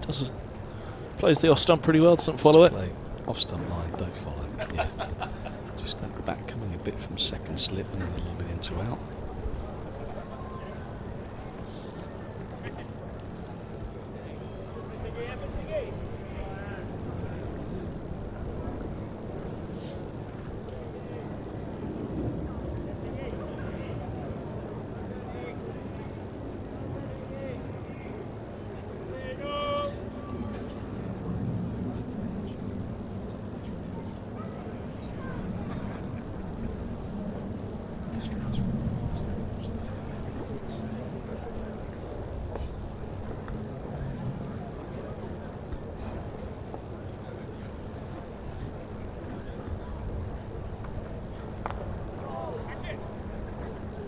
Just working it out here, Richards, isn't he? Coming to terms. The movement that Higgins is getting, the slope as well. 354 for 6.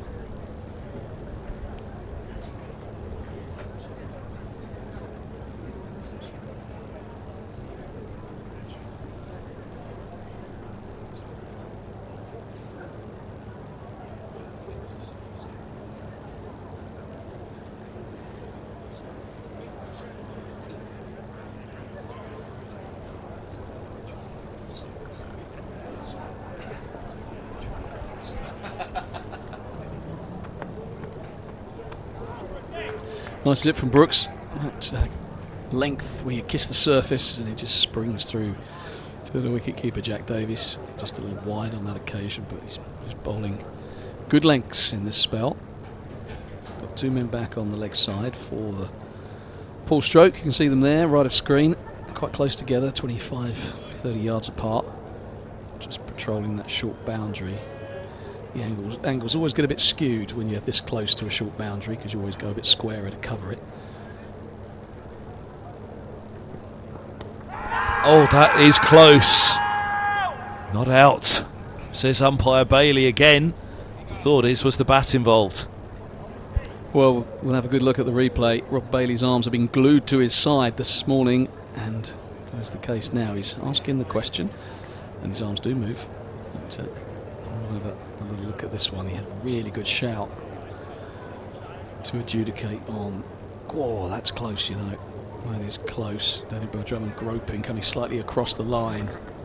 Nip back, knee roll. Yeah, maybe hitting the leg bail. Maybe just giving him whatever doubt there was. But I thought the Dane Patterson shout this morning was the best of the bunch. For hit him on the shin.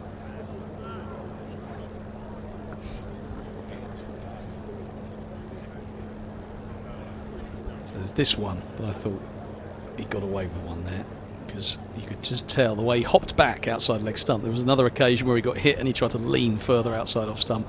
That one he's hopping back outside leg stump. When you do that as a batter, you know you're close.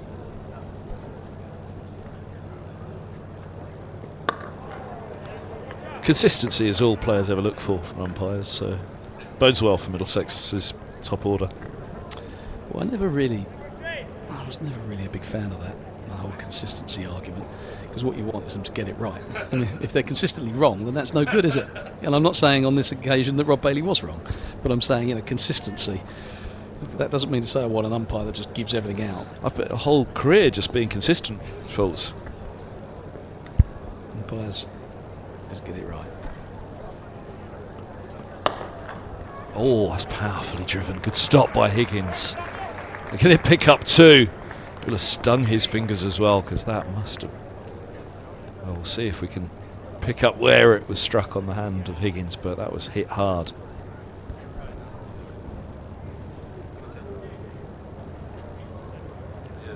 Just a cricketer that's always in the game, isn't he, Ryan Higgins? He wants to be in the thick of the action. We've seen some brilliant catches. He's got the last wicket to fall. This one a little bit low on the bat, but you're right, hit it hard, diving to his left, trying to make things happen.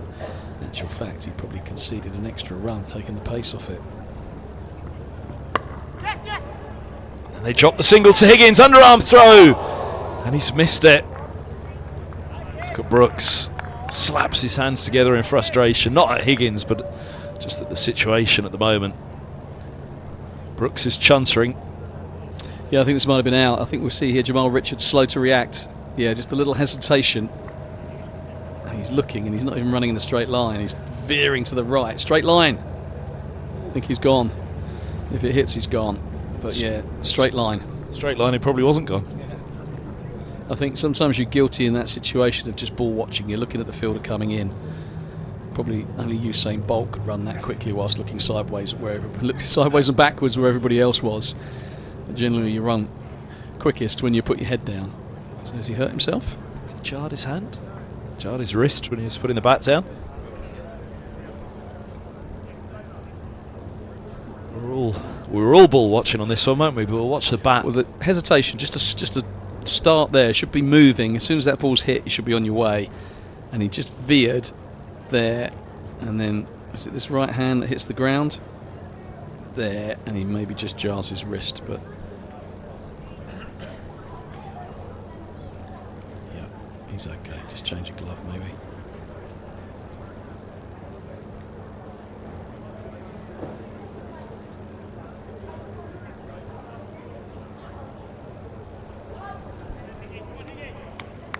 Chances, haven't they, Middlesex, in this Kent's second innings? Couple of catches, one burst through Higgins' hand this morning, the drop catch by Robson yesterday early on in the innings. Crawley missed, went on to get 68. A couple of half chances with run-outs.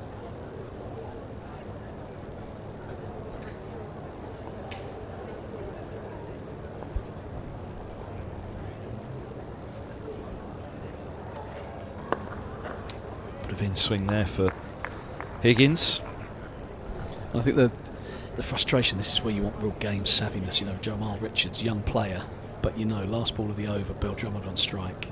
You've got to be backing up and making sure that you get home. That was just a little bit sitting a bit deep in the crease, a little bit slow start, and that can be the difference between making your ground and not. So he should have been on his toes and looking to back his skipper up.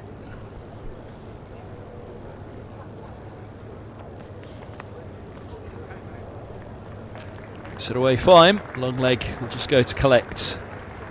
And by the hover cover. Yeah, a little leg glance here. I think she drew about 170. Just it wasn't that bad a delivery. It nipped down the leg side, and Bill Drummond, equal to it, just gets a feather on it, and down it goes. 4 runs.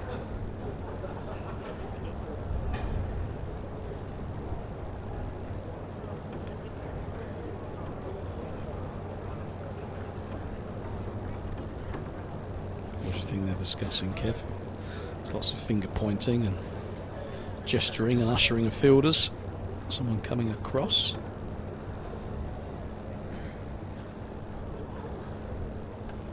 A bit of in-swing that he got. First ball of the over. Got the 2 mid-wickets in now. Yeah, 2 catching mid-wickets. We've seen this a little bit kind of Stokesy-esque, isn't it? You remember the Usman Khawaja field, the umbrella, the catching umbrella. It was Edgbaston, second innings. And, Ollie Robertson, York Khawaja. It's not quite that, but there's a couple of catches in there now.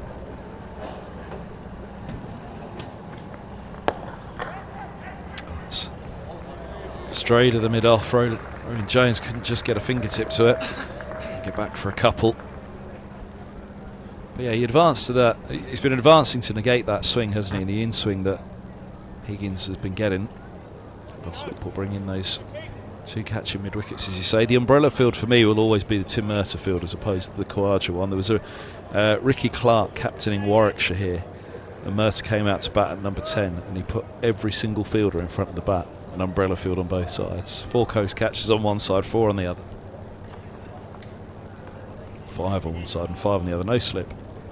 Just everybody waiting for Murtagh to clear that front foot, whether it was front foot, whether it was short or full. No keeper. 5 on one side and 5 on the other. That just leaves you've got your 9 fielders, Kev, because you've got your keeper and your bowler. So it's got to be 5 and 4. 5 and 4, I said, didn't I? Yeah, it's 5 I went 4 and 4 and then corrected 5 and 4. I thought maybe they'd move the keeper. That would be. I told you I had my sleep at lunch. I'm feeling better this afternoon. Yeah, well, I was just watching Toby Roland Jones and Bill Drummond push that one down the ground. It was like he went down in instalments. He's had a lot of workload with the ball, and he's having to think pretty hard as well. Sometimes you have a lot on your plate as a captain, and he forgot to put his arms out and stop that one. And the runs continue to flow. I'm pretty sure I'll still have the picture of that field. It was brilliant because they were good mates off the field. Clark and Mercer came through Surrey together, didn't they?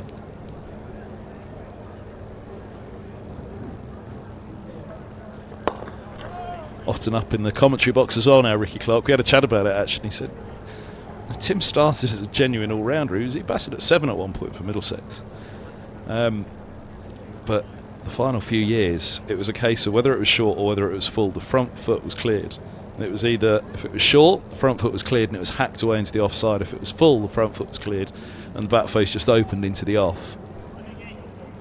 This field was brilliant to watch.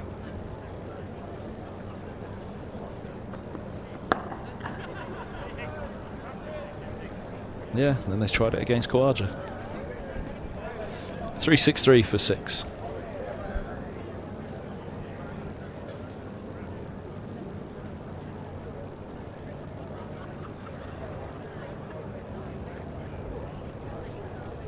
Now, if Mercer was bowling, of course, they didn't need the keeper. Ball barely makes it that far, so. I suppose if you're going to bowl up at the stumps and straight and try and invite the drive, you might not need the keeper, but be a gutsy batter to try and leave it for the 4 byes if it's straight. Long time Middlesex journalist and broadcaster was up here the first 2 days. David Townsend, mate of yours and mine, sees Mertz. Say that one you let go last year, Mertz still hasn't got down the other end. Fabulous bowler though, wasn't he? Did you face him much, Mertz? I did face him, yeah, back in his Surrey days, not when he played for Middlesex. I'm trying to think when he made the move. It would have been around 2005-06. 2007. Yeah, I retired 2006, but I played against him when he was at Surrey. I think he got me once at Canterbury, I think.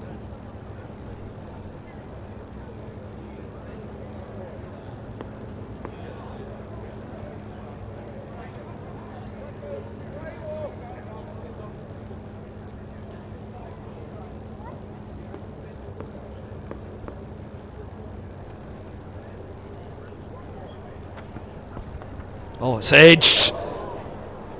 In between second and third. Did Higgins get his hand down at... Is it Higgins? It's Geddes, is it? Who's in there? I think this carried because it went hard. He went hard at it. It's in the gap again, isn't it? Yeah. Yeah, it's in the gap. I mean, when they have edged these balls, there was one that flew straight to Higgins, but he was so close, it went like a rocket. That was Joey Everson. The one to Crawley that Robson put down was... Again, full stretch, and similarly that one. Jamal Richards survives, picks up a single. Good length though for Brooks.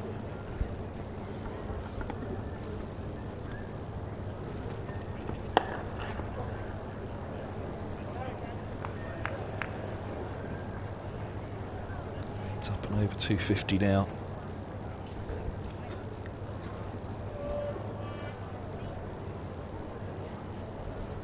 Tell you what though, Kev, it wasn't as hard as the one I took in warm-ups. They obviously weren't watching the Middlesex guys at that point. They've just learnt a thing or two. I'm determined there must be a security camera here at Lord's. Mate, it was good. I promise you it was good. It was as good as I've done in 20 years, and we need it on camera somewhere.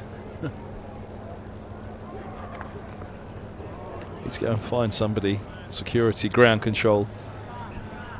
Get them to go back through the security footage. They'll have you can ask Joe Denley, you can ask Adam Hollyoak, the strength and conditioning coach. There was a few boys that saw it. They came running in. It was one of those they were pleased with. I reckon it landed on my phone. It was a bit uncomfortable. Yeah, I wasn't expecting to be diving around. What's come off worse, you or the phone? Yeah, probably my skinny thigh.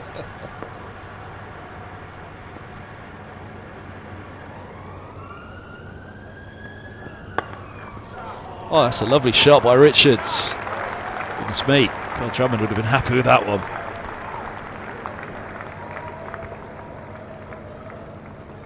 Yeah, short and wide. Bit of a calypso flourish through the offside, that one. He said sit up and hit me, and he did with a straight bat. And a flick of the wrists, and it raced down the hill.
Last ball of the over, couple of sweepers go back. Middlesex won't mind the single. Oh, chipped up. Richards into double figures. 370 for 6. Yeah, as I mentioned, if he can make a contribution here, 25-30, push that lead up to 300. Just as importantly, it will do Jamal Richards' confidence a lot of good, because he must have been a little bit shaky after the first half of his game. 0 and then 3 overs for 21, and there was a few byes in there as well that his line of bowling contributed to. But he's come out here, played a couple of handsome strokes, and if he can build some confidence, he could be a key player in the second innings of Middlesex when he comes to bowl.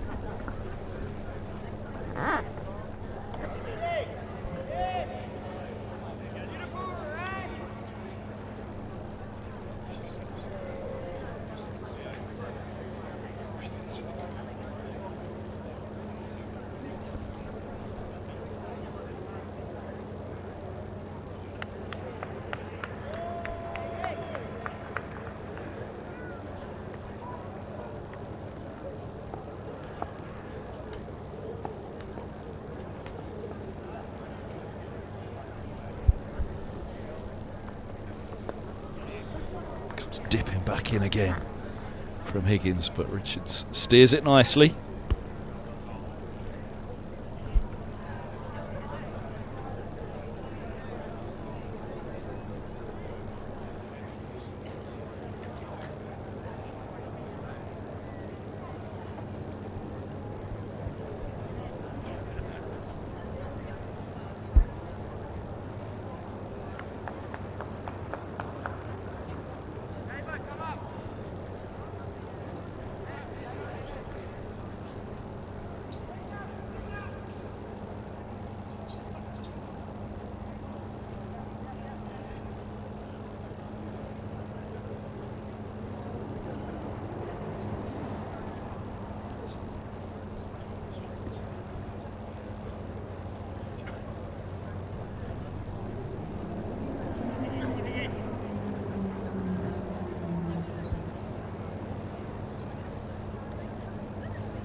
Standing up for Beltram now.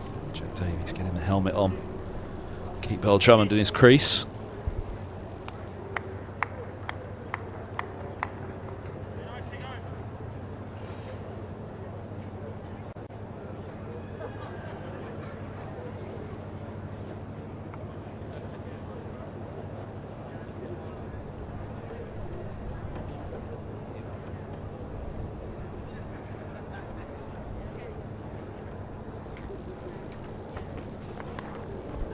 Fizz is back in. Kept in his crease now, Beltram, so what Davies is up for. A little bit of movement just brings, there you go. You can have a chat with him.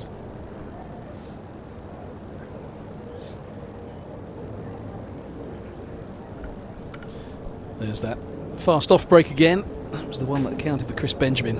Flicked the top of the off stump. Still plenty of seam movement. Yes, the slope plays a part in that extravagant movement, but we've still got to deviate off the seam as well.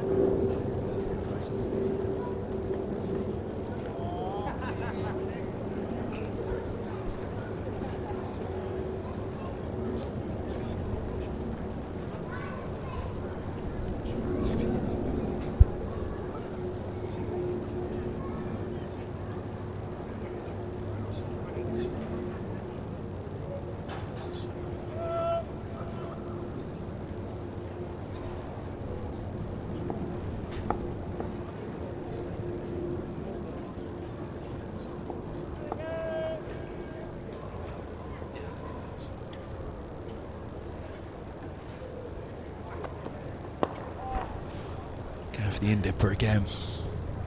Took out by Richards. Hands over his mouth for Higgins. Thought he was nearly through with that one.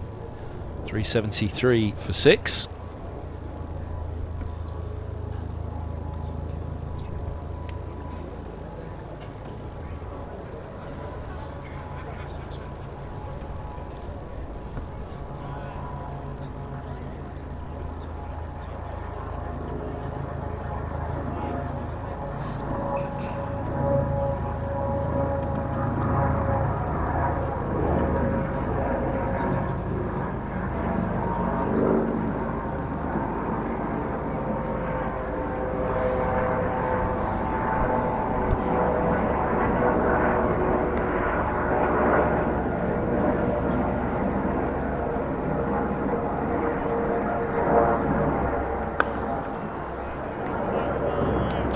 Part here, isn't he? He's getting right behind it. Yeah, there's been some good contributions. 35 from Everson, 34 from Benjamin. If Richards can do similarly, Kent will build a lead in excess of 300.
Oh, what a peach of a ball from Brooks.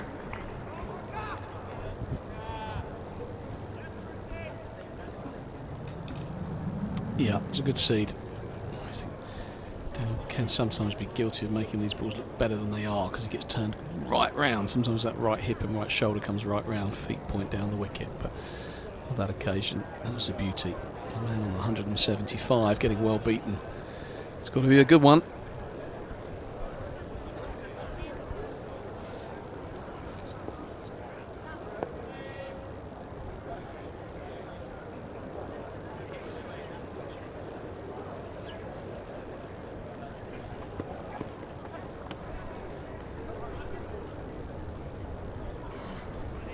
.374 for 6. Yeah, I might give Brooks some credit there with a crafty bit of bowling, just hiding that one down the leg side. It might be just giving him too much credit. Might have been an errant one, but it's succeeded in keeping Jamal Richards on strike, which is what Middlesex will want.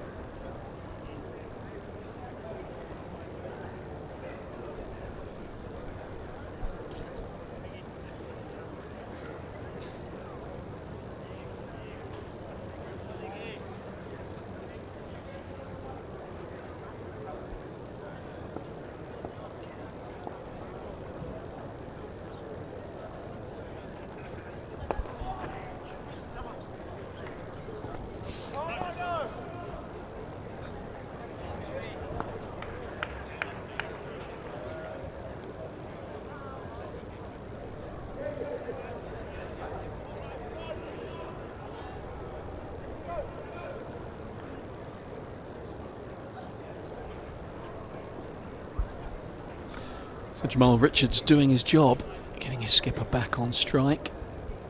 14 off 24, couple of handsome strokes. The lead is 266 psychologically if they can get it above 300. I feel like they're in the driving seat with this ball still nipping around off the seam.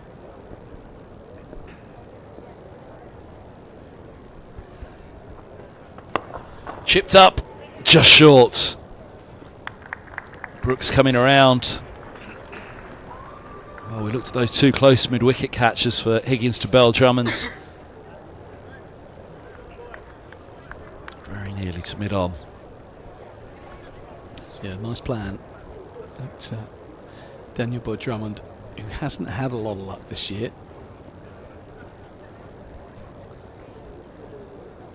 When you're going through a bit of a rough patch, you find bizarre ways of getting out. Suddenly, you have a little bit of luck, and those ones don't go to hand.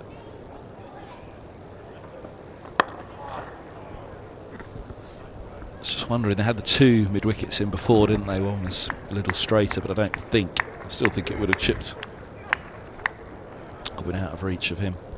I remember a few years ago doing that T20 commentaries for Kent for a few years now. Daniel Boyd Drummond went from one year being the leading run scorer to the next year couldn't buy a run, and he was getting out in the most bizarre ways. I remember against Surrey, he got a ball down the leg side which he flicked at it, and Sonny on the Rhine was on the ring. That short fine leg went straight to him like a rocket.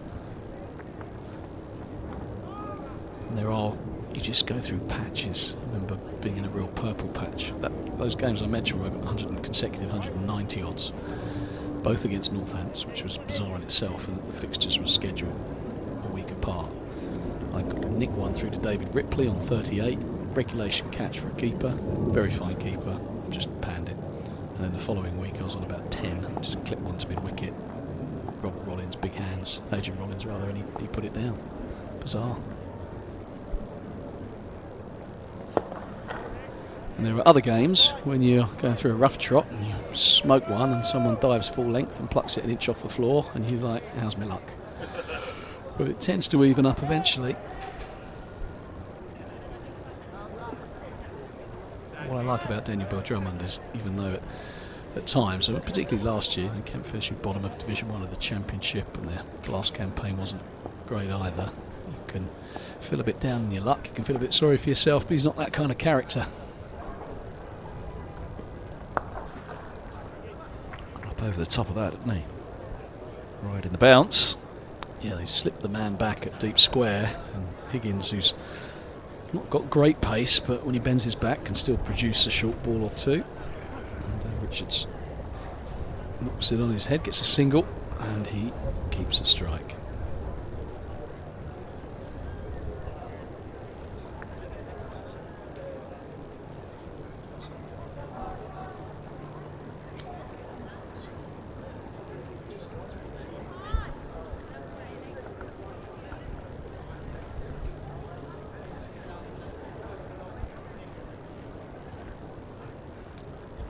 The fielder who's just not able to get around in time to that Bell Drummond chance. He's been grumbling though, hasn't he? Which probably isn't a bad thing actually, fast bowler, seeing grumbling and grumpy.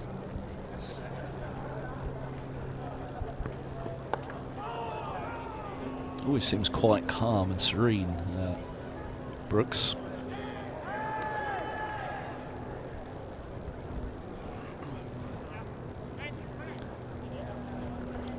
On with his work back to the top.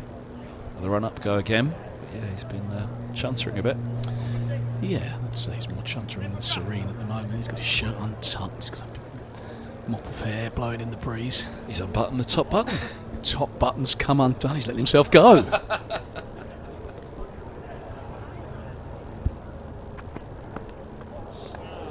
What a seed that is. Showing what he's capable of. So tuck that shirt more often, won't he? That is the length. I mean, that is the perfect line of length on off stump. If it went straight on, it was arrowing in on off stump, and it just straightened. Look at that original line off stump, bounce, left him, nearly brushed a glove. It's a cracking delivery, and I don't think he was there often enough in the first innings. He's been much better in this spell. He's working up a lively pace as well.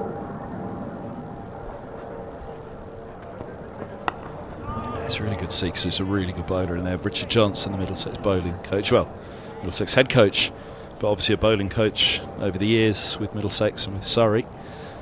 Very, very excited about the capture of Brooks. Really believe that they can get him to realise all that early potential that he showed at Warwickshire. Still only a young man, of course, so plenty of time for him. Yeah, bowlers talk about rhythm, don't they? Fast bowlers' rhythm.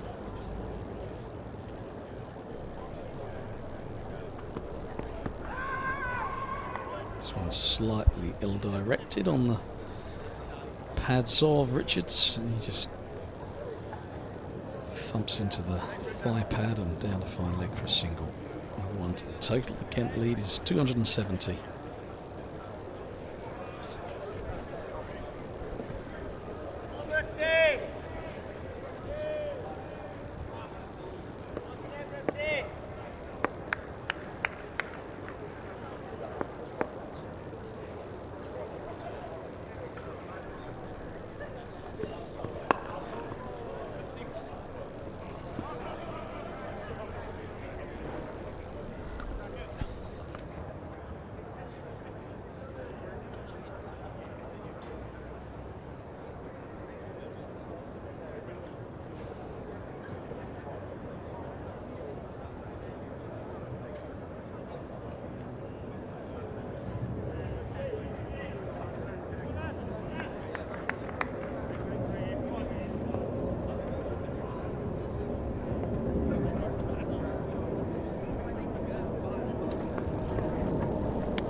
There, Brooks. Working up ahead of steam, he's got something going here, Brooks, and it's good to see. Middlesex. Some bowlers over the years, you do just need to get them going, don't you? Brooks has never quite struck me as that. Like I say, he always seems quite serene, gets on with his job. Well, it's that rhythm, isn't it? Confidence, rhythm. Sometimes it comes from just bowling and something clicks, you find it. I mean, this is what they tell me. I've got no idea, Kev, not having bowled anything seam up in anger, but the fast bowlers. Did you ever have to fire them up, any of yours? Or was there any one that you just thought, I need to get him going today? How am I going to get him going? Well, you like to think they fire themselves up, but yeah, sometimes you can do. Sometimes you take a bowler off and they want to keep going. You bring them back, and they've got a point to prove.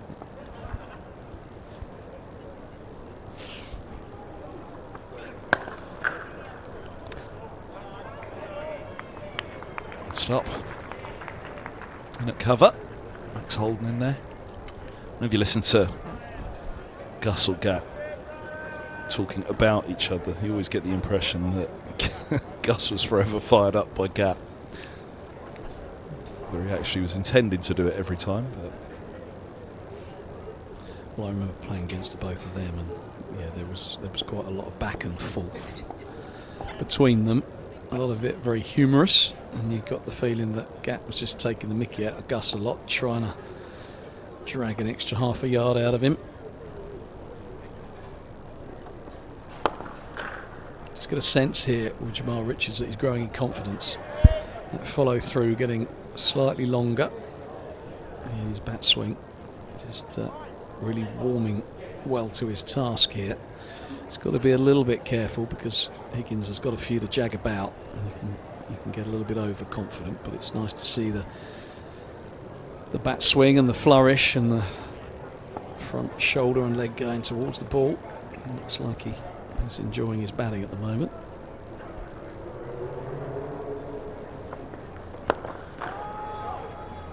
yeah, I never have had one of them up here. Angus Fraser's obviously done a lot over the years. Mike Gassing been up a good few times as well. As soon as they sit down, they're basically talking about the other one. One day, I'm with Gus and the back door open. The door opens behind us and Gat walks in. Right, catch this Gat, put them on together. Just cuddled each other to death. After all that, chipping away.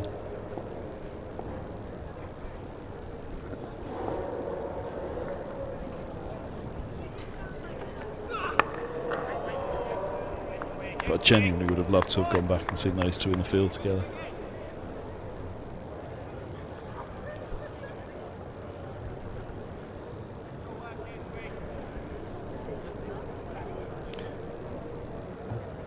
Angus Fraser was never the happiest when he was bowling, was he? He had that kind of stoop shoulder walk back that we were discussing on day one and comparing the Toby Roland Jones walk back to his mark.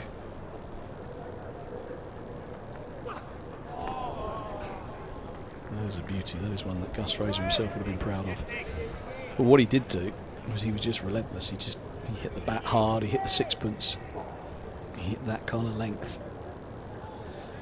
Never really gave you much to hit as a batter. Challenged your off stump, challenged your forward and backward defensive.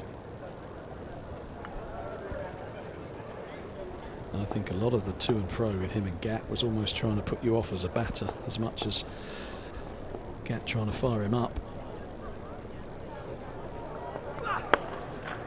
It's flashed hard from Richards, and again another one that you'd have said Bell Drummond would have been proud of at the other end. Yeah, there was width. That was the thing there, width, and Richards, no second invitation, just put his hands through it. That's a bat swing right over the shoulder.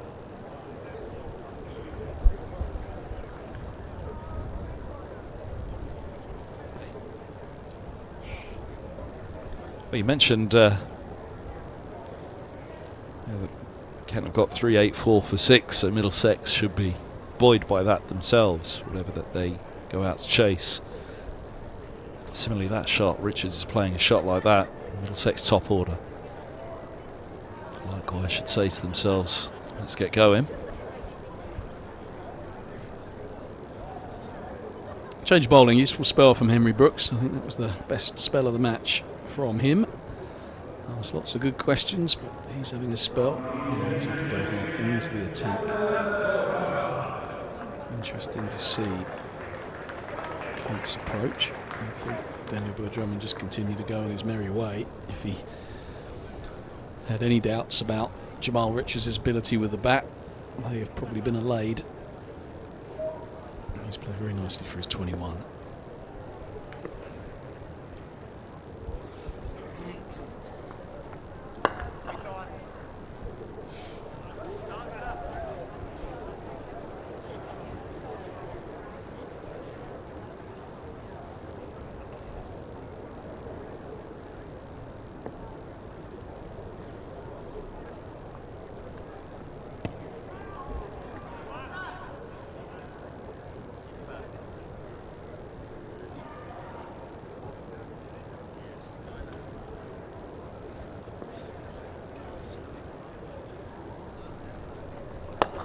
Oh, now he's got right underneath that. Roland Jones comes around. He's not going to get there. He was interested all the way, Roland Jones. It's only just out of reach. It wasn't there for the dive. But he was kept interested for so long. Well, he was going over the top of mid-on here, Daniel Drummond. He sliced that. It was like one of my 3 woods. It was really sliced across it. He's had that little bit of luck in this innings. We saw in the previous over, chipping one wide of mid-on. Much more watchful on this occasion. You can understand his thinking. Ball still seaming around, not much in it for the spinner. If he can take him downtown, you think if this had been a T20 game and Zafar go hard and mid-on, mid-off up, he'd just whack it over his head for 4 or 6. Ball not really gripping.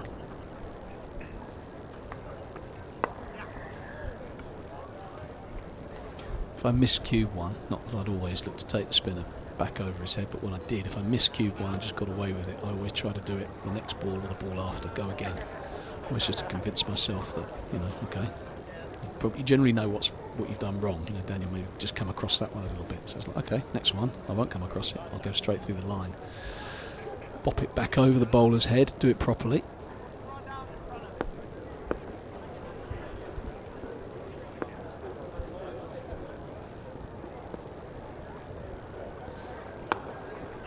This will be an inch. Oh, yes, no, there's a hesitation. Oh, he could be gone here. That's tight. That's very tight. A shake of the head from umpire Bailey. Higgins, Holder, my apologies. I think he's looking bemused. Well, it's poor from Richards again because he actually got the ball beautifully in the gap. Bill Drummond calls him and he stutters and stops. And then again, once again, doesn't go in the straight line. We're going to have a look at this. Direct hit so often out. No, he's home. It was tight. You're right. It was tight. But as a batter, when you knock it in that cover gap, especially when you're trying to get your skipper back on strike, tell a lie, he's nicked the strike. But that was always a single. If he'd gone straight away, cruised to one. He's a good umpire Bailey, isn't he?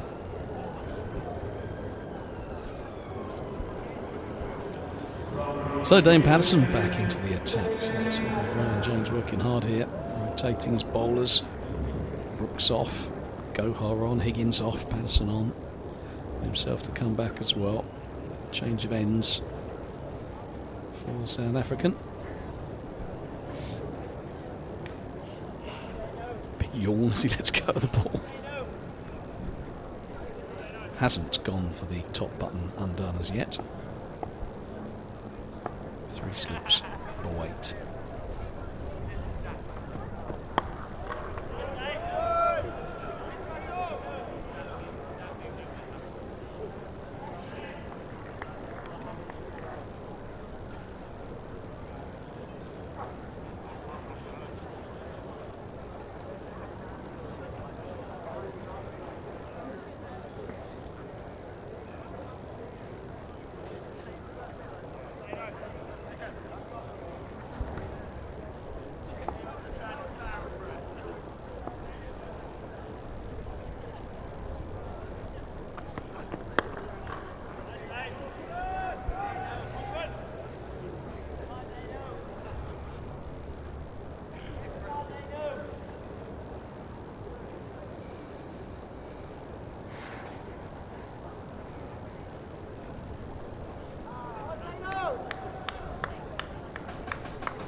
Smokes down the ground. Richards is getting a taste for this here at Lord's. Well, that is arguably the shot of the day. I mean, that is gun barrel straight. What a strike that is down the ground. Timed it to perfection. Just thought the stumps were going to get in the way. He hit it so straight. That is a perfect straight drive. Well played, Jamal Richards. In some ways, it will do him the world of good in terms of his confidence, just getting back in the game.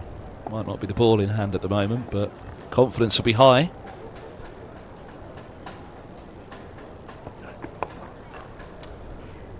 Second that from quite a straight line, but he'll get a single.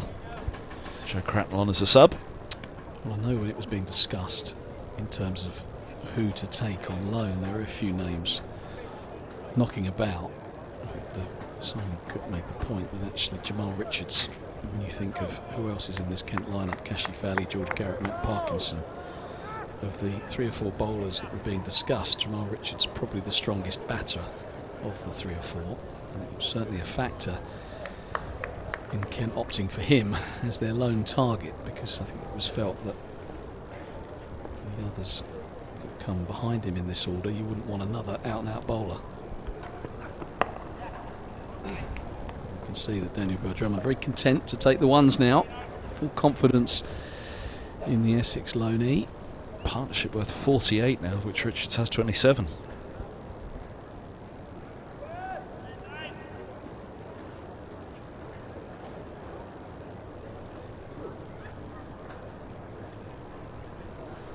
I'm really pleased for him, because if you've got this 1 week opportunity, as might well be the case, he's been signed for 2 weeks, he might play at home against Glamorgan, but he might well not.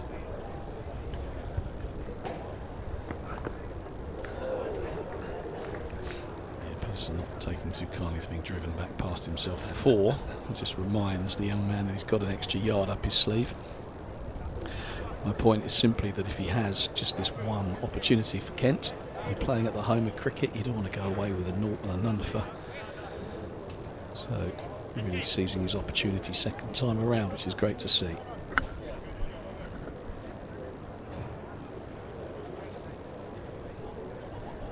Nice thing, Kev, as well these days about the streams. up and down the country is you can stick that on the show reel, can't you? You know, I tried to scrape the archives for 1 or 2 streaky 4s for my highlight reel. And Jamal Richards has just hit one of the best shots I've seen in a long time, straight down the ground at the home of cricket. For South African Test bowler.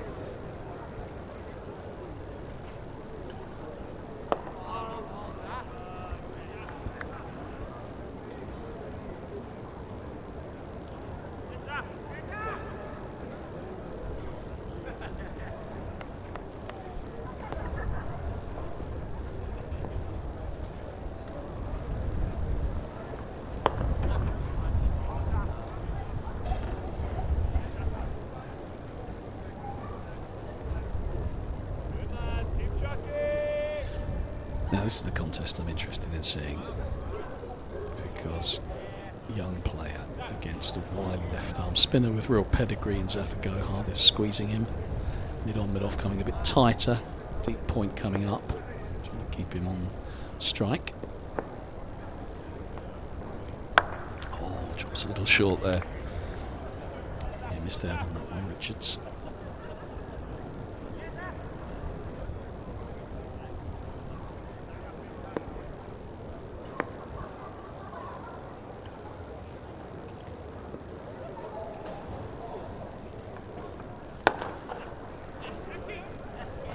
Nicely played.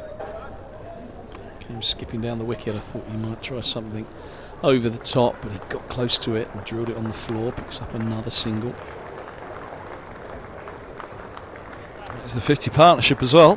28 Richards, 21 Bell Drummond, 81 balls.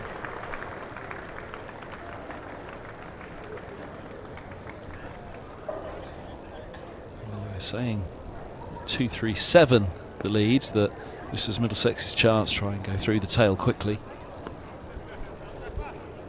Richards has had other ideas, and Bell Drummond, as you say, is able to sit back and trust him now.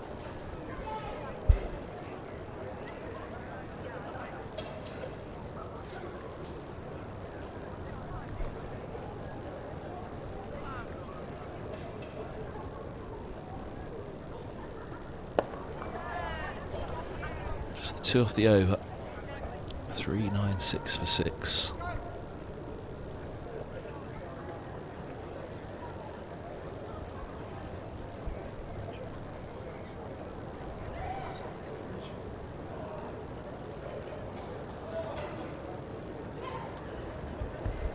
Hour and 15 minutes since lunch on the third day that is going very much in the favour of Kent as well.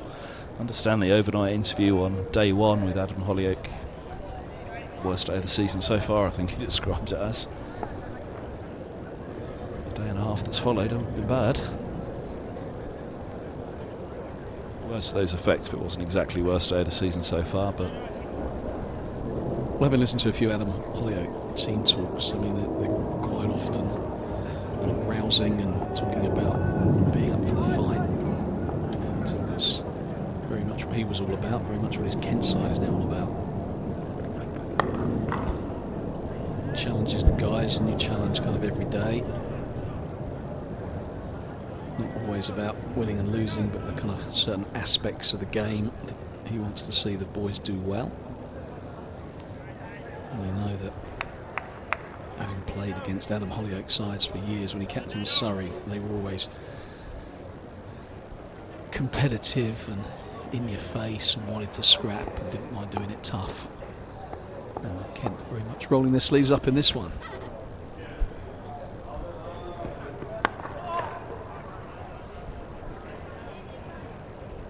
I think there was a sense last year at times, albeit in Division 1, there was a difference between the two divisions, the Divisions 1 and 2 for a reason, and there's very fine sides in Division 1. But Kent, with their depleted bowling resources, conceded 500 a lot of the time, and that can be pretty demoralising for a group. There was a time where you felt they were a little bit browbeaten. But so far this season, you start the season with a couple of wins, you're right in the kind of promotion mix, albeit it's early. Gives the team a bit of a lift. Nicely played again by Richards. So yes, Kent depleted again on the bowling front, but They're handily placed in the table. There's a lot to play for. And because you know you've got these bowlers coming back, it's just a great opportunity. As we're seeing at the moment, Richard's keen to take his opportunity. George Garrett steaming in, taking a 3-for. There's going to be competition for places and their places very soon, so it can focus a few minds.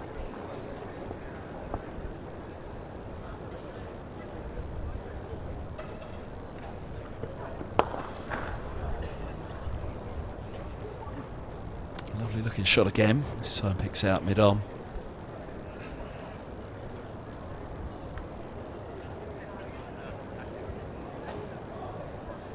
Yeah, I don't think it'll be long before we see the skipper. This ball approaching 30 overs old. Still going to swing and seam about. Probably seen as much in the last 20 minutes or so. I thought Brooks was excellent. Higgins was getting it to nip about. Patterson hasn't looked quite as effective from the pavilion end as he was from the nursery.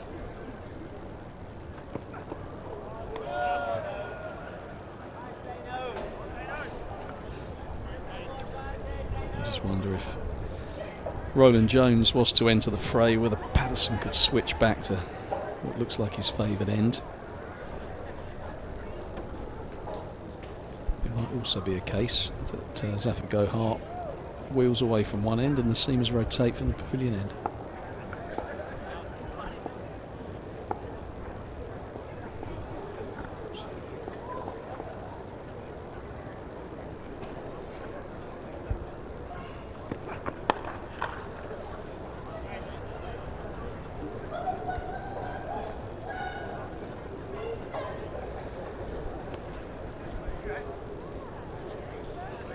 .397 for 6. Gorgeous day here at Lord's.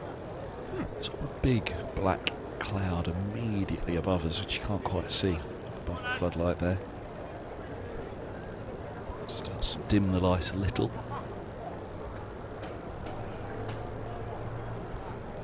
It's been nowhere near as filled in today, the overheads. There's a bit of constant patch of blue here or there to follow whatever cloud cover's rolled in. Middlesex will hope that when they are out there, you can see the wind as well. I mentioned that this morning. Force of the wind.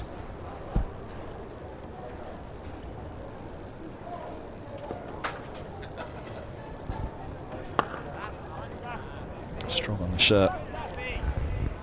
Zafar Gohar there. Quite sure that wind going across him will help with what he's trying to do. He was on at the pavilion end earlier, wasn't he?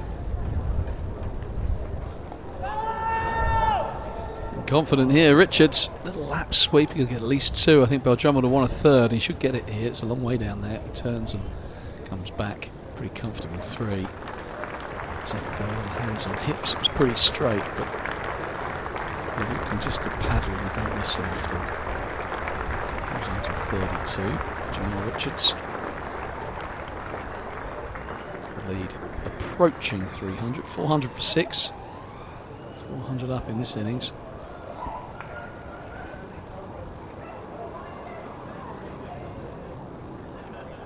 Mid off, mid on. 3/4 of the way back to the boundary.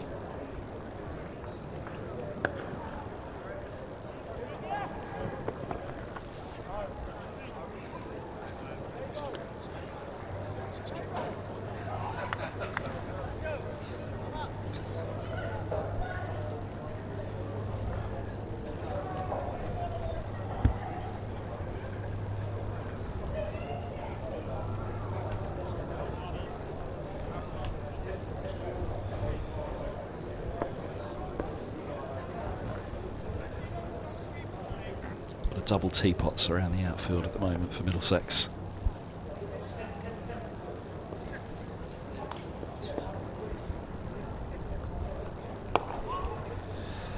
So come on then, Kev, how many did Kemp want before the declaration? Am I getting carried away? Just because you're not back tomorrow. 420, what do you think?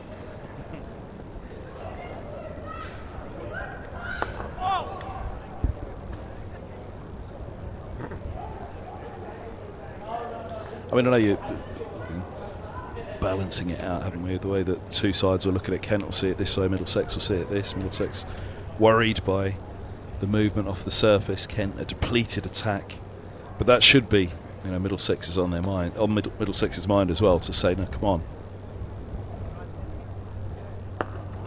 This is first choice attack for Middlesex. Patterson, Goharin adding to the already formidable Roland James and Higgins, and Brooks is bowling nicely now as well, keeping Cullen out the side. Right, no Helm at the moment, but top order. Eskenazi, Robson back in the side, Holden, right, no Elias Deploy is a big blow to them, but they will look at this and say, and as well the match down at Canterbury, look, Kent did it, chased, was it 316 now? 316's on my mind.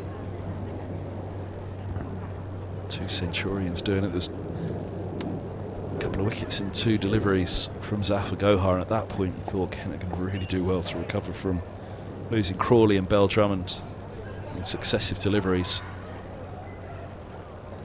But they came at Middlesex, and it's what Middlesex are going to have to do here at Lord's.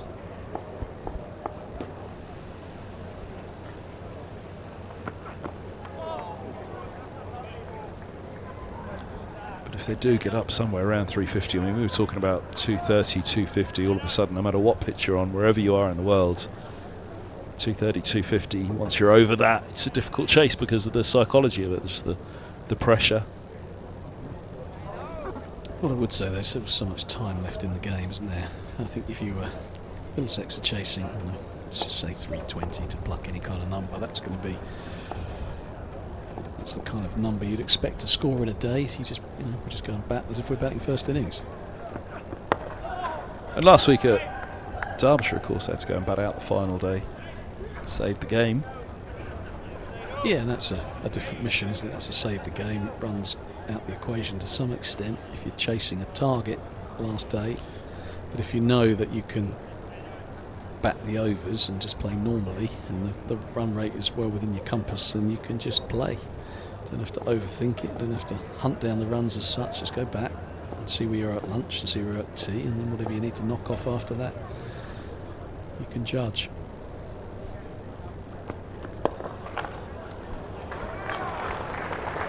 There it goes through mid-wicket, 4 more for Richards.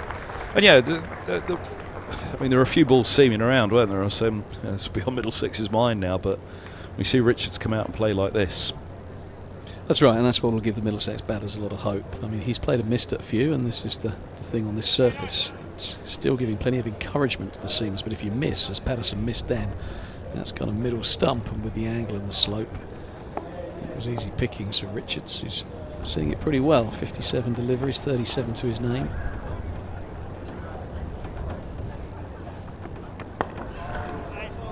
They were 8 shy of the follow-on at Derbyshire, so following on they were 0 for 1 when Fernandez was out first ball.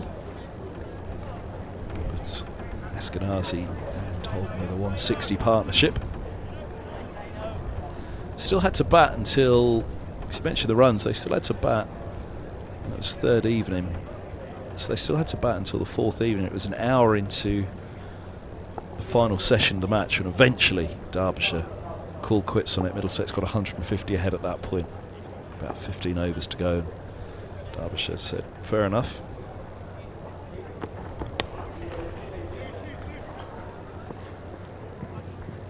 But yeah, they couldn't go completely into their shell with regards to the runs on that final day because there was enough time in the game. As it was, I thought Derbyshire slowed it down a little bit too much. They bowled a lot of spin on that final day, but only bowled 28 overs in the morning session, despite bowling a lot of spin. I just thought that final evening, 15 overs to go, I think Middlesex were 6 down, maybe 7 down. 150 ahead, 15 overs to go.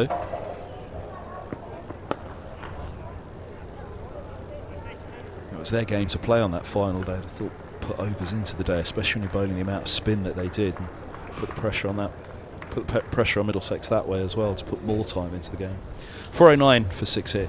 Well, I think especially given the dynamic of Division 2 being, you know, you can't get relegated to Division 2. There's no Division 3, not yet anyway.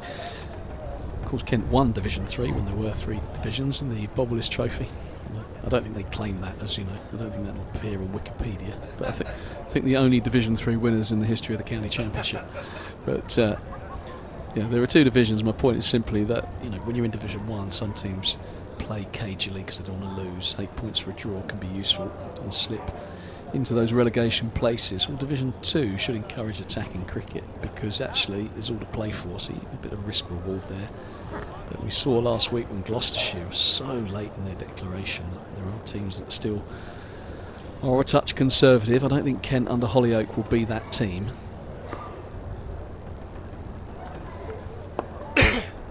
So I jest about a declaration, but you know, you wouldn't put it past Hollyoake and Bell-Drummond if they're still going, you know, tonight to have a little dart at Middlesex. There's some way off that, obviously. There's 50 overs remaining today, but you'd imagine Kent will be bowled out. But if they're not, I reckon they'll be bowling.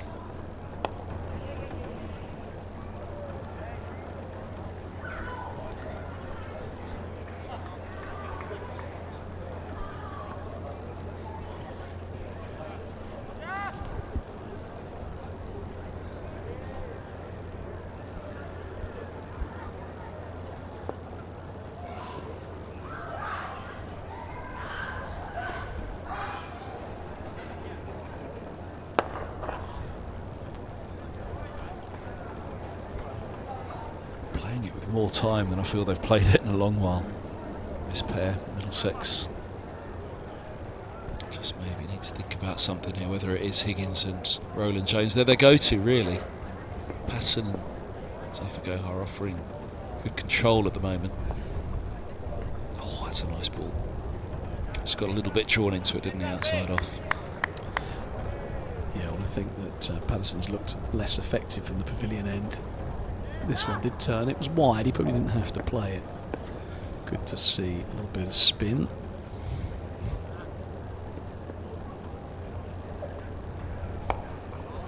I think what's been really encouraging from Kent's perspective is the performance of Richards. I know he's an Essex player, but in terms of just the way he's gone about it, and I think that says a lot about the group and a lot about the culture and the way he's been welcomed into this group, because he, Norton Nunfer must have been in a dark place, I would think, psychologically. You mentioned Adam Hollyoake there, 4-11 for 6. I'd imagine he's exactly the kind of coach you want when you've had a couple of innings like that.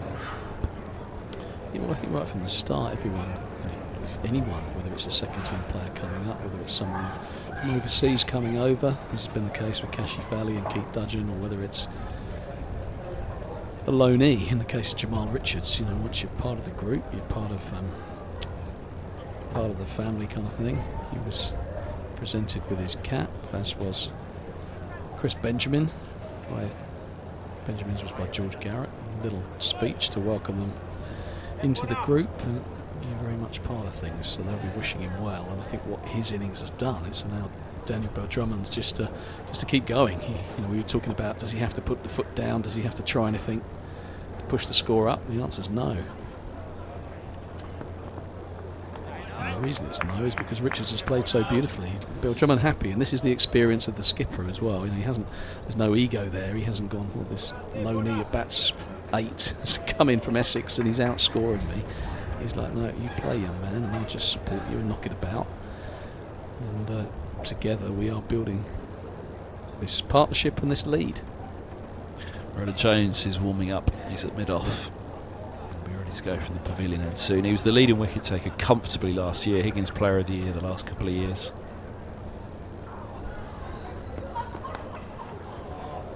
I just think I'll be having that premier duo at the moment. If you need the breakthrough, build some pressure. Yeah, I mean, I agree with you, but I think having seen that one turn a bit from go high, I think the plan will be for Zaffa to bowl from the nursery end and Seamers to rotate, because they've had some workload in this innings. So I think if you can get your spinner doing a job from one end, it just keeps everyone a bit fresher. So it'll be Roland Jones' go next after Patterson.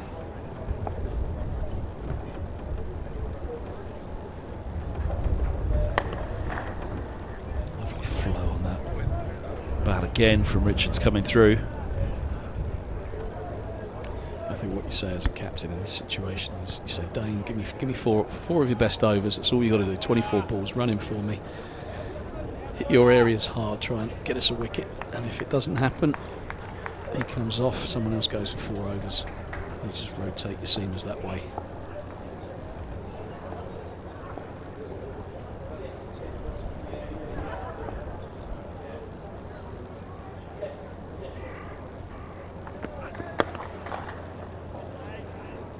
Some attractive drives from Jamal Richards.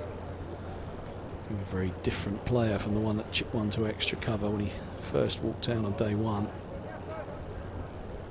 Listening to the, I think it was the day one interview. Talked about bowling in partnerships. They bowled really well in partnerships on day one. I think that's exactly what they did, and it's what they need to do now. They need to find that control, don't they? That threat, bowling partnerships, just make things feel a little bit claustrophobic again for Kent, which they haven't felt for some while.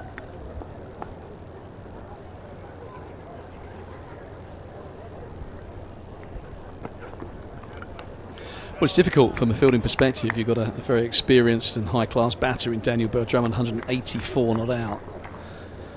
There was a period that even maybe when he was about 150, 160, he was still getting beaten from time to time. But what tends to happen is the new batsman comes out, you focus all your attention on trying to get Richards out. So Bell-Drummond, they're quite happy for him to take one, bowl at the new batter. So you lose a bit of intensity against the guy that's in. And then when the new fella starts to play well and looks trouble-free, begin to look a little toothless. Good over, just a single off it from Patterson. T be a little bit delayed today, also making up overs from yesterday.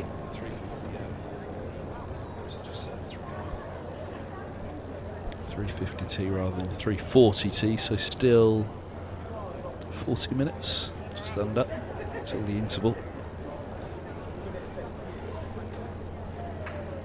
Roland Jones is back, but he's back from the nursery end. We were thinking pavilion end, Gohar or Higgins at this end, but... Well, I think it might be Gohar who is going to revert to the pavilion end, I would guess, because Patterson it's not quite happened for him. So I would have thought if you were going to go with these two bowlers in tandem, it would be Roland Jones at the pavilion end, Patterson in the nursery end. That's how they've operated for most of this match. It's been pretty effective for them. So Roland Jones from the nursery end, just mixing things up. So I'd like to see this from a captaincy perspective.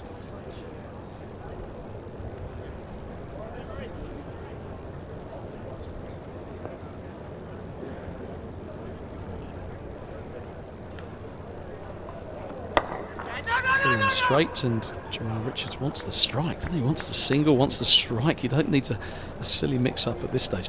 Kev, when Roland Jones got his hat-trick to win the 2016 title, was that bowling from this end? No, pavilion end. It was pavilion end, was it? Yeah. I mean, Murtagh occupied this end for a couple of decades nearly, didn't he? Yeah, but he can't bowl all day, even if he did bowl. No, I just mean 60 that, miles an hour. I just wonder whether he bowled much from this end. Obviously, it's even at 60 mile an hour. Even I don't say that about Murtagh. That is a beauty, and I guess that's what this end does offer him. You'd imagine more movement down the slope. This was Murtagh light, wasn't it? In and then, cool, that's a beauty.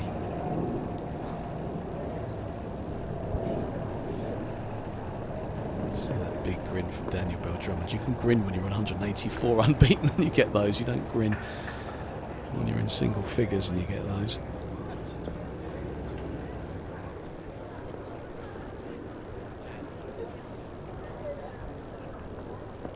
Oh, now over the top. Higgins racing after it, sprinting hard. It's going to plug. I'll get a couple. Well, he's done this a couple of times, Daniel Bell-Drummond. He did it against Zafar Gohar, where he came down the wicket and looked to launch straight, sliced it wide. That's got to be Murtagh under there. Salisbury looking at them. What are you two up to? Spike on the left. Yeah, it's Murtagh, isn't it?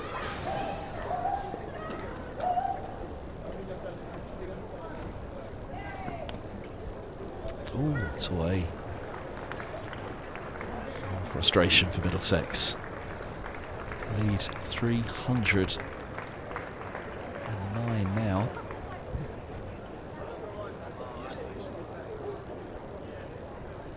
So that one tickled down the leg side. This one, the ball before, Daniel Drummond just came down the wicket, looked to launch it. Look, I mean, his bat turns. It's a pretty horrible shot in the end for a man who's playing as well as he is. But even though his bat turned and he skewed it, he got it over a deep mid-off fieldsman. But yes, he was aiming something pretty extravagant back over his head, I think.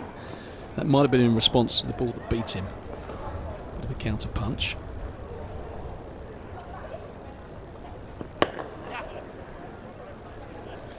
Content just to pick up the single here. I think Roland Jones wants a crack at Richards. He's just going to have the one ball.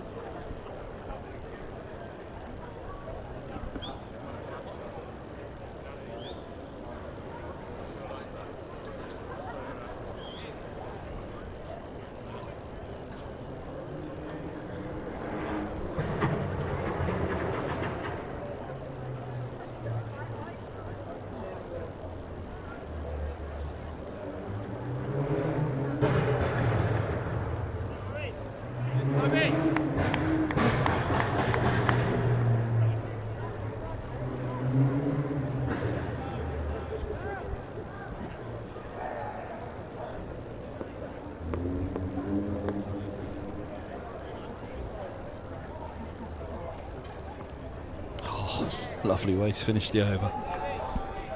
419 from 6, 310 is the lead for Middlesex. Yeah, there he is, Mercer with the hood up. Looking pretty cold up there. Spike on the left, Ian Salisbury on the right. Mercer in the middle. 60 mile an hour, Mercer. Only at the end. He was quicker than that for most of his career. Oh no, I was going to say 55 mile an hour, Mercer. No, well, there was a couple of deliveries in that last set of 6 from Toby Roland Jones that were Merter-esque, sailing past the outside edge. I do quite like him. I know he prefers the pavilion end, Roland Jones, but I do quite like him mixing it about. He's highly skilled. He can go past the outside edge from this end more easily. And it is Zephyr Gohart switching ends.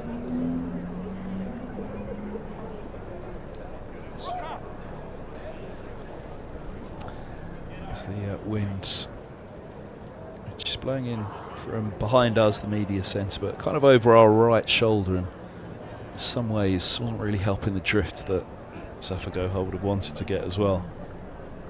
Maybe now bowling into that wind it'll help. Yeah, I think that's correct. Yeah, a little bit of drift and hopefully get the odd one to bite. If it doesn't bite, sometimes with the drift you can play around your front pad. So he's got to straighten it up. We saw a ball to Joey Everson, and he was bowling from this end where Everson just got an inside edge. Saved him. It's not so noticeable on the shirts right now, is it? But we saw a few overs back. His last over perhaps at the nursery end from Gohart. That shirt was really buffeted by the wind.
Jamal Richards eyeing what would be a maiden half century, no doubt.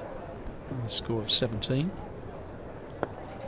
Prior to this, just the one first-class match against Ireland at Chelmsford, a game in which he took 5 for.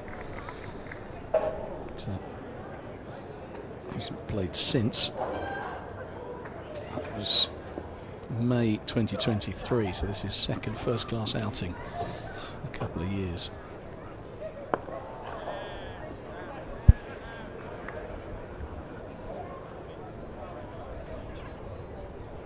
He's 21 years of age. 21 years and 62 days.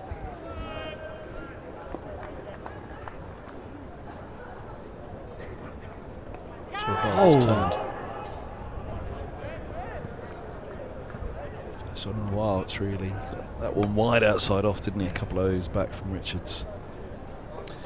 Yeah, this one was straighter, wasn't it? It was looked like more leg stump. He was definitely working this away to the leg side, Jamal Richards. Just the drift that we were talking about on the breeze gets into play. Round his front pad, turns. Richards is looking down towards square leg, and it's gone to third man. Riding his luck a little bit there. Just thinking about a couple of things with Richards. One, the phone call that he received playing a second team game for Essex. You're out on loan, you're going to be playing at home at cricket. What that does to you, a new bunch of blokes, the opportunity, the pressure, the nerves. The caught cover for naught where he looked absolutely devastated, and then 3 overs where he didn't get it right. You go back and you reflect, you regroup, but to come out and play as he's played today says to me that he's got something about him.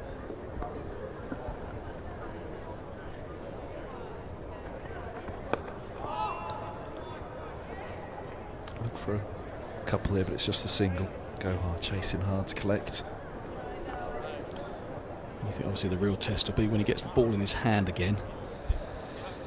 I just wonder whether Daniel Bell-Drummond will be well advised to have a fairly early look at him, you know, while he's riding high, rather than make him feel like an afterthought and bowl him in the 40th over when everyone else has had a go. Maybe you just throw the ball to him first change and go, mate, this is your day. The field has dropped back to Bell-Drummond. Roland Jones really wants to bowl at Richards here.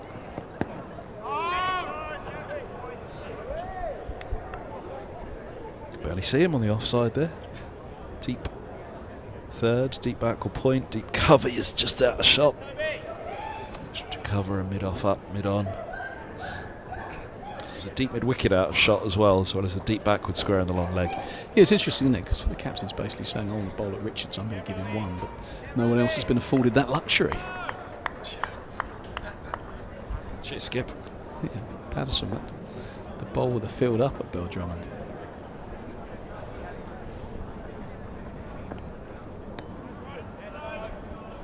So I never quite understand in this situation, if you're going to spread the field, why you wouldn't keep a slip in. Because you've got the boundaries protected anyway. So if you've got all the boundaries protected, then why not have that deep cover? Just have them round the behind square one, 20 yards squarer, third man a bit squarer, and have like a second slip. Because if he nicks one, you've still got a chance of getting him out. I always think this kind of field says to, well, very rarely happens to me, but you feel $1 million because you just think they're not trying to get me. They're not trying to get me out. They're basically trying to give me one, which has happened on this occasion. So Roland Jones is going to get a couple of balls at Richards. He's well set, 43 off 75. Daniel Bell-Drummond is nudging his way to a double century.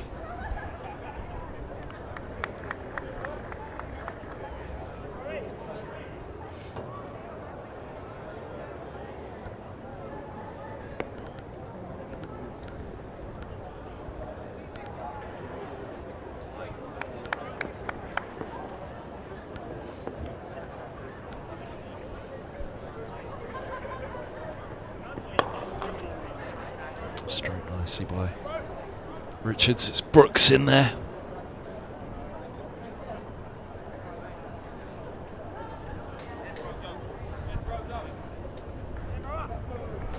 Back they go. Give him the single. 2 slips left in. Oh no. Only deep point. Cover's going to stay up. Yeah, this is a good field. I like this field. So you're keeping your catches in, but you're saying if he gets a single, we don't mind.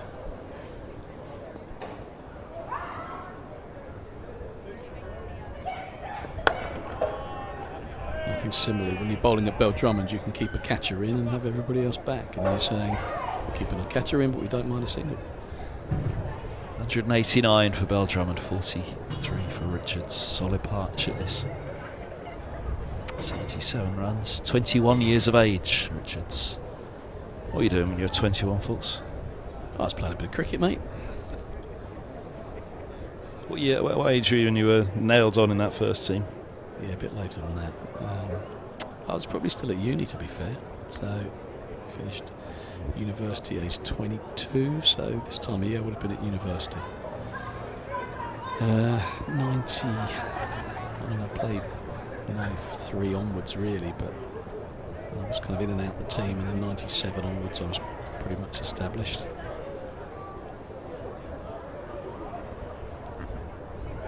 You remember the first game? My first ever game? Yeah, I was a duck on debut against Surrey. Terrible. Surrey get 580 at Canterbury, August 1993, and then nicked a half-decent one off Joey Benjamin for naught, having smashed one first ball off Wakar Yunis. Nearly got off the mark with a boundary, but went back of a length skiddy, and I nailed it off a back foot cover point, dived and stopped it.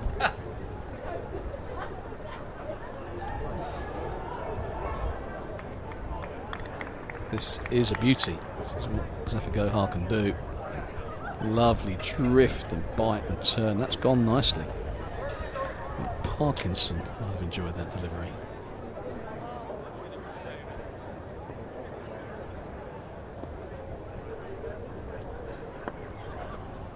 Key to the success, though, Fultz, is obviously that you're able to let these things go, forget about them, and move on. Yeah, well, you brought it up.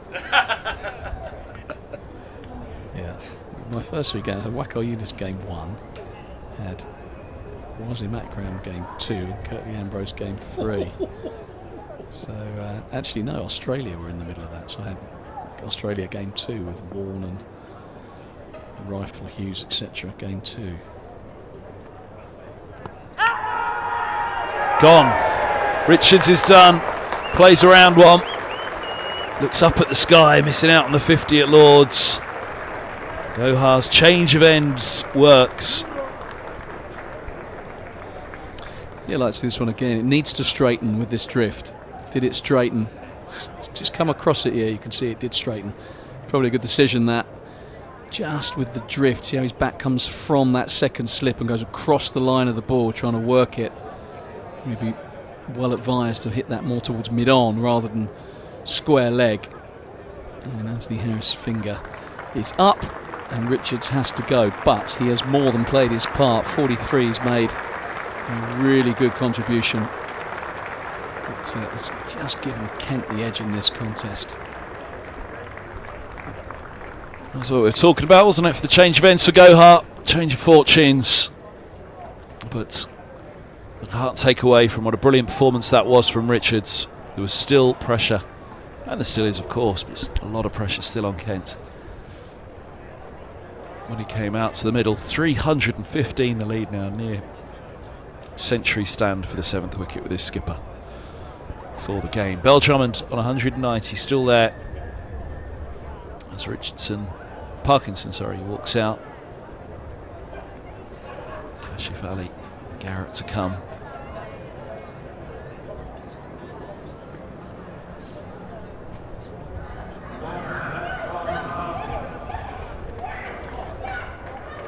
Well, there are 20 minutes till tea on the 3rd day.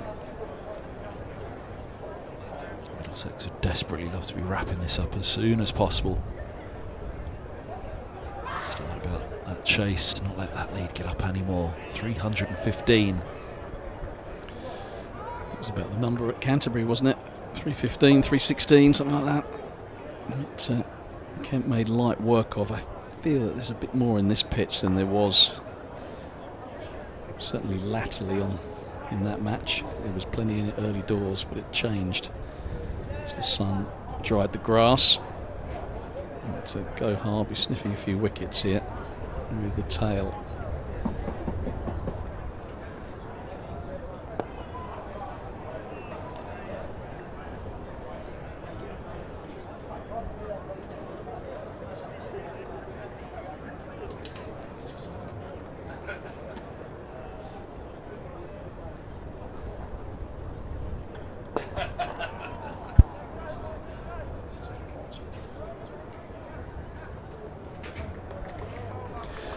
Successful over from Zafar Gohar. Kent 424 for 7. The lead was a healthy one from a Kent perspective, 315. Who would have thought that when they were bowled out for 129 in the first innings. Middlesex having a healthy first innings lead, but Kent, they're a scrappy bunch and they are showing that fighting spirit here. Toby Rowland-Jones has been good since he's come back from the nursery end. He's got Daniel Bell-Drummond on strike with the field spread. Just wonder how the Kent captain will play this. I still think he'll take every run.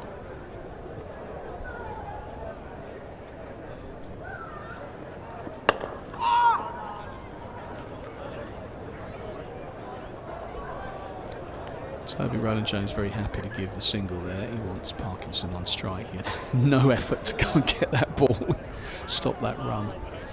He'll happily concede one to get a wicket. And you'll see the field converge on Matt Parkinson.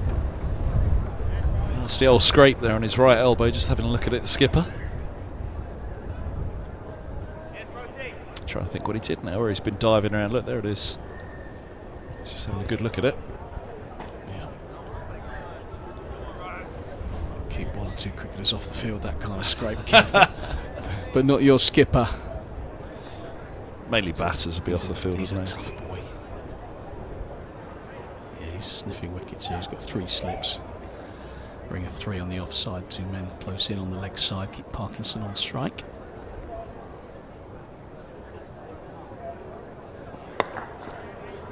On the spot. Parkinson equal to it. Be interesting to see what Parkinson's resistance is like. Bell-Drummond's down to have a chat with him at the moment. Richards played so well fluently for his 43. Parkinson mustn't be lulled into thinking it was as easy as all that.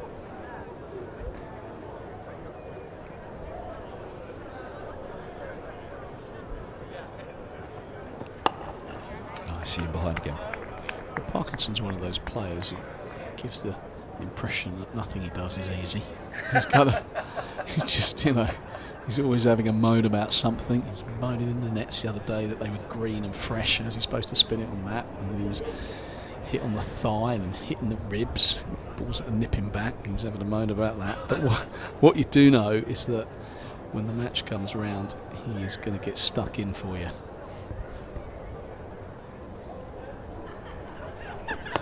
Oh, now pleading with the umpire, Rowland-Jones. He was having a go at me this morning, Matt Parkinson, because I said something like, "How did he nick that?" or something. I was moaning about my commentary because I was apparently getting stuck into his batting. I was actually very pleased with how he played. He got 17. He was a 3rd top scorer. I did say to him actually this morning, "Were you eyeing top score?" Because Tawanda, top scorer with 29, and as he was on 17, he said, "Yeah, I was aware of it. Never been top scorer in an innings before." Outside in this one. There is a feeling with some players that if you get 1 or 2 close, eventually it gets given, but Rob Bailey too experienced for that. Parkinson will do well to be top scorer in this innings, that's for certain. It's close. It is close. It's probably just a little high. He's been nonplussed, hasn't he, Rob Bailey? Yeah, watch the umpire's face. Little shake of the head. Not out.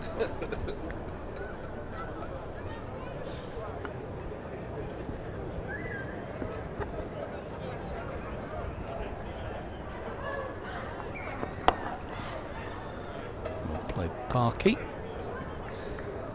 Keeps out the Middlesex captain. Decent over once again. 4.25 for 7, the lead, 3.16. I was speaking to the umpires this morning out in the middle, looking at the surface.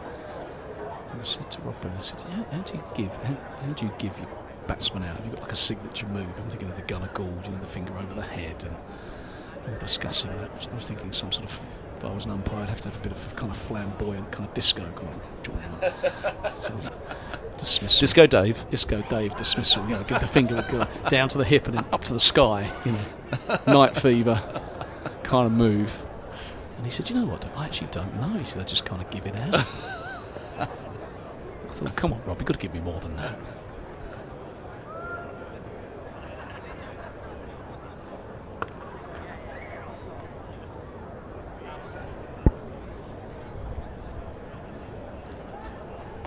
Daniel Drummond doing a lot of watching from the other end. He's picking up his single and then the field closes.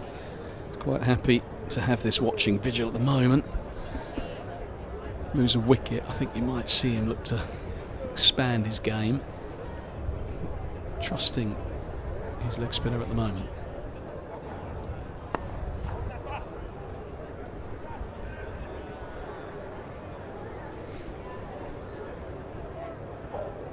What's more the theory with spinner versus spinner? They don't like to get out against each other, or they actually like to get stuck into each other? It'll be the former for Parky.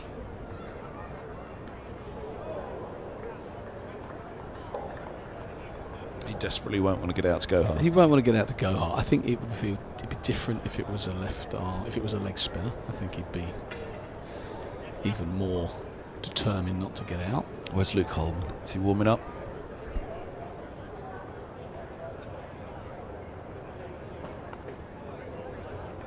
Nicely bowled. Probably won't mind seeing it spin, albeit it's never quite replicated the left arm finger spin versus the leg spin.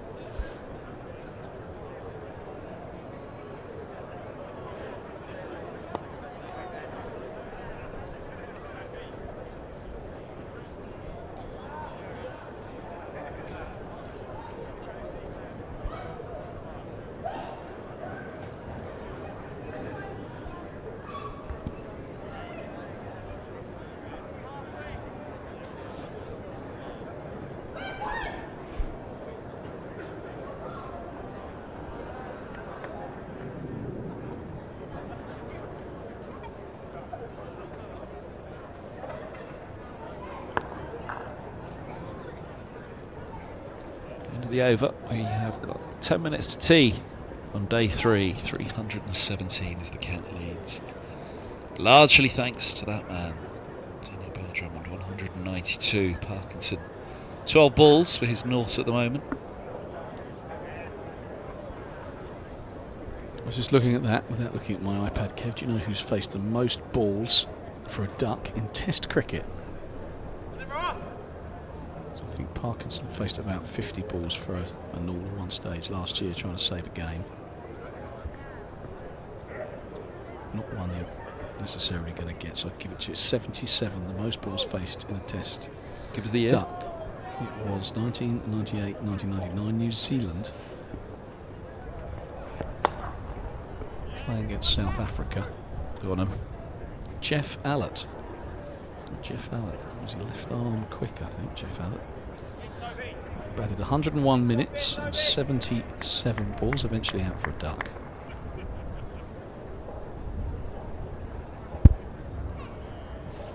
And in one-day internationals, Marco Morton, 31 ball duck against Australia. That's in an ODI.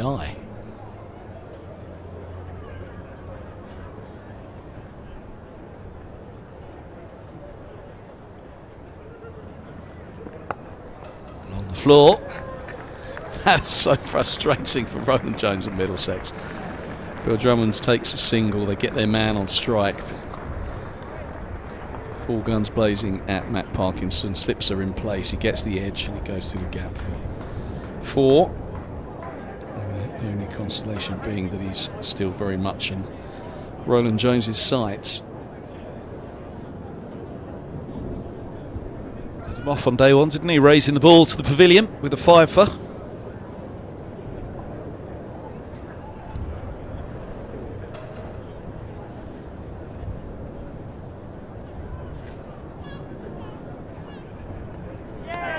Got him. Oh, is Parkinson happy with that one? He hangs his head backwards. Was it just frustration as opposed to disappointment with the decision? Bad and pad together, but nicking through to the keeper.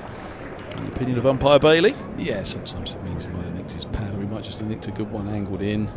He hit this. He hit his pad at the same time. Sometimes you can hit both, and the batters feel that they've hit their pad, but I think he might have just clipped his pad with the inside edge, but he's on his way. Yeah, my first instinct was he missed that.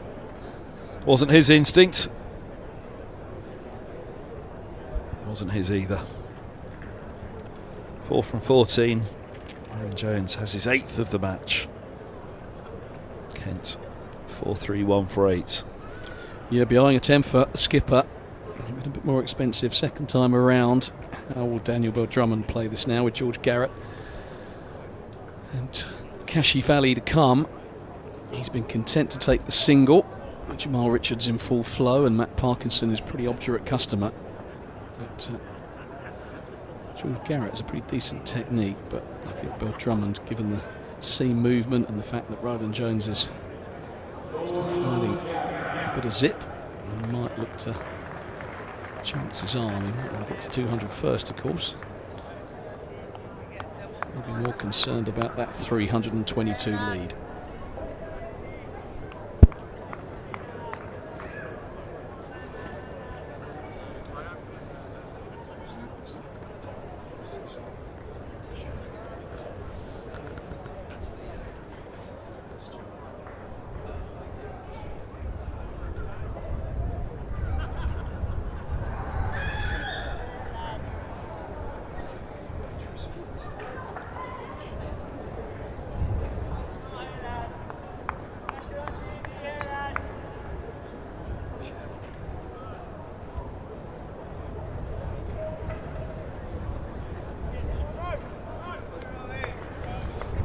So Roland Jones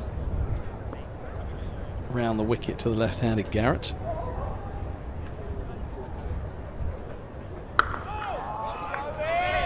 Solidly behind it. George Garrett could have a big role to play in this game. I thought he was the pick of the Kent bowlers, certainly on day one.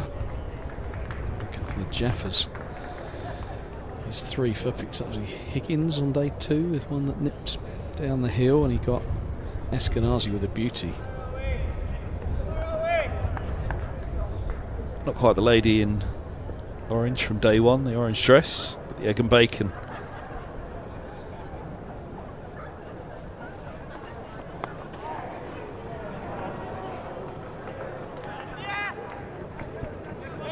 Come back for the second.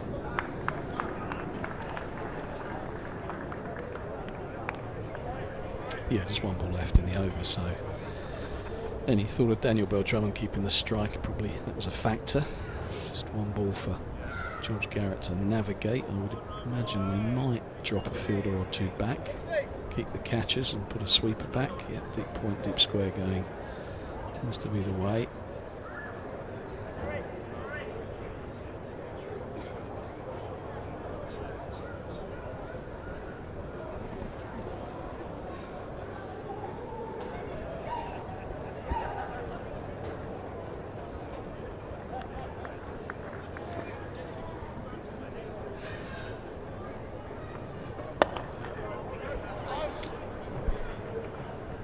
So that concludes another Roland Jones over, successful one. The wicket of Parkinson would be slightly fortuitous. 5 minutes to the tea break. Of course, if a wicket falls, it would change things. We've said this 10 to 4 tea time is set in stone. I think 9 wickets would change that. Just perusing the paper. I'm not sure if that man on the front row is short or he's just leaning back. To be fair, our slouching position right now, we can't talk, but Hopefully he might not be stood, would be my guess.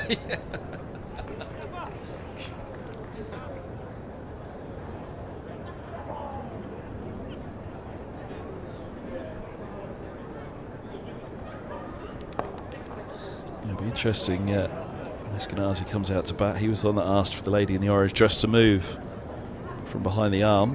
Whether the egg and bacon will get away with it. We did mention it, didn't we? That over the years there'll have been a few egg and bacon jackets. Must have been in line.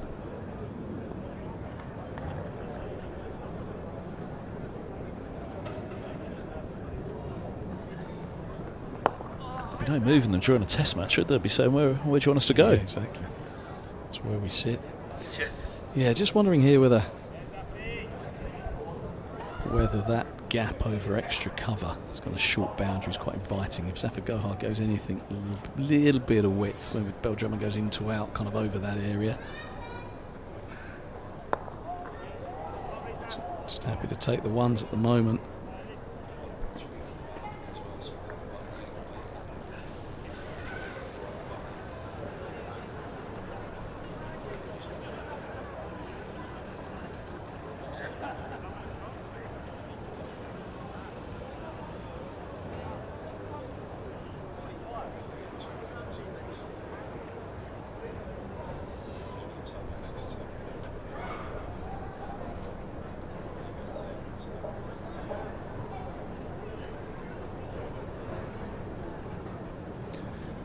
That's Harry Finch.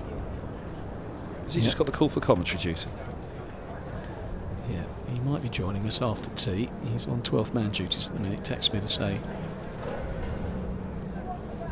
There you go. Who were it better? Oh, Finch.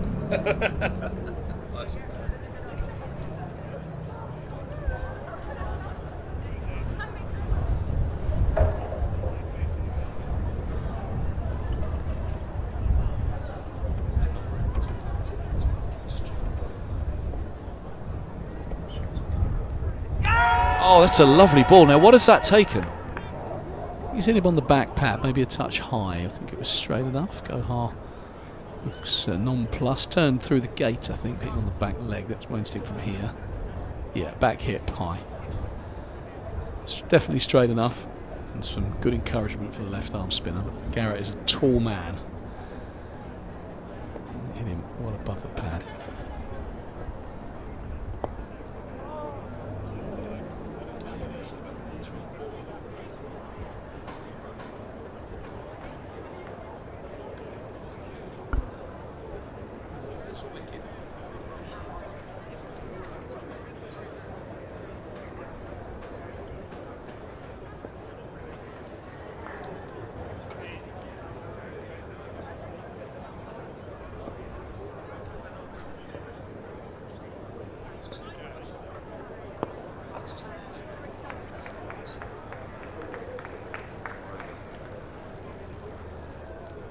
One more over to tee, umpire Bailey walking into position. Let's have a look at the pitch. Look to those that ball that turned for Gohar. Yeah, so this was taken obviously before play. It's your feet there, isn't it, folks? Blue trainers on. But, yeah, footmarks there, not extravagant, not much to aim at for Zafar Gohar, but obviously we've had half a day's play on it, so those foot craters will have got bigger. More for Gohar, and indeed Parkinson when he gets his go to aim at.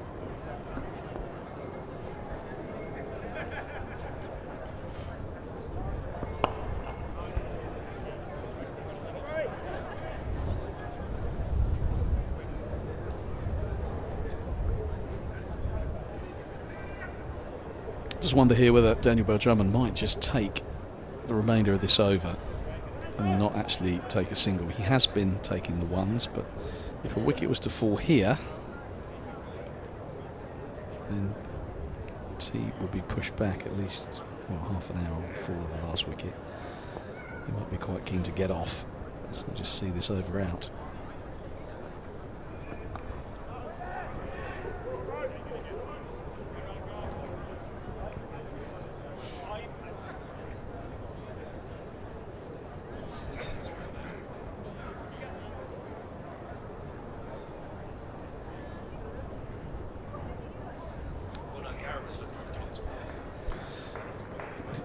Thing I might be inclined to do if I was Toby Rowland-Jones is just a whack in a bumper.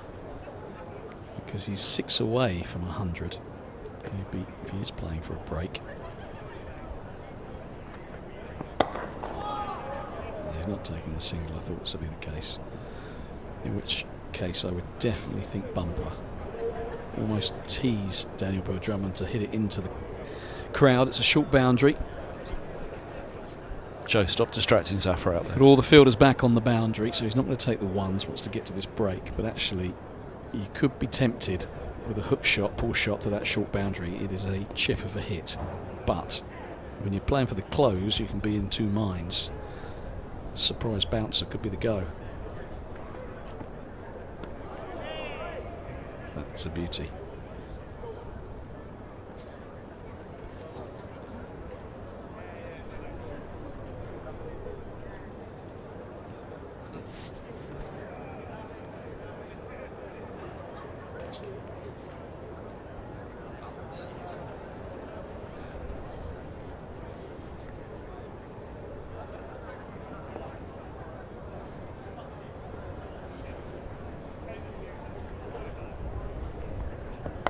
Oh, that really did go some from Roland Jones. Takes the edge.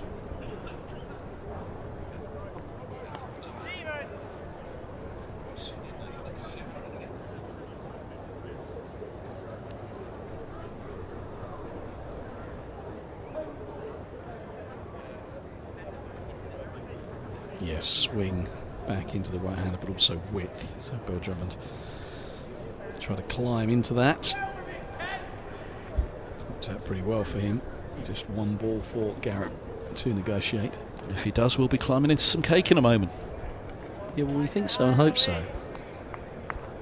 Never quite sure with these amended times whether 3:50 is indeed the tea break, but we think so.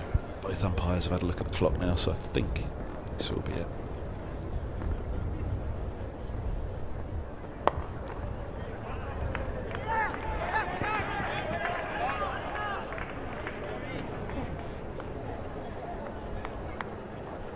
Still looking at the clock, the umpires,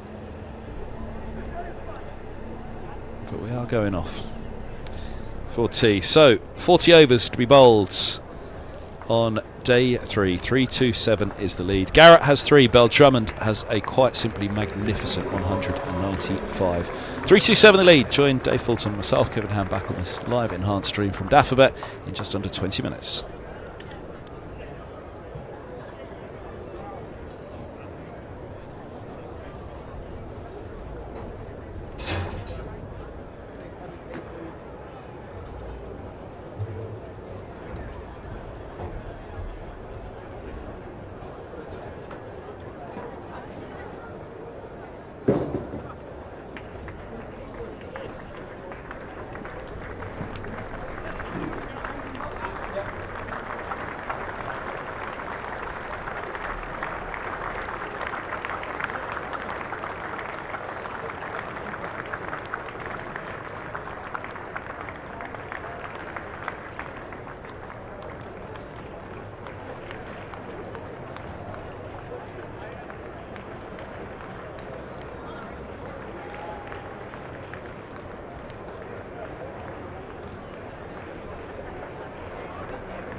Well, good evening everyone, welcome back to the final session of the third day. And it's been a fine day for Kent. 4, 3, 6 for 8. Here's Zafar Gohar to Garrett after tea. Outside the line of off, a long way.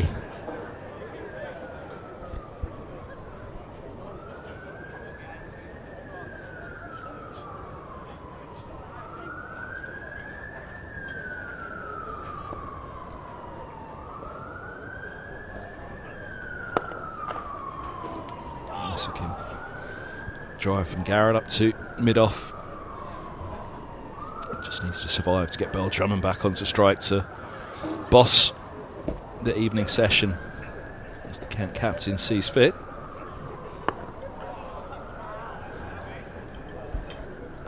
Bat pad in the game here.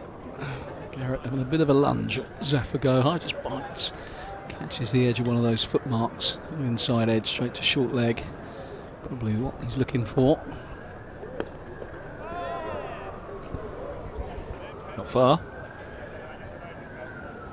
Yeah, it's off the face of the bat. Just needs the push into the offside. Catch the inside half of the bat. Inside edge onto the pad. Loops up.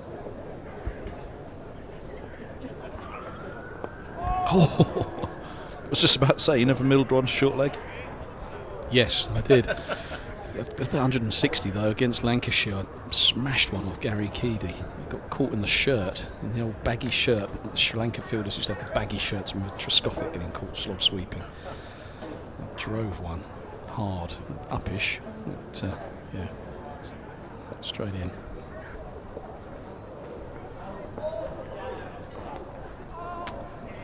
Back he goes, and Tickle's fine. They will take two. To the relief of Drummond, I'm sure. 195 for the Kent captain. He's going to have strike. Just a couple off the first over after tea. 4-3-6 for 8. 39 to go today.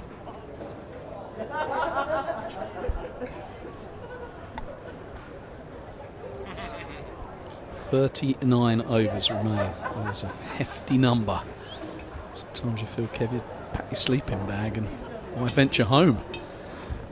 I was about to say, can you say it with a little bit more relish for us? Well, I am also here for 39 overs, and I've got a couple of hours journey back to the Kent coast. But, is that what you got Harry Finch coming up for? To a couple of hours with me and you can slip off early? no, I'm thinking I might do half an hour. It seemed pretty busy. Had the orange bib on. Hopefully we will see him. Give us the inside track on the Kent Declaration thinking. Plan of attack, Garrett quickfire 65, Drummond 250, and that'll do, lads. Are you not part of the think tank? Not from over here, I'm not. I thought you were up here. Get the inside info. See what Kev's saying. Yeah, I picked your brains on day one, mate. That didn't take long.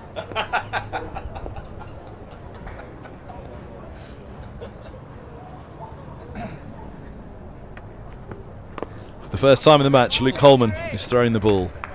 I had visions of Holman getting Drummond out first ball. My Toby Rowland-Jones going, "Damn, I wish I'd tried that 4 hours ago." Yeah, it's certainly been a question mark in the game so far why he hasn't been given a go with the ball.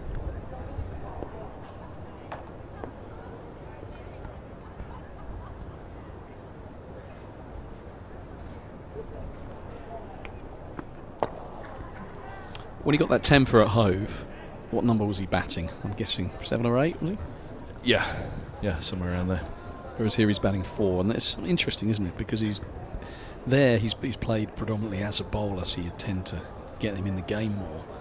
Here he's batting at 4 and goes to Ploy's spot, so he's kind of seen as a batter, but he's the same cricketer. And offers no doubt the same threat, but I know the conditions were different, the runs on the ball, there are some differences, the context is different. But yeah, you see it sometimes in schoolboy cricket. You know, someone bats 10 and obviously they've got a bowl. If they've opened the batting, probably don't get a bowl. And you actually, this could be a very good bowler opening the batting.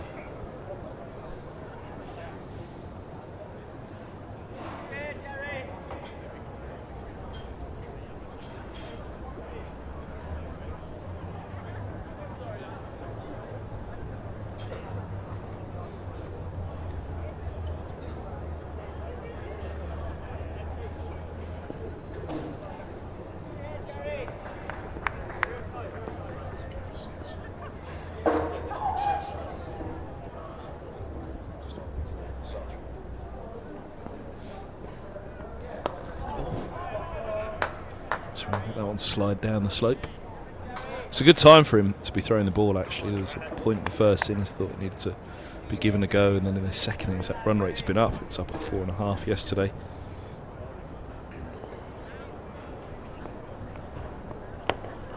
Felt like a bad time to throw the ball to the young wrist spinner who's not had a bowl yet this year, first appearance. But at this point you've got Drummond thinking, right, where am I going to find these 4 runs, and you've got 10 and 11 at the other end. Not 10 at the moment, but 11's come. Deep mid-wicket setback for Garrett now, giving him the single.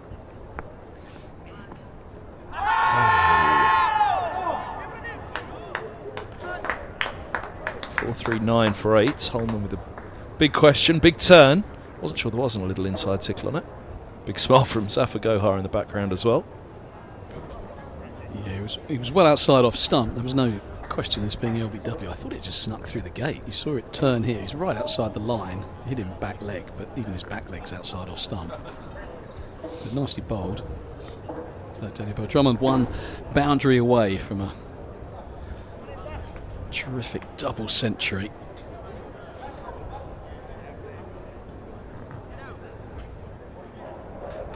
Spin at both ends. Zafar Gohar. That'll help with those minimum remaining overs, won't it? A couple of double spin. Just wonder whether Drummond's thinking one hit here.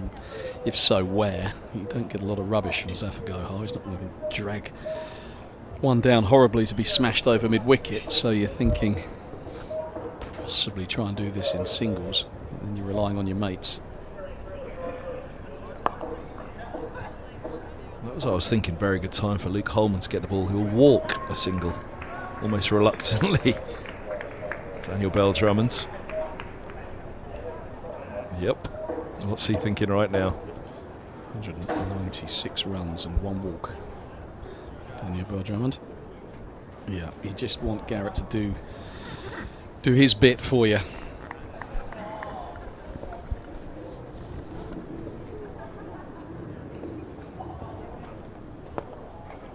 Nicely bowled. I remember watching a James Middlebrook hat-trick from the non-striker's end at Canterbury the year I had my eye injury. I finished 94 not out. The only time I've carried my bat, I think it was Saggers, Sheriar, Murali in a hat-trick, 9, 10, 11.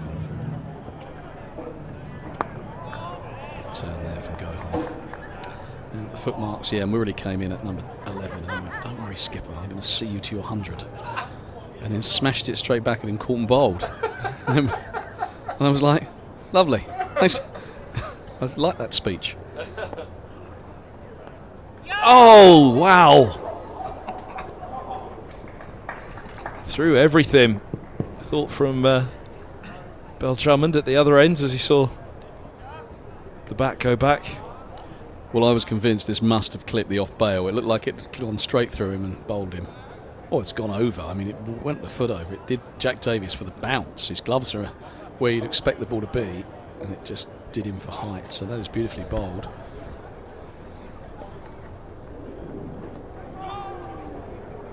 Oh, another walked single. Content this time to just get Drummond back on strike.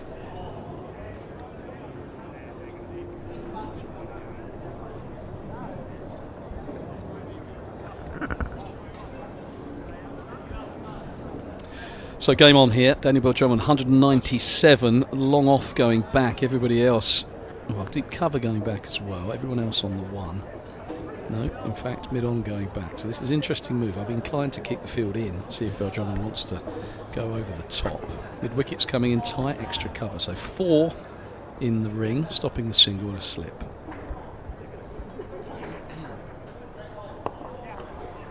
He gets the single to keep the strike. Yeah, I think Middlesex missed a trick there, I really do.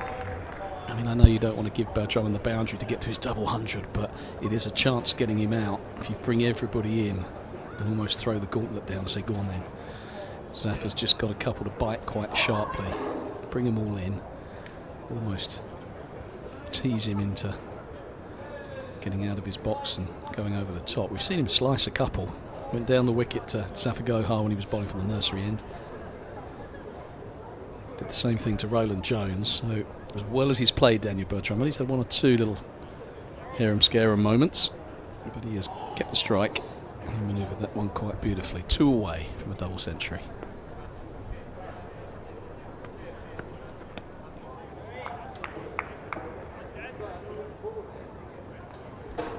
Again, nice time for Holman to be bowling here. I mean, I'm sure he'd have loved to have bowled a lot earlier in the match and a lot earlier in this innings as well, but he'll enjoy this contest.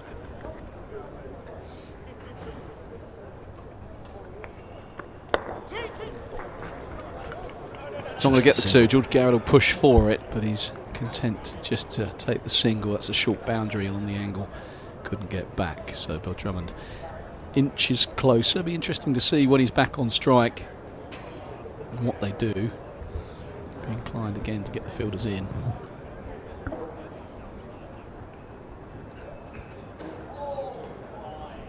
Always feel you should make someone work for a milestone, not just push the fielders out and gift a single.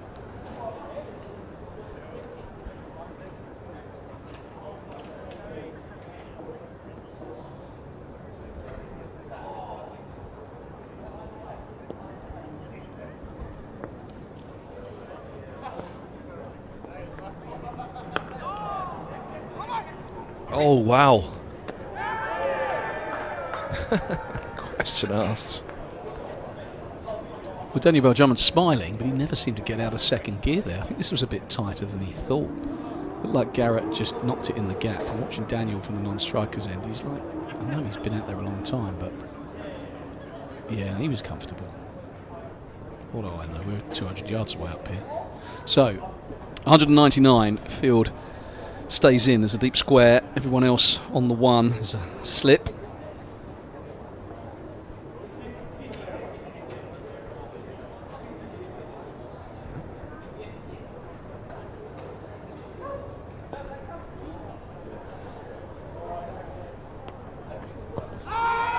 Yes, yes, no.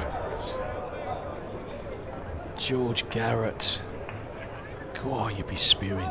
You'd be spewing as a batter. You've nudged that far enough away from the keeper. If Garrett backs up, they get the 1. I'd like to have another little look at that in a minute, but more important things at hand right now. Well, he was calling him, wasn't he?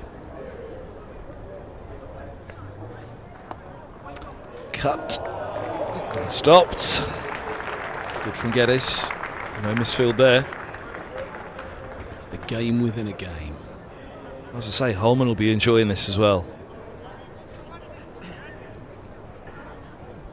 Making the batter wait as Holman is taking his time. Warney-esque.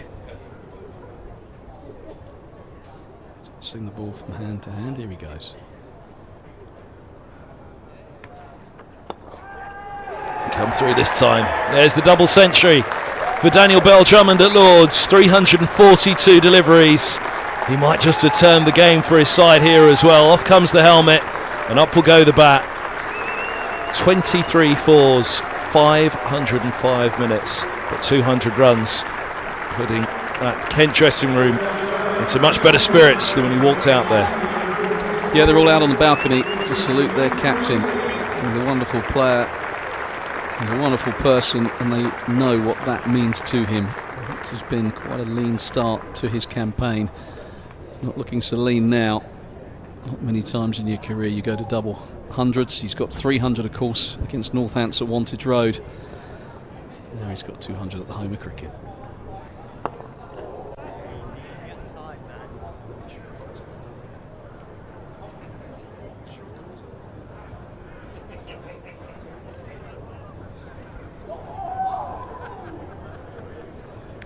Focused though, Bell-Drummond here, the lead 338, might get it past 350. There's no sudden, I've got to 200, I'm going to let loose and just keep grinding away. Adam Hollyoake talked this morning about being ruthless. If you get in, you go big, and that's what his captain has done.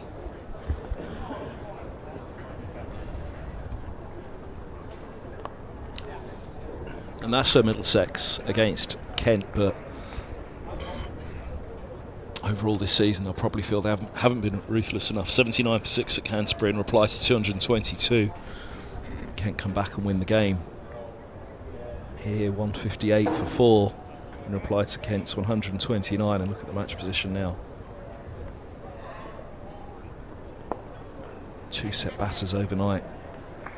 Going into day 2.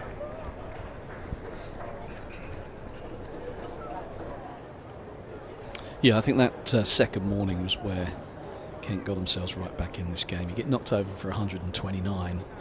If you let a team get away from you when you then bowl, you could be history pretty quickly. And Kent fighting back with the ball, and they've continued that second time around with the bat. Much better effort. No batting points to be gleaned in the second innings, but a match to be won, and they lead by 340, which suggests on a wicket which is still offering a bit, just beginning to spin, and we've seen plenty of seam movement, but he makes them favourites despite the fact they're missing 1 or 2 frontline bowlers.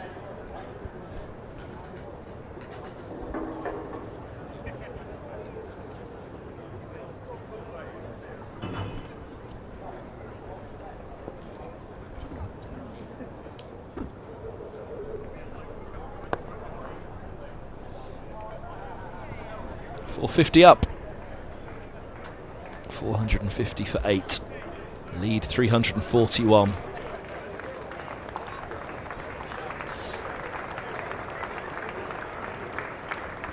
.202 of those from the man on the left.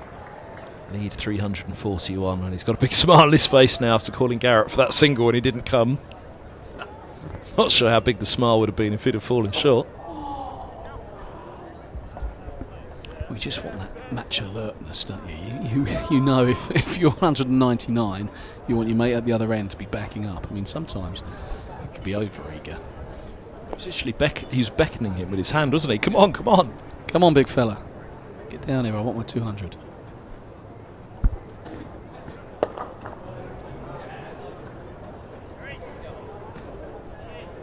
Good to see how Holman with the ball in hand here. He's batting at 4 in this game, so you'd have to say that, you know, the potential's there for him to be a genuine all-rounder. He's been playing as a spinner primarily, but when he first broke through, they weren't sure what's he going to be, a batter or a bowler.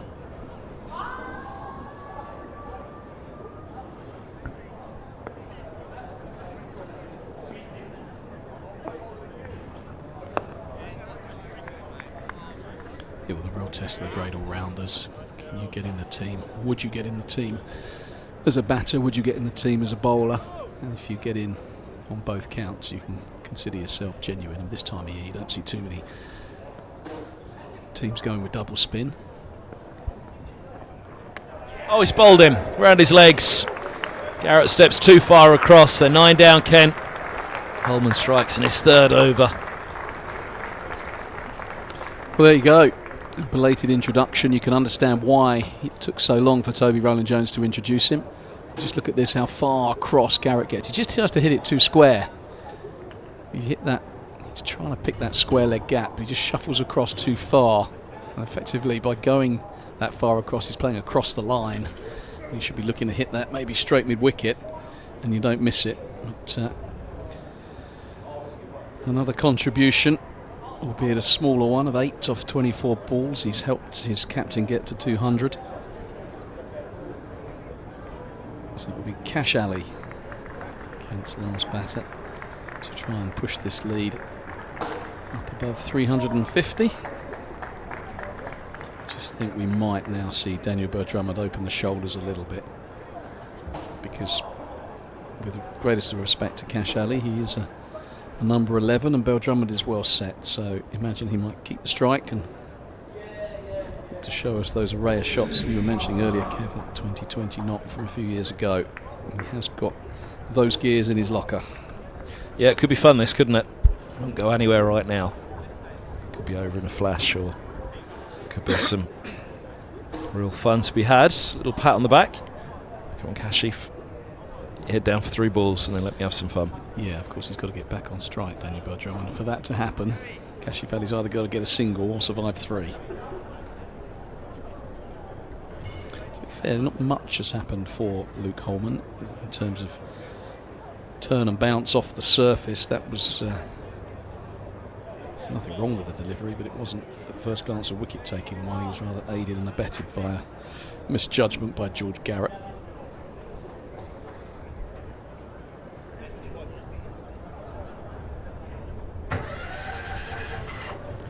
He said that he, when he bats, he resembles a left-handed Rob Key. Ken Taylor is the batsman, Rob Key. It's grieved that Rob Key has 3 first-class wickets to his name. Just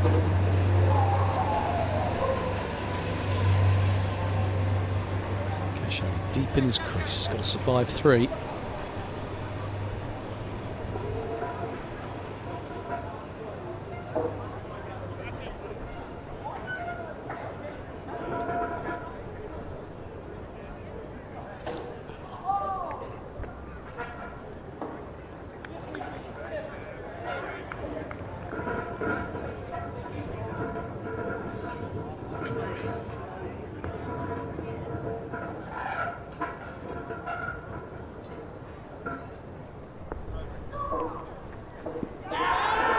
I think that's just miss him sliding down. He stayed leg side of it. Yeah, I wasn't looking at the screen. I was looking at the looking through the glass out in the middle on my away. But oh yeah, it didn't straighten, did it? It was just missing leg.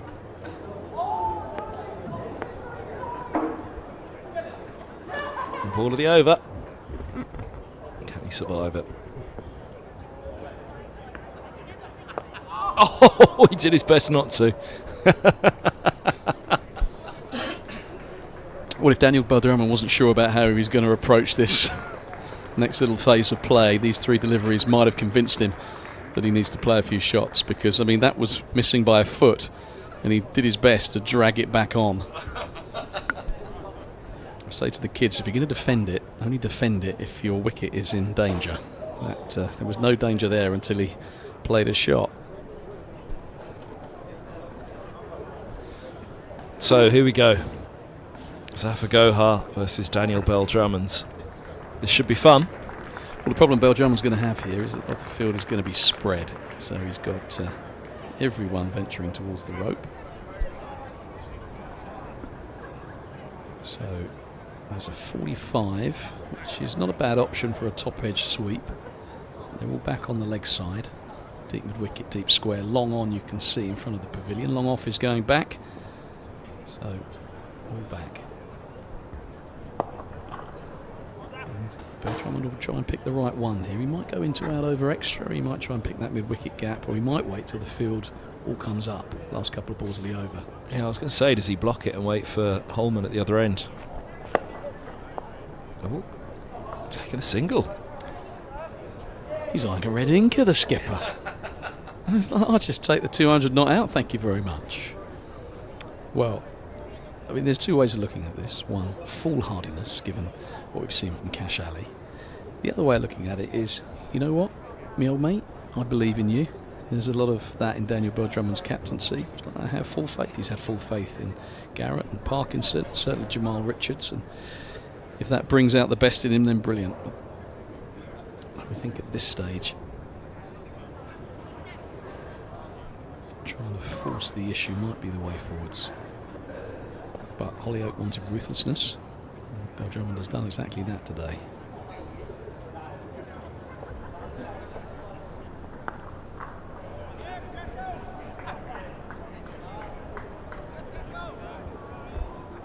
Of course, he might be thinking Luke Holman might be the way to go, rather than Zafar Gohar. Might wait for the leg side boundary. He might try and take him down.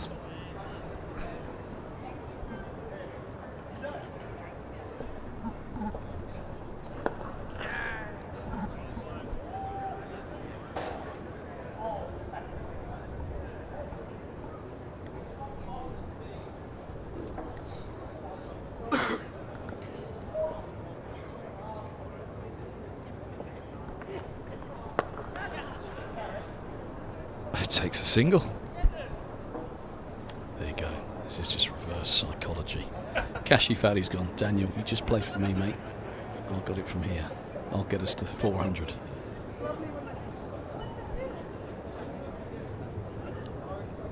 So, conflab between left arm spinner and captain. What do? We probably post a couple of sweepers, everybody else on the one. They definitely want Kashi Valley on strike to Luke Holman. So everyone tight. A little reverse. A little paddle might be on. Fine leg has come. Very square.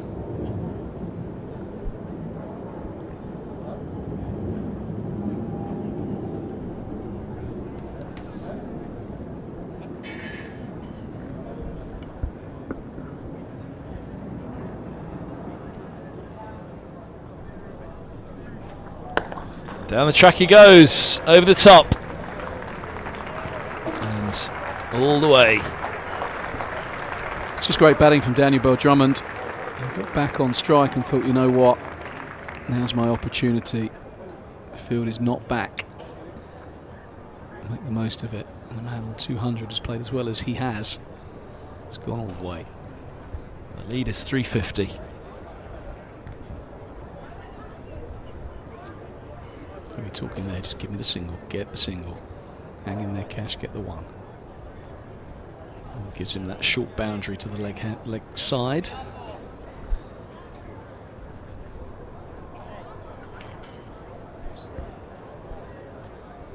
So you see the fielders all squeezing in, all on in the ring, slip, short leg, everybody else trying to prevent that single. Oh, well run. That is the deft wrists of Kashi Valley. Just angles the blade, gets the single. Now then, fun and games, I reckon. Bell-Drummond. See the short leg side boundary. So he didn't want to take Zafar Gohar down with the fielder back, with the fielders all back on the rope. These ones who are walking to the right of screen are going to protect that boundary, but it is 45 yards, maybe 50 at a push.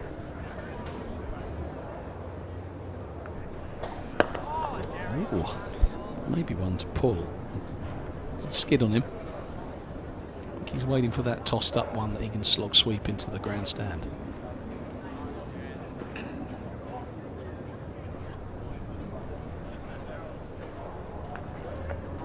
There it is. Just like that.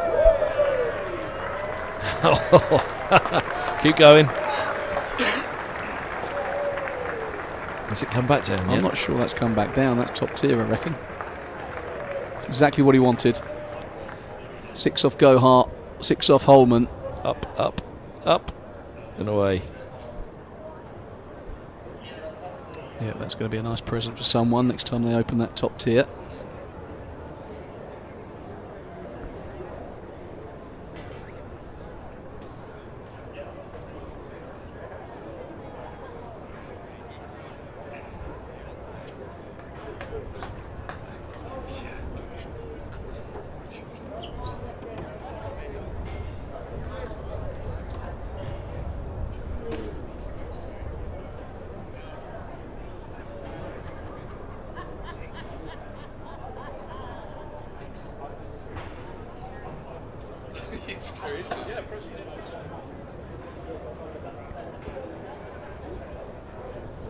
President's box hasn't broken the window. President's window, is it? Look, there it is. Found it. Can we have our ball back, please? Right, whatever you do, make sure you got good arm. Watch your heads.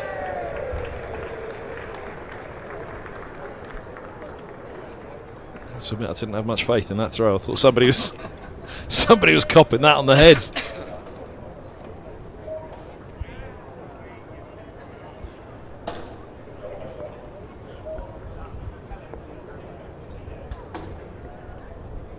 Sweep, I reckon.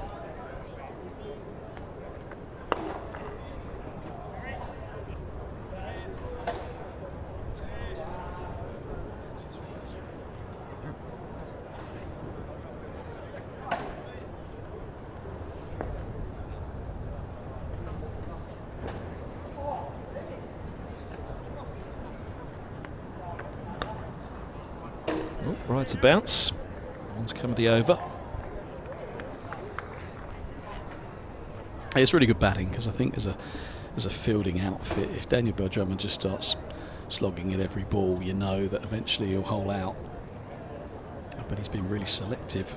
A couple of balls that he could have smacked off the back foot, he just patted back down the pitch. He waited for Luke Holman to throw that one up on the length he wanted and then put him into the middle tier of the grandstand. Keshelly's got to do his job.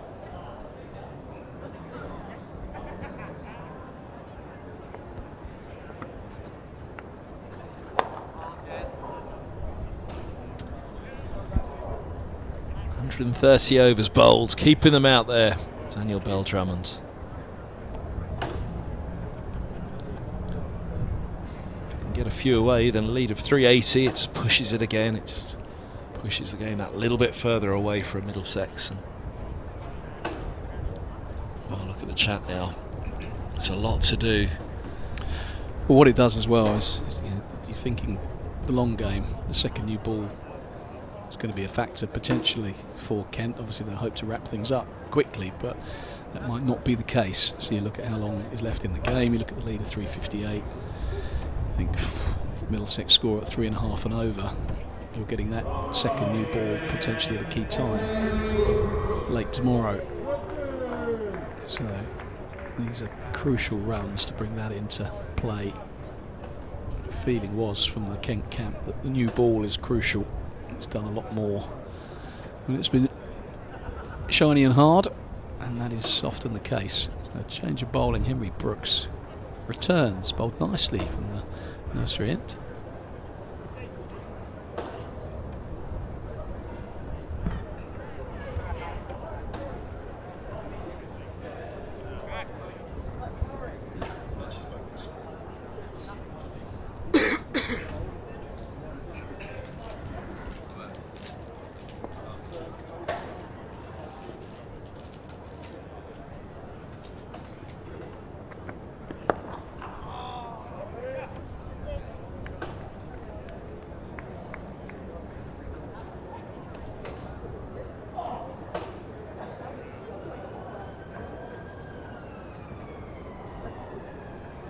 Tell you from experience as well, this is not a lot of fun for Stevie Eskenazi and Sam Robson. You've been out in the field a long time. You thought, oh, we could have been batting half an hour ago. It would have been nice maybe to get the tea break in between. Give us 20 minutes.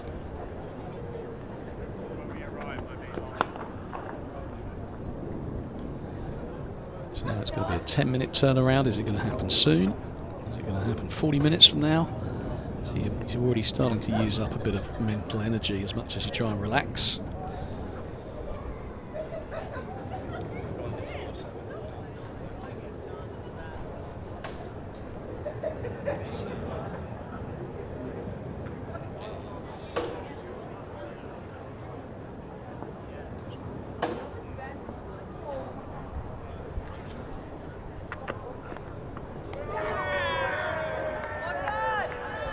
A bit of lift. Davies asking, did it lift onto the glove?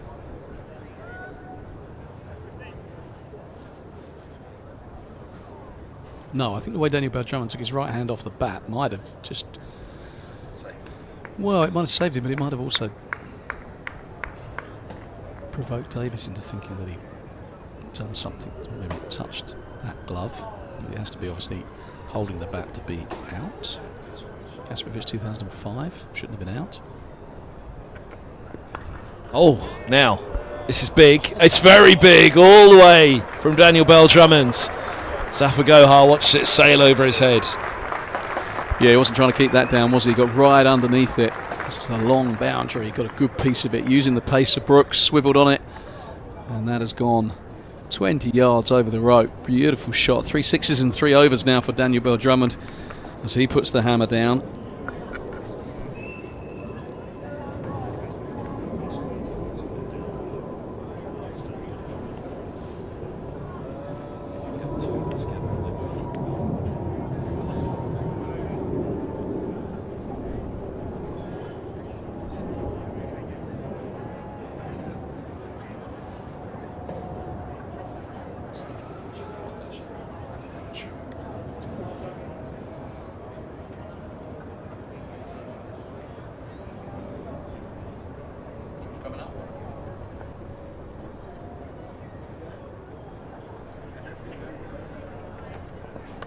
Uppercut. Field had just come up. Eskenazi's underneath it, and he will take the ball and keep walking back to the pavilion. That's the end of Daniel Bell-Drummond. A brilliant innings by the Kent skipper. 223, 359 balls. He's put his side in with a great chance of winning this game. And look at the handshakes from Middlesex for Bell-Drummond. It was an outstanding knock, and they all know it. And they're all up against it now for Middlesex to overcome the 3-6-4. Well, Kent did it to Middlesex at Canterbury. Can Middlesex do it to Kent at Lords? 3-7-3 all out. Brooks with the wicket. Eskenazi holds on to the ball and will follow off Bell-Drummond, but he'll be charging back down those steps in a few moments with Sam Robson for what will be, you'd imagine, a tricky evening ahead. Well, what a brilliant performance from the Kent captain. Under pressure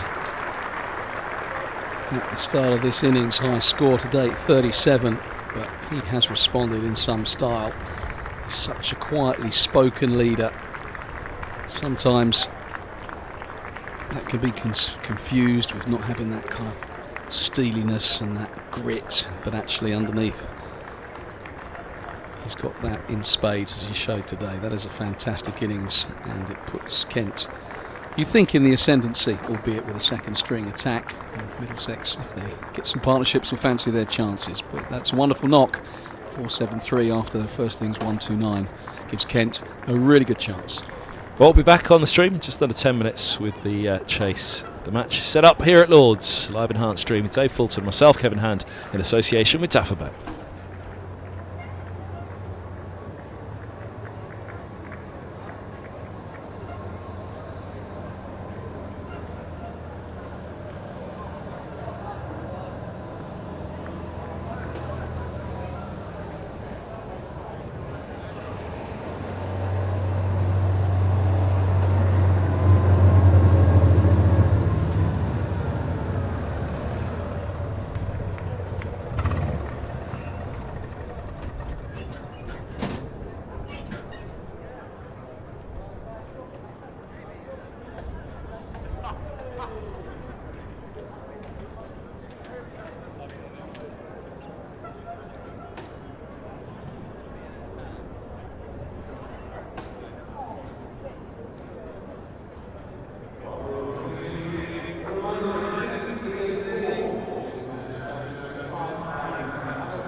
Well, good evening, everybody, and welcome back to Lords for the chase. Not that one. Live in Heartstream from Middlesex in association with Alphabet. Dave Fulton. Is Bradley Walsh? I don't know what that makes me. Is he Bradley? Is it Bradley Walsh on the chase? Yeah, I think it's the chase. Yeah, that makes you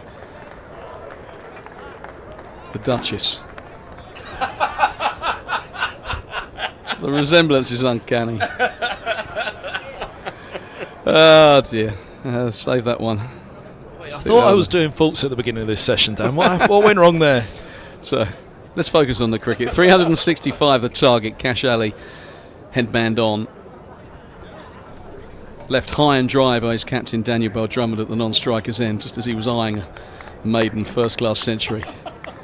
So he'll be fired up. What a brilliant innings from Daniel Bell Drummond. We'll reflect on that, no doubt, at the end of play. But now it is all about the bowlers. 3 slips and a bat pad.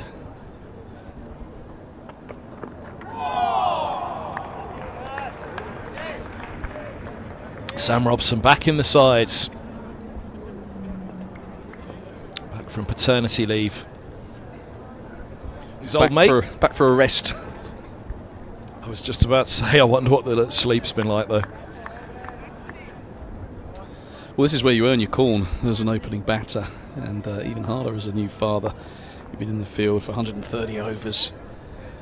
You know, the middle order, they get a sit down, they get a rest, they can psychologically regroup. As an opening batter, you get a 10-minute turnaround and you go face the music. Cut away. Good stop. Good point. It's all part of it, isn't it? Fielders play their part. Keep the runs down, keep Robson on naught. Akansh Singh, it looks like he's on the field. So is Daniel Bell Drummond out there? Is that him at slip? No, is that too much? I don't know if he's out there. Is he out there? I think he might just be having a well-earned 10 minutes or so. Might just need a rub down, a little massage after that vigil.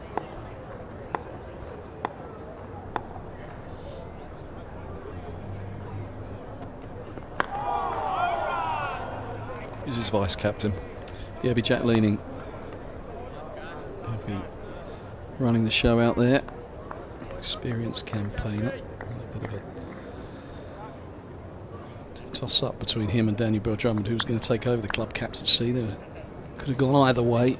They've plumped for Daniel Bell Drummond, and after a tough year last year, it's great to see not only a good start to Kent's campaign, but that double century today, showing you what he is all about.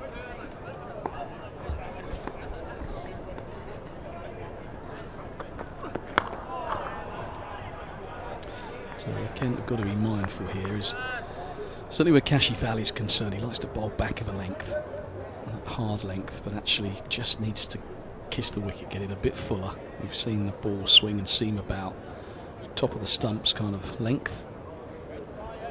He can be guilty of just charging in. He charges in like a sprinter and he just whacks it in back of length. But you don't mind that too much as a batter.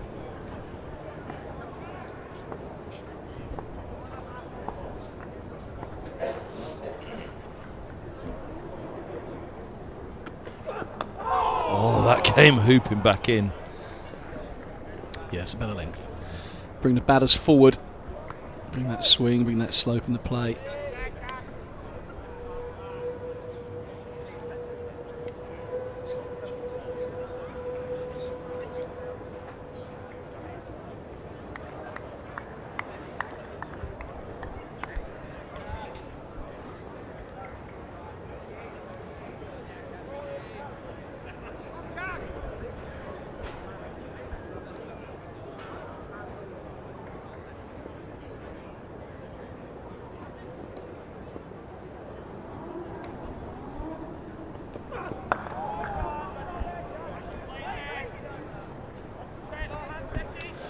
Stephen Eskenazi back in the side, Middlesex's white ball captain.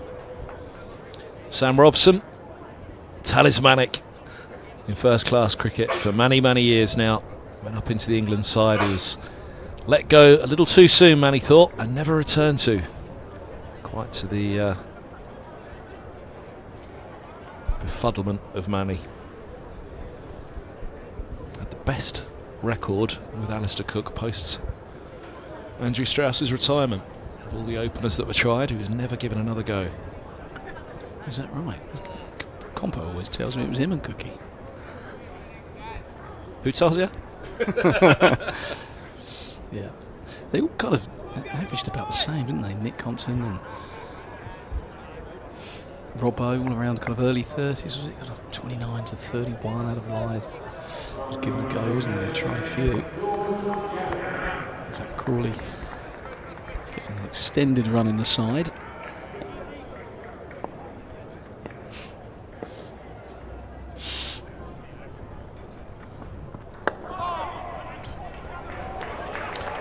Could be a first boundary, and it is.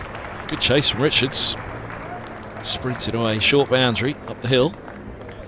Yeah, we saw this in the first innings, didn't we? George Garrett, he gets in so tight to the stumps. There's not much margin for error. Doesn't want to waste too many deliveries wide of the off stump, so he targets middle and off, and if he gets it a bit wrong, it can feed Sam Robson's strength. He clips it away for 4.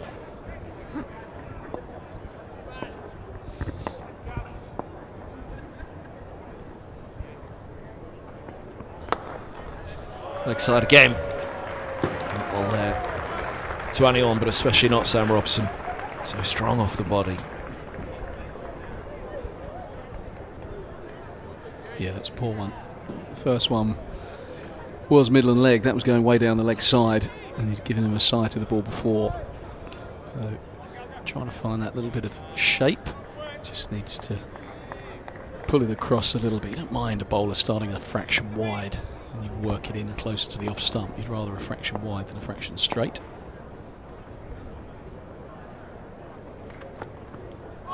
It's better. If you're through there, you can then start to bring it back towards the off stump and make the batsman play. You've got a 6-3 field for a reason, and you want them defending into the offside ideally. But if you think about the wickets that Garrett got, the balls that got rid of Eskenazi, pitched middle and off, clipped off stump, and the ball that got rid of Higgins, you get those dismissals if you aim at the stumps. So and again, you might get clipped, but you're also threatening the sticks.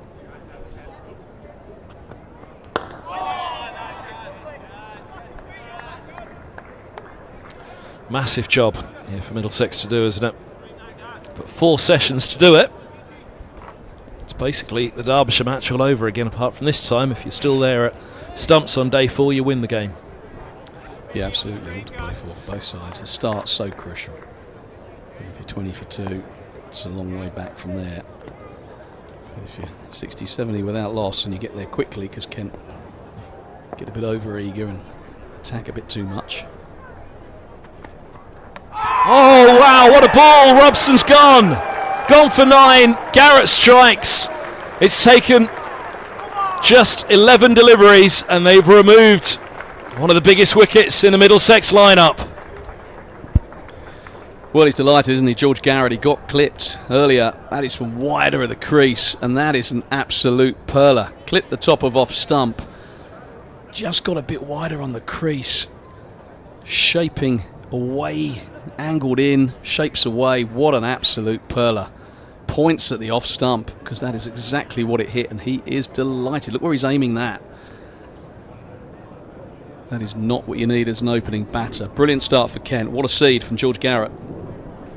Sam Robson departs, 9 from 10, Middlesex, 9 for 1.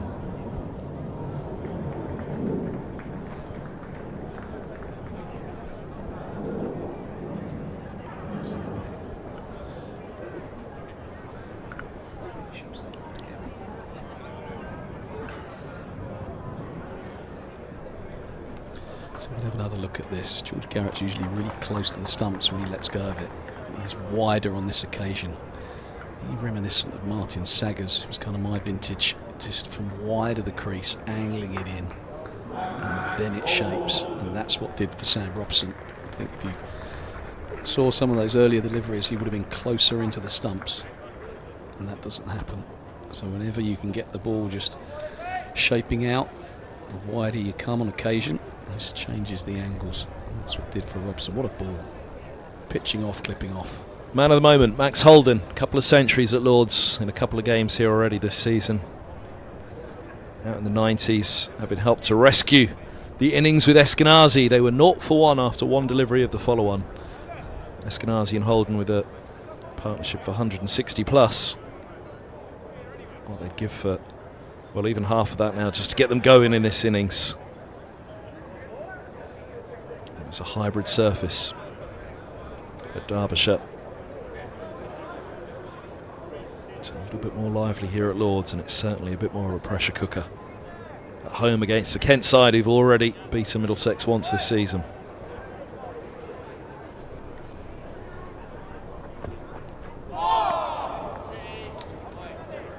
For 3 when Holden set about that big century against Lancashire. Nearly put the game into Middlesex's favour for a victory.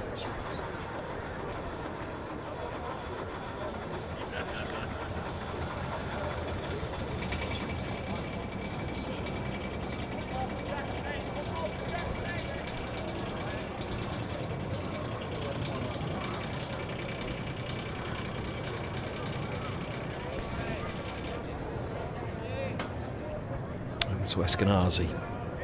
Short leg right behind him. Surely with a word as well. Middlesex are under pressure here. Yes, no. Middlesex's former T20 opening pair, Holden and Eskenazi. They were, well, the highlight for a while of what is notoriously a difficult format for Middlesex. Holden and Eskenazi at the top. They're a wonderful pairing. Dropped down to the middle order. Now Holden, where he's asked to take on the spin, which is the best batter of spin at Middlesex. It's back at the top of the order in the first class game now for these two.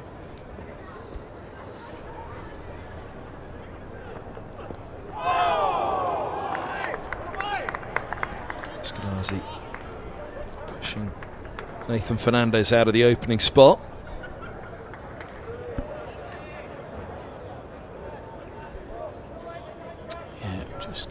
Hits him outside off stump with one that comes back. Just again, fraction short.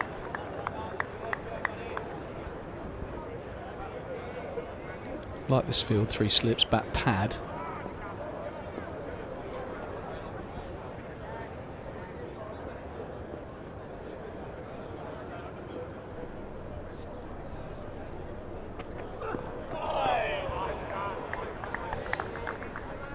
So that's the field that Stephen Eskenazi is confronted with. You've got the man at short leg for that ball that comes back in.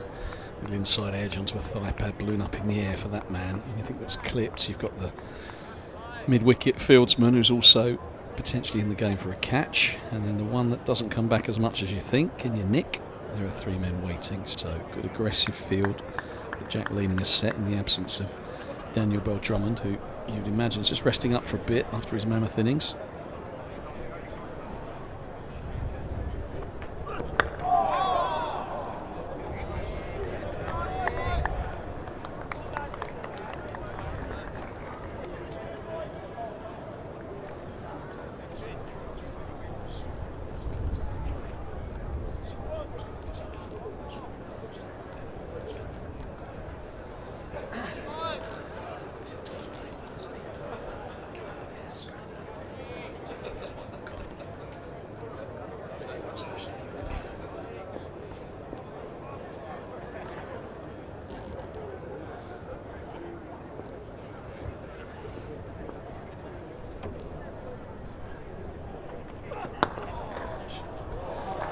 It's a distinctive Stephen Eskenazi drive.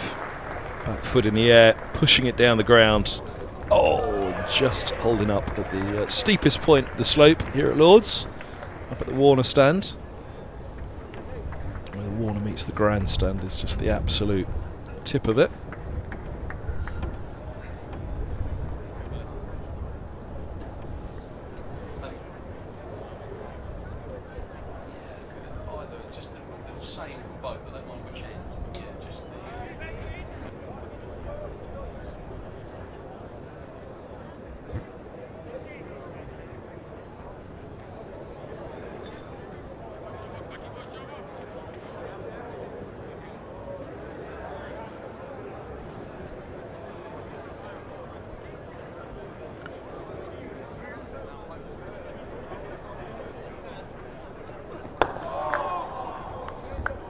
Round the wicket to Hold'em. Dug out. 3 off the over, 12 for 1.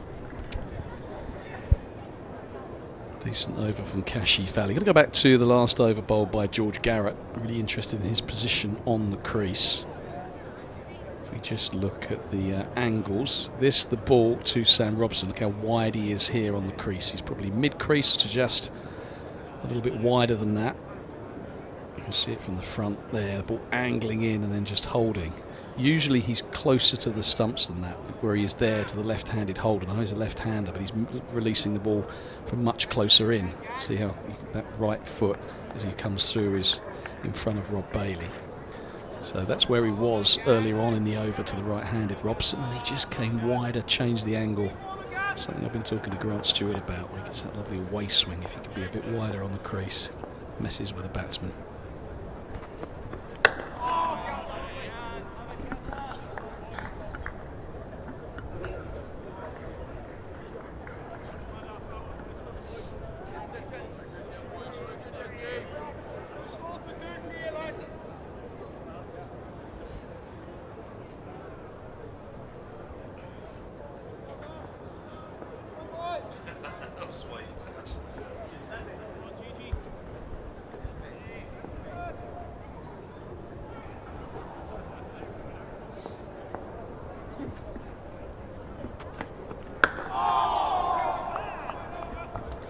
Hands on heads in the slips. Thought they were nearly through again.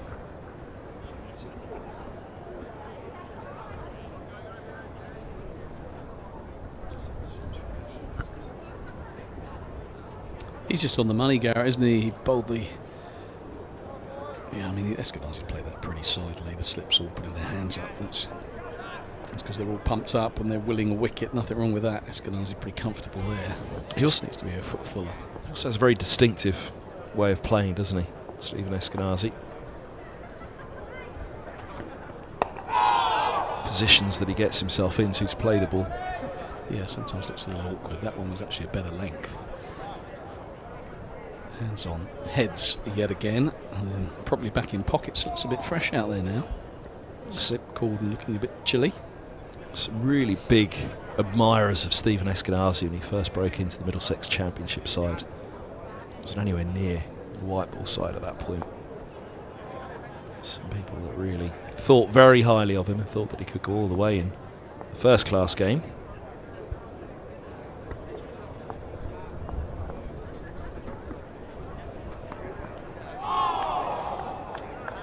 He's a distinctive player, as you mentioned, and what I like about him is he's really made the most of his ability, and I don't mean that in a derogatory way, but there's more than one way to skin a cat. And I watch him in 2020 cricket, and I think he's the best manoeuvrer of the ball and taker of a single with anybody. He doesn't face many dots, and he can slap the ball hard, and he's got that power game in his locker, but he just scores.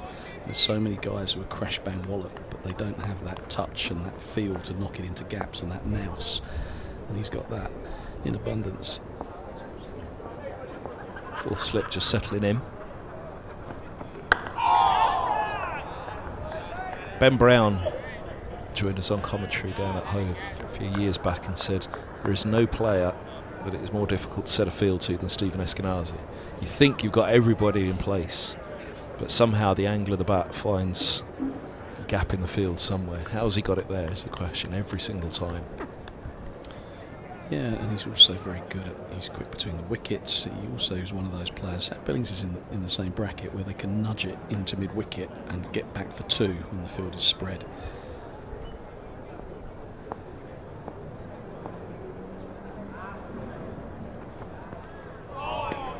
Into the over, 12 for 1. I was in a taxi with Ian Sam Robson on an away game once. We were in the same hotel, so came back from the ground together and just somehow got onto it of what kind of cricket he used to play. And he played a lot of cage cricket back in Australia. And I said, do you think that's where the angles came from? You know, working the angles within cage cricket. And he said, I've never really thought about it, but quite probably yes. Yeah, I think anything you do as a youngster is kind of ingrained, isn't it? It's muscle memory. I think Don Bradman and his stump on a golf ball all those years ago, training his reflexes and that hand-eye coordination, I think there's a lot to be said for it. I think Joe Denley learned his game in the old alley by the side of his house, which meant you couldn't really play cross-batted shots because you had a brick wall one side and a fence the other, so he played very straight. And you think about Denley and his pomp hitting back past the bowler. You were a product of your environment. Cashy Valley round the wicket to Max Holden.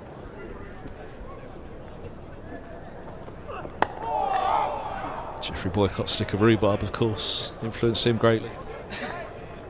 Well, I think Matthew Hoggard, I could be wrong, I might have just made this up, but I'm pretty sure I heard somewhere that Matthew Hoggard, who had that slightly curved run, I think in his garden he had like a greenhouse, is that right? I think he had to kind of start his run wider because of the position of the greenhouse, so he used to come in from an angle. Could be utter nonsense that I'm talking.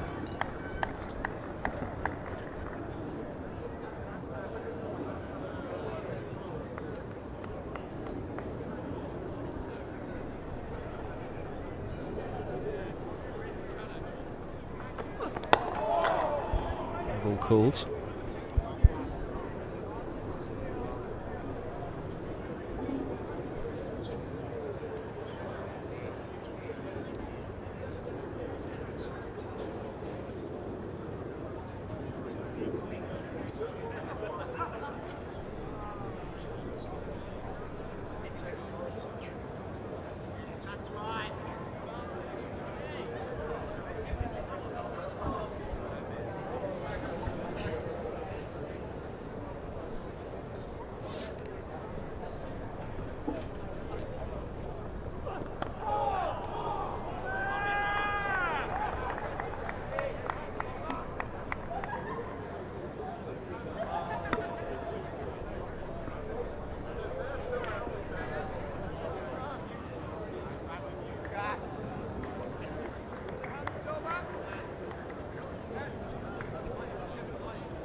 That's that pretty bowling we were talking about earlier.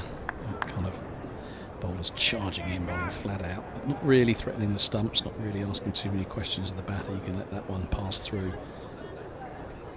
without harm, not too much mental energy expended. And compare the way Dane Patterson bowled, where he was always kind of out of stump or just outside.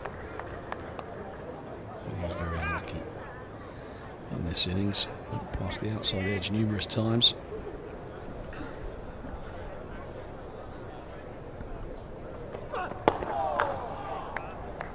It's a better area. Let the batsman play, and if it does anything from that length, you're in the game.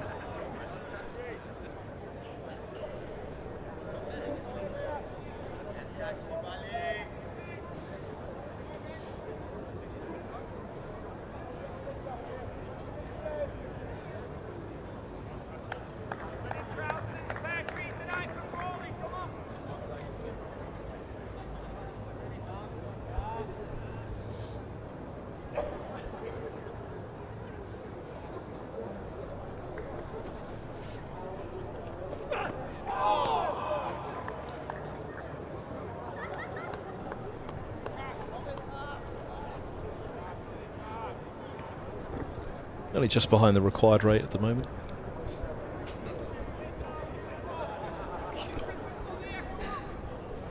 So I remember, I think it might have been Tim Wigmore, written journalist, fellow Wiggers. It was a low-scoring game at Canterbury, where both sides were kind of knocked over pretty quickly in the first 3 innings of the game, which left like 2.5 days left for a run chase, where the run rate required was about 0.6 per over.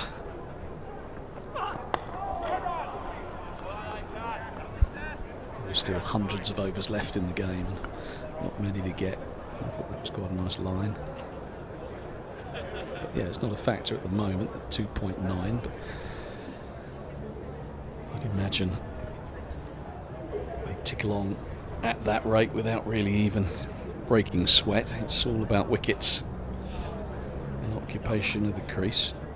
I think the weather's pretty good. It's not quite as warm and sunny tomorrow, I don't think, but not too much rain about.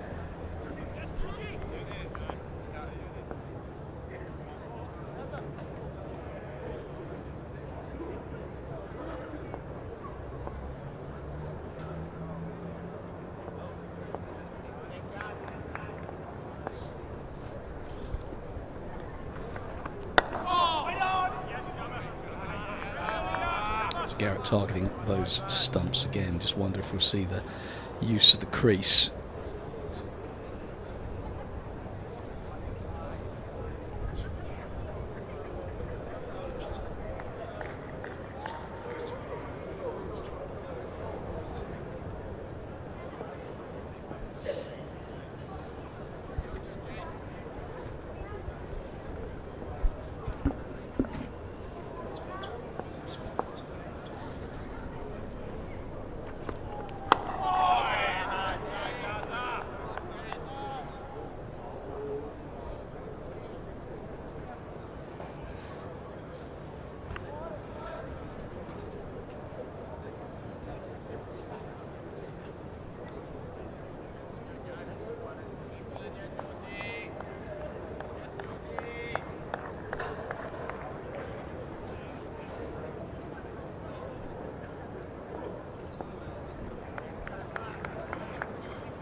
Been watching that flat cap all day to see if he knows his nods off. He's gone, isn't he?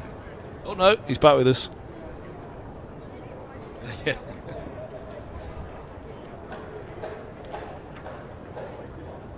It's a fine flat cap, isn't it? They've come back into fashion, haven't they? You got one of those sorts?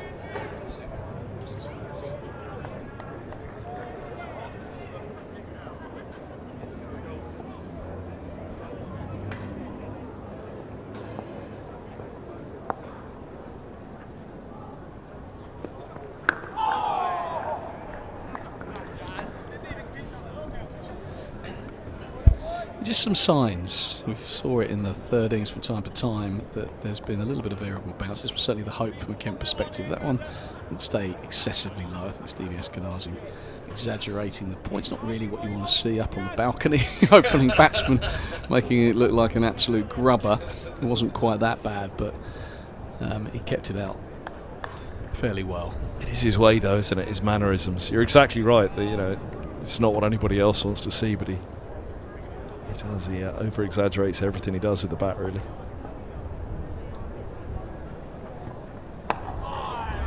Solidly behind that one. But yeah, just a thought at the toss that this wicket looked pretty good. You know, they thought it was a bat-first wicket. Talking to Adam Holyoke about that this morning, you know, they expected it to do a little bit for a while. It probably did a bit more for considerably longer and continues to do so, which is not a bad thing. Says a lot about how well Daniel Drummond and Kent's middle order played, because there were still things happening out there. It wasn't in any way a shirt front, but I think all in all it's been a good cricket wicket.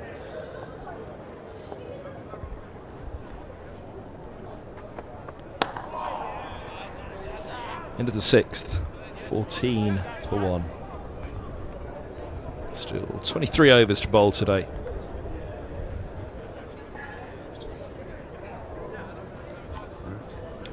Yeah, interested to see how Jack Leaning, as he is at the moment. Was Daniel Drummond back out there? Yeah, he's back out there, I think, mid-on.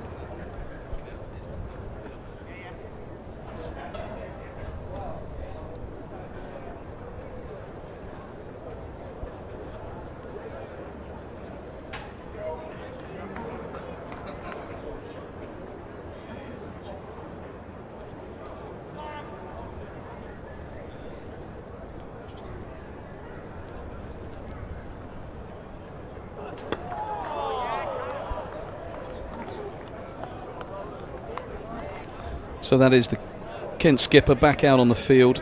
He might have had a little massage after his 223 fabulous innings.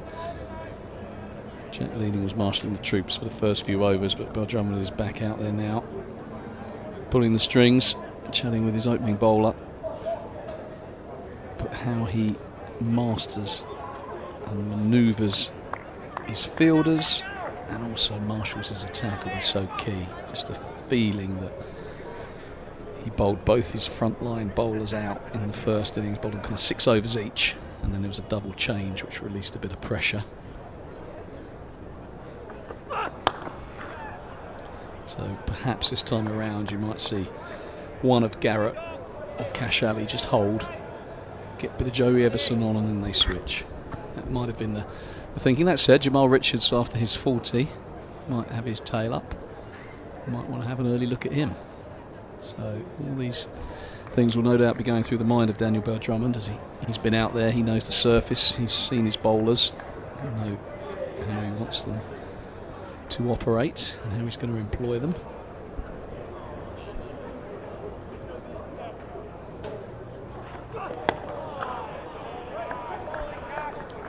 Holden solidly behind the line of that one.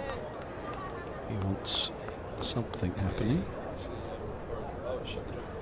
Yeah. Shut the door on the balcony. Fella in the orange bib gets up to shut the door. You know it's the orange bib now. Yeah, it's the orange bib. Maybe the orange brick. I'll have to paint that.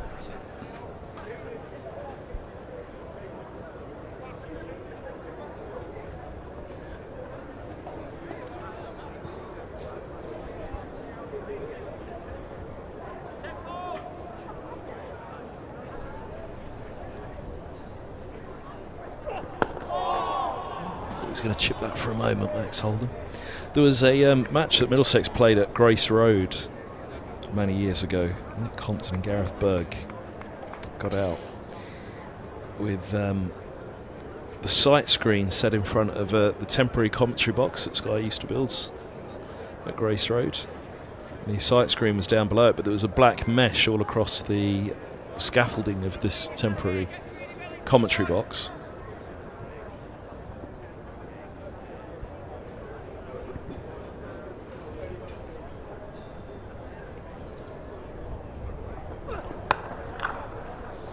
You know, Brian was bowling from that end. The Bennett end is the indoor school there, isn't there? But when the pitch is further along, that's where the commentary position was built to be in line, so they played on that same pitch. You know, Brian bowling from that end, both Nick Compton and Gareth Berg were struck without moving. They didn't see the ball. The ball was released out of the black mesh. He was bowling just up above the sight screen, and both of them struck in front. Bat still held behind him, didn't see it. Eventually managed to get some mesh up in over the top of the sight screen for the start of the Leicestershire innings.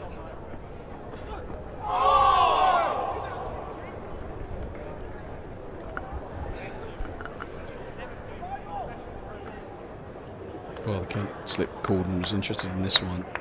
Just nipped back about an inch away. We think of that ball that did for Ben Compton from Ryan Higgins in the first innings. This not dissimilar, a little bit quicker, but it came back.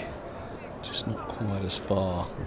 Generally gets the ball to shape away from the left-hander. That one just nipping back up the slope. And Holden just for a second, split second, would have been worried. Ian O'Brien, of course, moved to Middlesex either the next year or the year afterwards. Absolute nonsense, he said about that in a sight screen.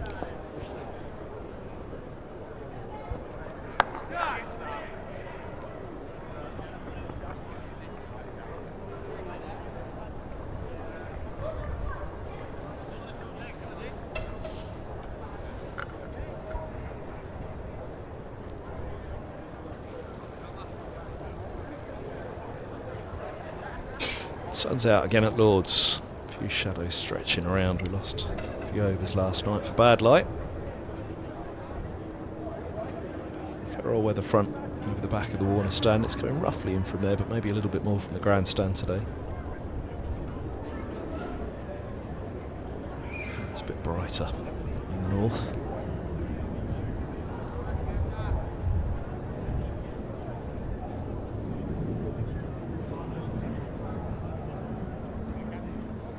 First run off the bat since the third over.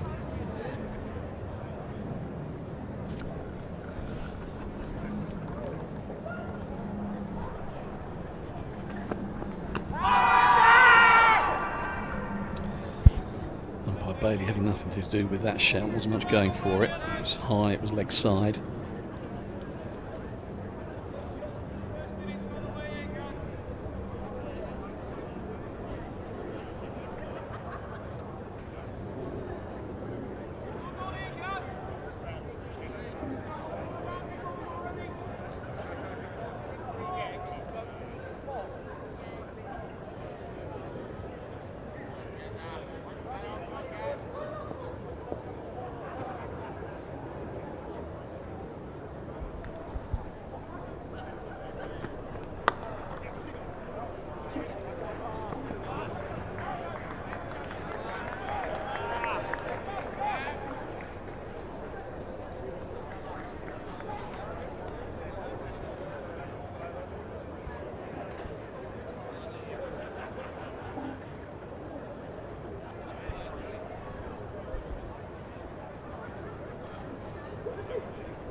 Really good from Garrett.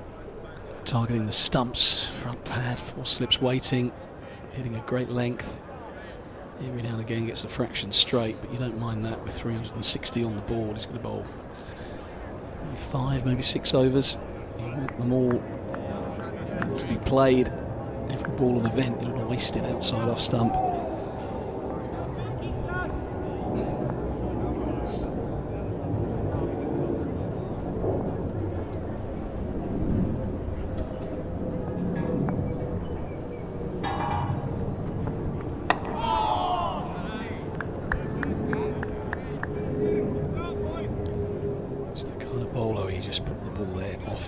With enough venom, enough zip, and present the seam, and you just wear a hole in the wicket.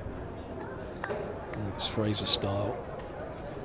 He did a lot of his work from the pavilion end, but you just hit that area often enough, and then something will happen. And that's what, as a fielding side, you have to believe. This surface has offered plenty. Just some signs it's deadened a fraction. You've just got to be relentless as a bowling attack. And patient.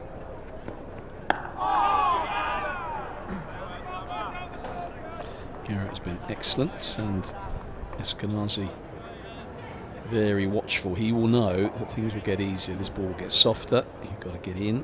There's still quite a few overs remaining tonight. There's some runs to be had. 21 left. 30 odd not out tonight. You come back tomorrow with everything to play for. Middlesex can't win the game tonight. They can lose it.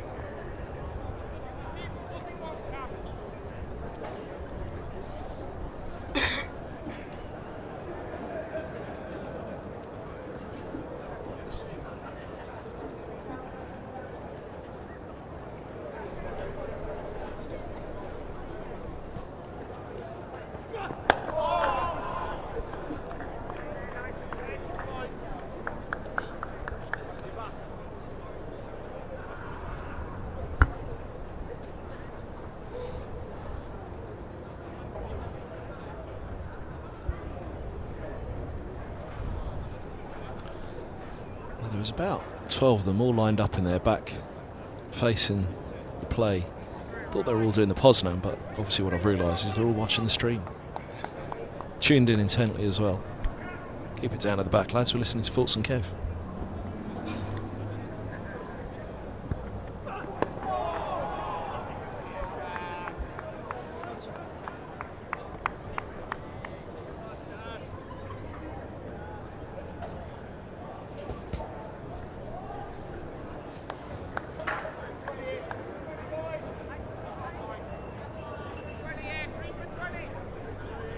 Dedication from him. It's the only hospitality box open inside Lord's today. Bank holiday weekend.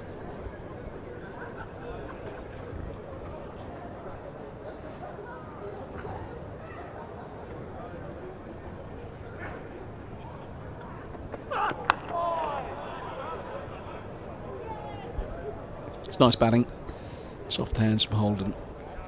Talked about that one day relationship that these two have in white ball cricket. You saw it there. There was no real shout. There was just a little look and they were off. Important to get off strike, to change this angle of attack, left-right combination.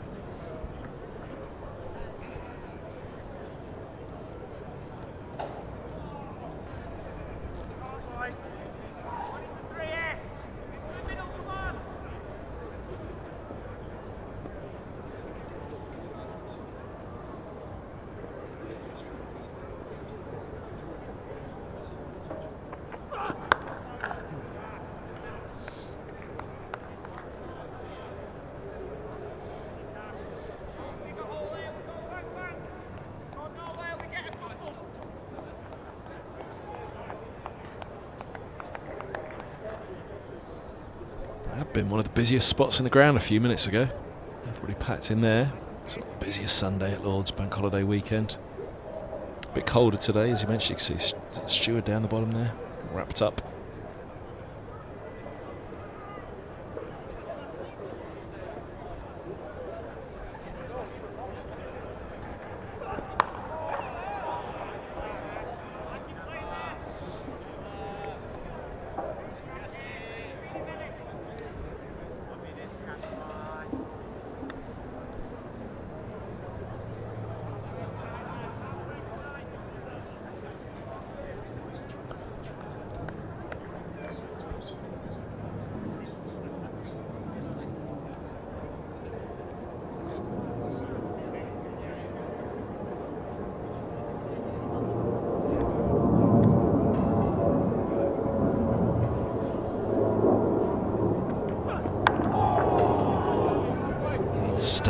Eskenazi replays a leave.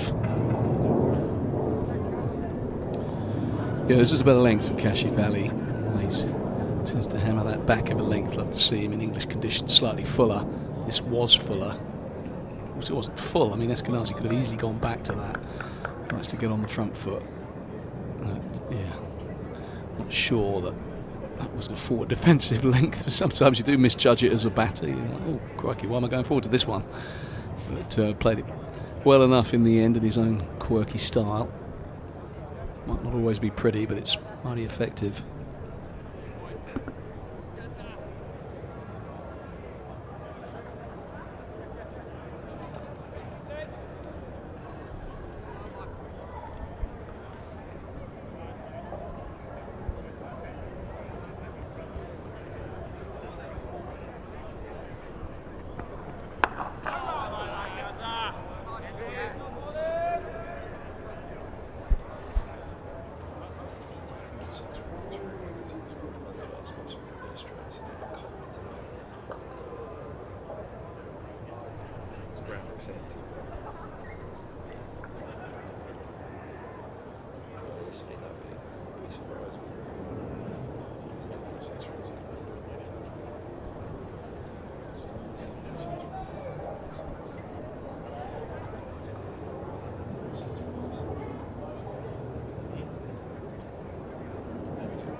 Holden 2 off 23, Eskenazi 4 off 25. These Middlesex top order batters fighting really hard. A little bit of movement behind the bowler's arm. Garrett has to abort. It never pleases a man who charges in. Umpire Bailey smiling about whatever it is. Oh, who is it? Oh dear. Walk of shame. Oh, it's a little kid, it's a yeah! kid. You just rescued. To be fair, rugby tackled the child. That's fair enough. Yeah, obviously a Kent fan. That little Kent fan. That little one trying to put the batters off.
End of the 10th, 17 for 1.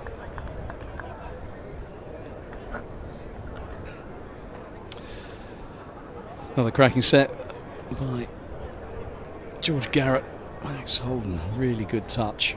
Those early season runs, 2 from 26. It's exactly the start Kent would have wanted in terms of 1, getting rid of Sam Robson, but 2, just keeping this run rate in check. Run rate required above 3. Not that that's in any way alarming from a Middlesex perspective, but what you don't want, if you're Kent, is the top order getting off to a flyer. Kashi Valley 5 overs for 7. Garrett 5 overs 1 for 10. Excellent from the Kent new ball bowlers. Back of the Allen stand there, the Middlesex room. A bit nippy out there at the moment, everybody's inside.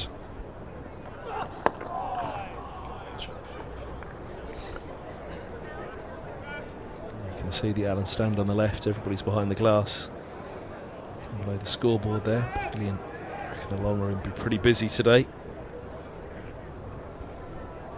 Grandstand's got a few in, they're close to the pitch there. Warner stands got the regulars in. Where would you be sat, Fultz, if you were out there? Under a blanket, mate, I think at the moment. It's a little fresh, isn't it, that wind whipping through.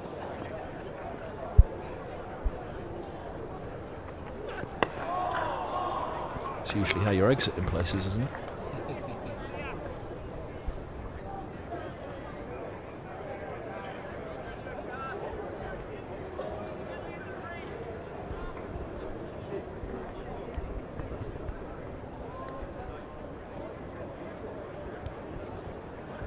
See who's listing up at extra cover in time for a bowling change.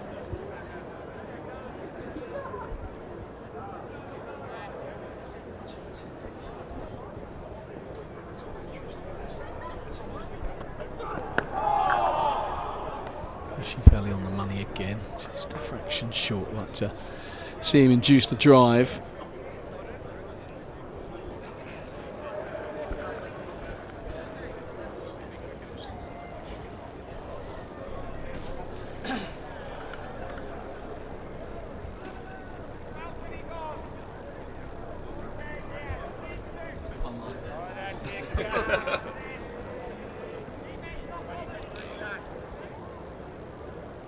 That is Joey Everson getting loose, no doubt for a spell very soon. And that is a better length from Kashi Valley, don't mind that at all. Yeah, so Everson getting loose.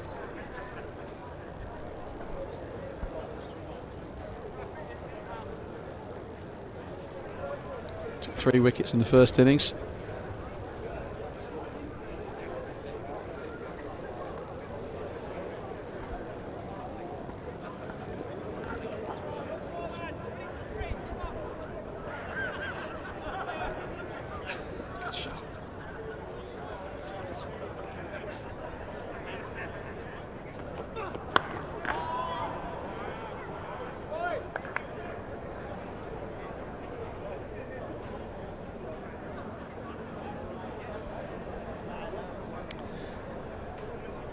So Kent's bowlers economical, but Middlesex weathering this opening burst pretty well after the loss of Sam Robson.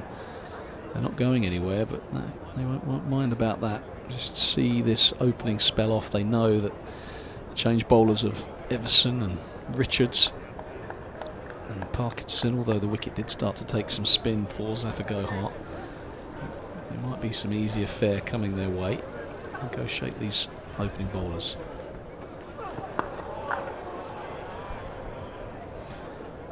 And there's another maiden for Kashi Valley. 6 overs, no wicket for 7. It's impressive, but not too many alarm bells are there for the Middlesex batters. He's kind of been back of a length. They just tucked him behind him. What's Eskenazi want? 11 overs in.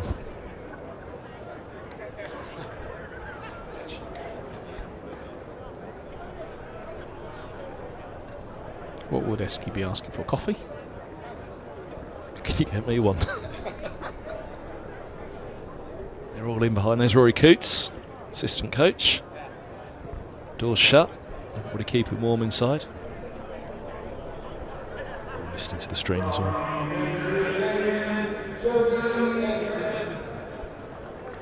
So change of bowling. Joey Everson.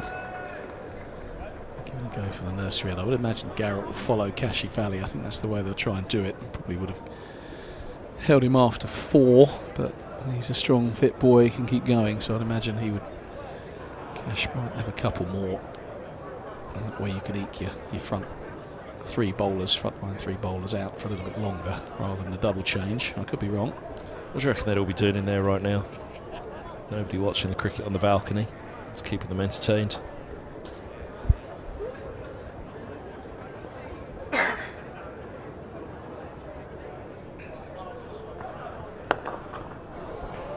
Lovely shot that. And Holden has his first boundary. Yeah, a bit of a loosener from Joey Everson, just kind of floated it up there and out there, hoping to swing it, didn't swing. Half volley, wide half volley. He just stroked it to the short boundary. So a bit of pressure released, and that's my point about the hard work done by these batters, seeing off the opening bowlers. Garrett, excellent. Kashi Valley, economical.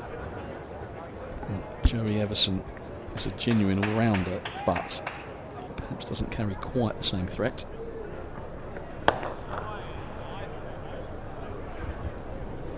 Dan at the back's trying to work out what they'd be doing in the Middlesex dressing room right now, and he's just come up with, actually I don't know. And I, yeah, Dan, that's what I've asked Fultz, because you know Fultz has spent a long time in dressing rooms. Mate, I haven't been in the county dressing room for 20 years. Well, what was the number one distraction? Well, in those days, it was crosswords, maybe a bit of Sudoku, maybe some absolute nonsense. I can tell you what was discussed in the Kent dressing room. Harry Finch told me this. I hope he doesn't mind me saying. He was saying, how many men, this has probably come from Hollywood, how many men would it take to take down a gorilla? That was the conversation. Men versus gorilla. So, a lot. In terms of some sort of wrestling match. It was just idle chit chat. Just when guys get bored, they talk nonsense.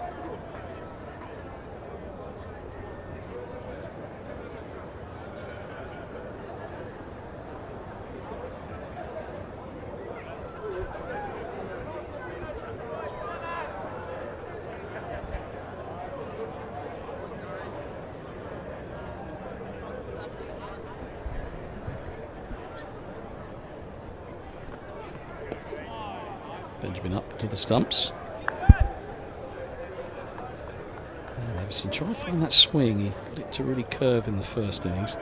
It's a little bit colder today, and not coming back into the left-hander in quite the same way as he had it in the first innings. Early days, just 4 balls into his first over, but he does like to swing it back in to the left-hander, challenge the stumps. Probably prefer to bowl to the right-handed Eskenazi. Straight on this occasion, he's going to be clipped through the leg side, pick up a couple.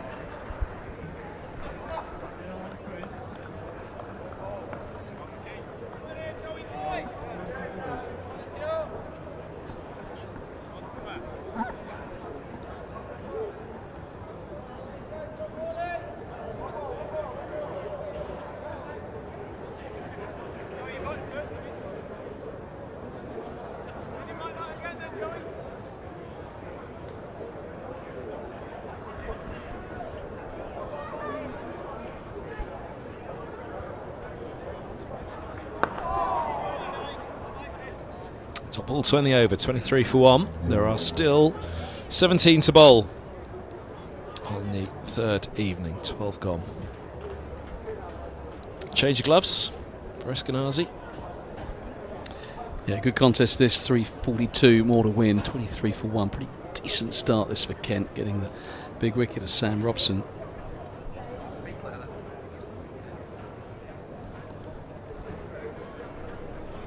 This the wicket to fall. Sam Robson wide of the crease from Garrett, and it just straightened. It's an absolute beauty. And just what you want from a fielding side. Just top of the off stump. It doesn't get any better than that. And Robson, off he went. Just Garrett didn't use the crease in quite the same way to Eskenazi. You wouldn't expect him to the left-handed holder. Maybe they spotted something with the way Robson likes to go to the leg side, so he came wider, but it was a classy bit of bowling. And Kent's openers have been good, but this will be fascinating. Jamal Richards, fresh off his career best 40 with the bat. He didn't get it right in the first innings. He was nervous. This is Kent debut, of course, on loan from Essex, but how he bowls here will be important because Kent have a real grip of this run rate. And he'll want to play his part with the ball. He's done a good job with the bat. So he'll push this target up to 365. If he can nip a couple out and do his confidence the world of good. 2 slips in a gully. Good start, right in the spot. Applause from those behind the stumps. Try and get right behind him, get that confidence going again. As you say, he's taking out a lot of confidence with the bat. Likes to swing the ball out. Again, another one who gets in close to the stumps, which is fine, but sometimes when it does swing, it just keeps going further and further away from the right-hander. So if he can get some swing, though, not much sign of it so far from the other bowlers.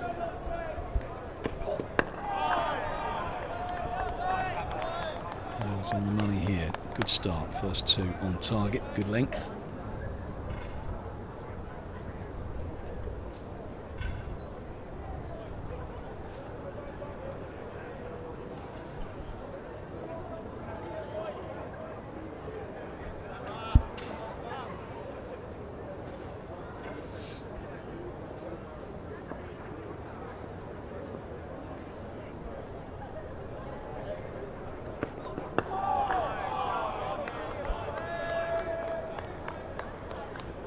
Settle him down a little, won't it?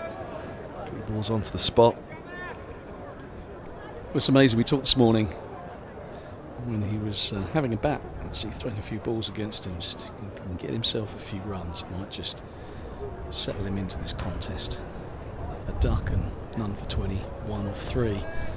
Probably not the start he would have dreamed of when he got the call up to come to the home of cricket and be a lone player for Kent, but the great thing about 4-day cricket, you often get another crack.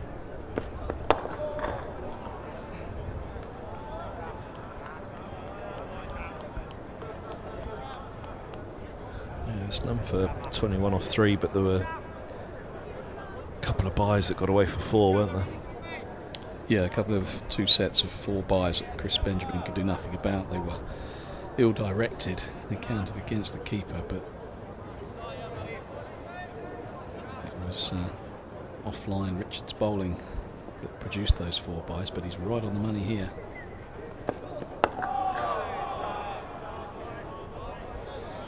Obviously Eskenazi and Holden in a mindset that they're out there tonight to survive. So a good time for him to come on to bowl in that sense as well. I'm sure they'll be saying to themselves with Richards back on, they'll be well aware what happened in the first innings. They'll be saying to themselves, watch for the good ball, he's in the side for a reason. Yeah, it starts with a maiden here. Even what he's done already, it'll settle him right down. He's banging this contest.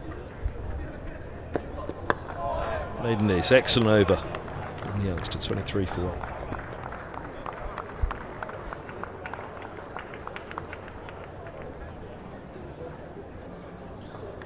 Kent, captain and senior players going over to high-five him. Really pleased with his opening salvo. He can nip a couple out here. Kent really will be in the ascendancy. Joey Everson hasn't found any swing. I wonder how long before we see Matt Parkinson. You probably see the likes of Garrett return. If light isn't a factor, the sun's just come out, as you can see, even those shadows. So if the sun continues to come down, it'll probably be fine, but there's a lot of cloud about. What do you think, Kev? We'll get through the allotted 16 overs or light? I think we'll get through them all. By the looks of it, it's breaking up in the distance, isn't it? Long way in the horizon. It's filling in again, but that'll be about an hour away.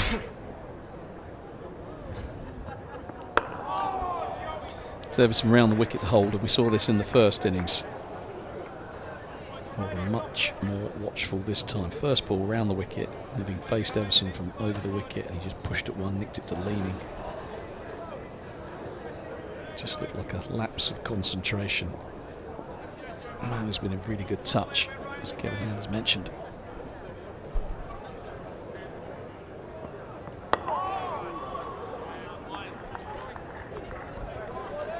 It's an absolutely glorious scene out there at the moment. The rays of sunshine in the distance breaking through the cloud that Fultz was mentioning.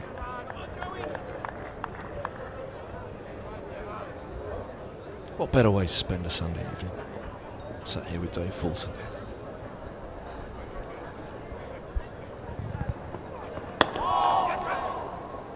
Well run.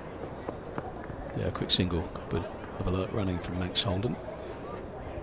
It was Bill Drummond doing the fielding. Probably a little stiff after his batting exploits. Often say batters looking to turn the strike around, run those singles right-handed, left-handed. Could they have done it more? Run rate of 1.78, but it doesn't feel like they're getting bogged down here in the sense that they could help themselves by turning the strike around a little bit more. They're relatively settled, aren't they? Becalmed in a good way.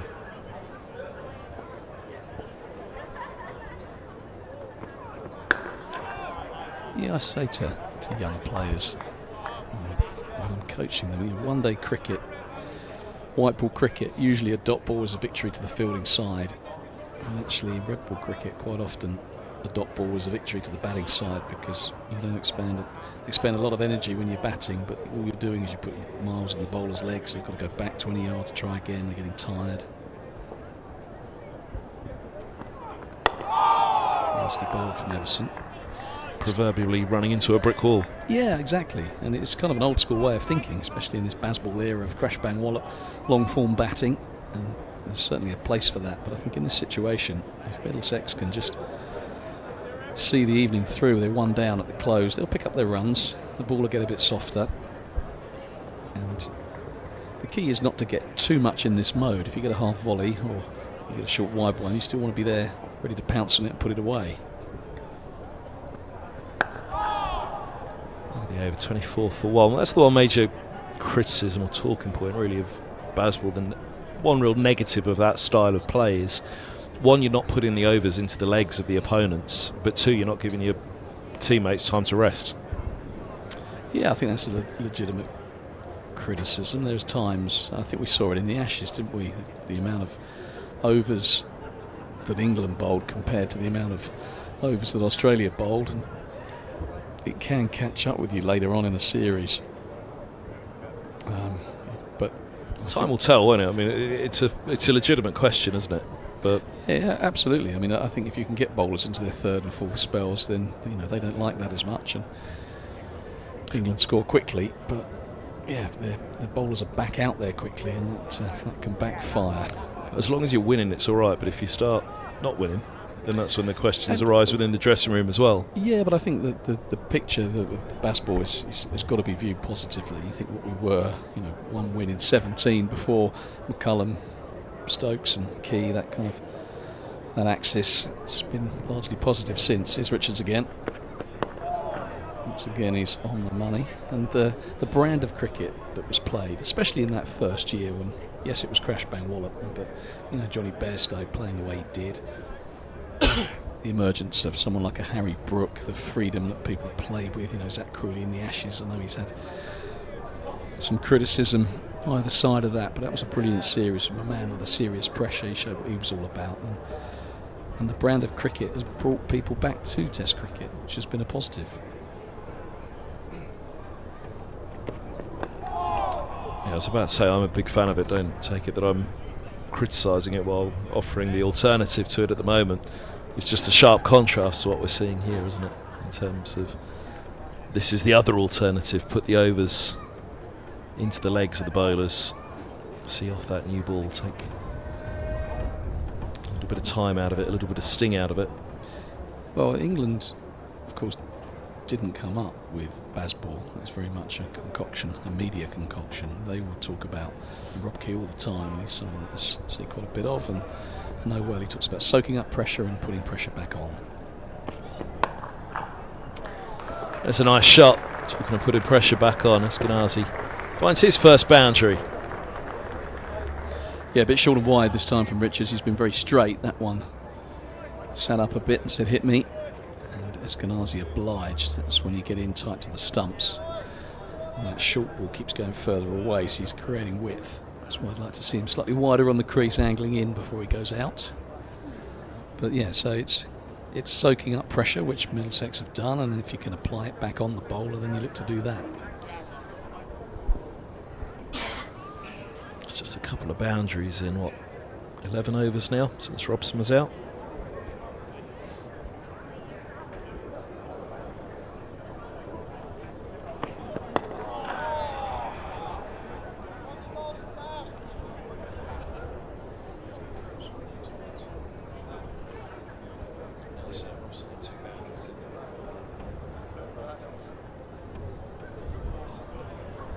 Yeah, 11th ball of the innings, Sam Robson departed. He'd managed 2 boundaries for his 9. Middlesex were 9 for 1.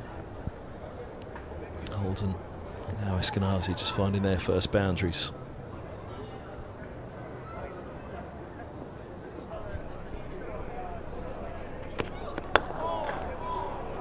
And that gets through again. Chase on, it's going to be tight. Just pulls up to the highest point of the ground. Throw back in from the sun for the keeper. The sun, there's not much out there. Or was it just a duff throw? I think it was Cash Alley in pursuit. The sun is over that way. Not a bad delivery, that one from Jamal Richards. You don't mind Eskenazi driving off the front foot. And an extra cover area, a little bit of swing.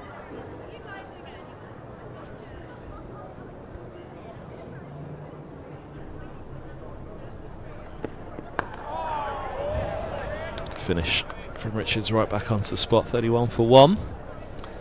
10 for Holden from 37. 10 for Eskenazi from 47. They're not doing their T20 chances any good here, this pair. 2 gun T20 players for Middlesex. Good to see them. They both made their names in first class cricket for Middlesex. They made careers for themselves in a short format all around the world all winter long. The pair of them, guns for hire. Middlesex will hope that they'll be firing the T20 campaign, regularly hitting 200 or so. Middlesex in the last couple of years. They've got the batting right. Big job is just to get the bowling right now.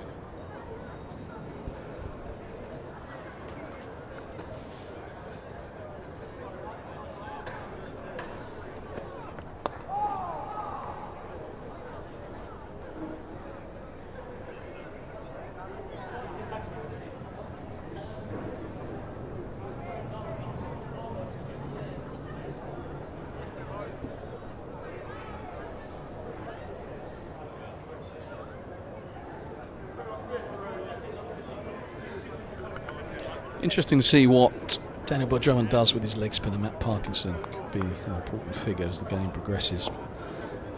I'd like to see him on soon. You want to give these change bowlers a good go too. This one's tucked easily enough around the corner by Eskenazi, who's just starting to find a bit more fluency. Especially with someone like Richards is concerned, you don't necessarily want to whip him off after a couple of overs. You want to give him a run out, especially after what happened first innings, but you also have to balance that up with the fact that Parkinson might offer more of a threat. He's got the rough outside Max Holden's off stump. Both good players of spin, these two.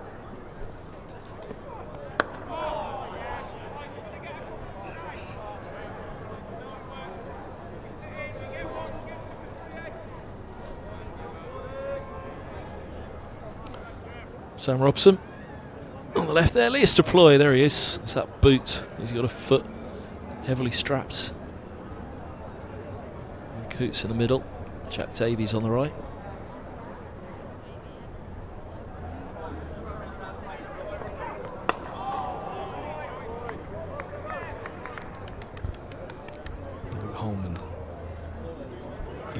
next.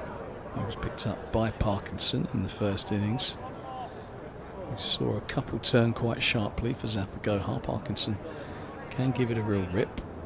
It's a fairly placid surface in terms of pace.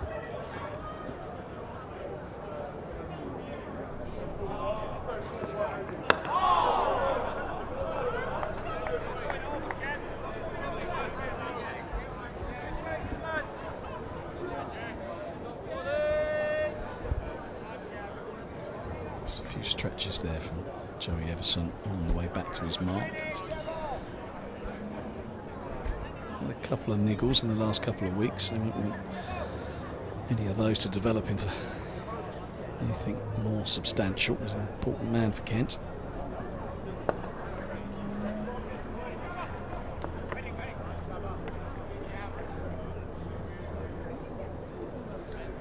.34 1 after 16, just the 13 to go tonight.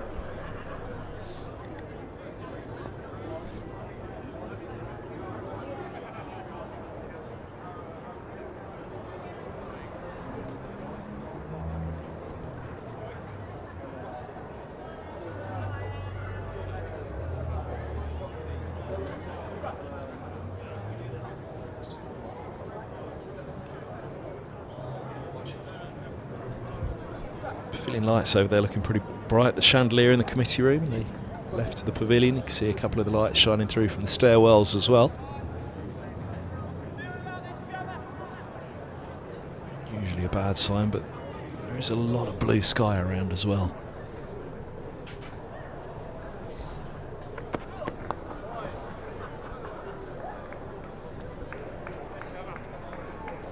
The rules on bad light seem to change every year, but is it the case that they take a meter reading, and if it hits that level again, then off they go? The precedent's been set for the game, so I don't know what that reading is, but the umpires will know. And should we get some cloud cover in the next half an hour, 40 minutes or so, it might just be a danger that we don't get all of these remaining 13 overs in.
Yes, the cry from Eskenazi. Holden rushing through at the other end, just that full face of the bat coming through. Holden similarly, they really do like to off the maker's name, these two. Just keeping a close eye on Matt Parkinson. He fielded that ball. Hasn't started any loosening up exercises as yet. I'd be inclined to get him on at the nursery end and maybe follow Richards with a bit of Everson. Can't keep whiling away.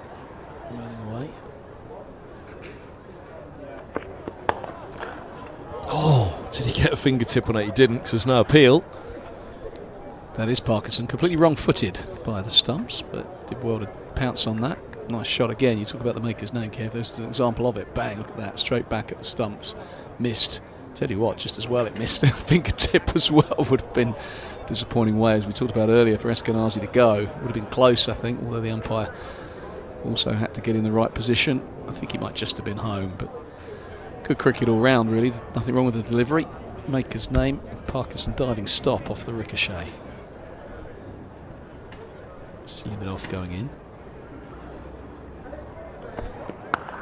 Short and punished.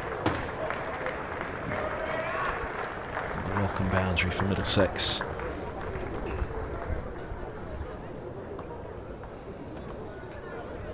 Yeah, just dropped it in. Richards slammed the pitch. He's been fuller than that. Just testing out Holden. Strong on that shot. Max Holden.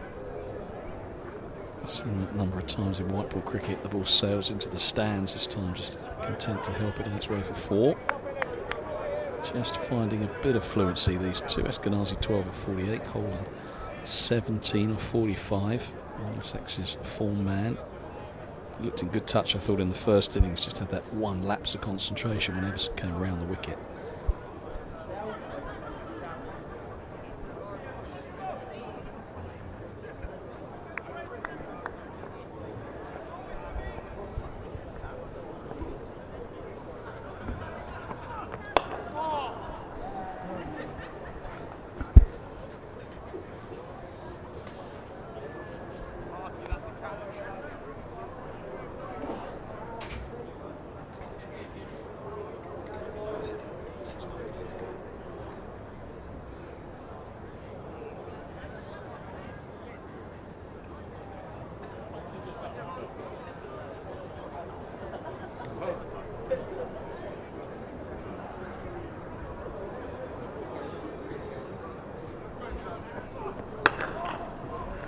That's a lovely shot.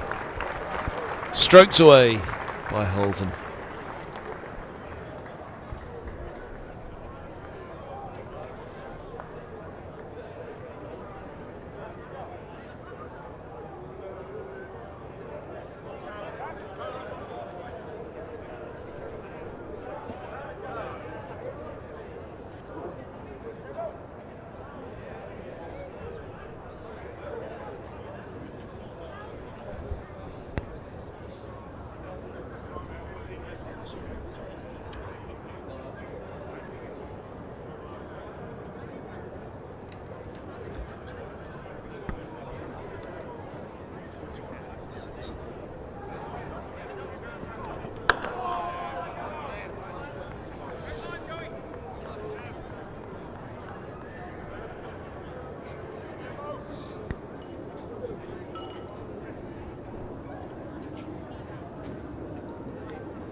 Nice again from Holden. I think about 2, would it just be the single? Richards comes in. Just ticks along, 6 in this over. During the last as well, 46 for 1. Still 319 to win, which is more than Kent had to chase at Canterbury in the victory against Middlesex earlier this year.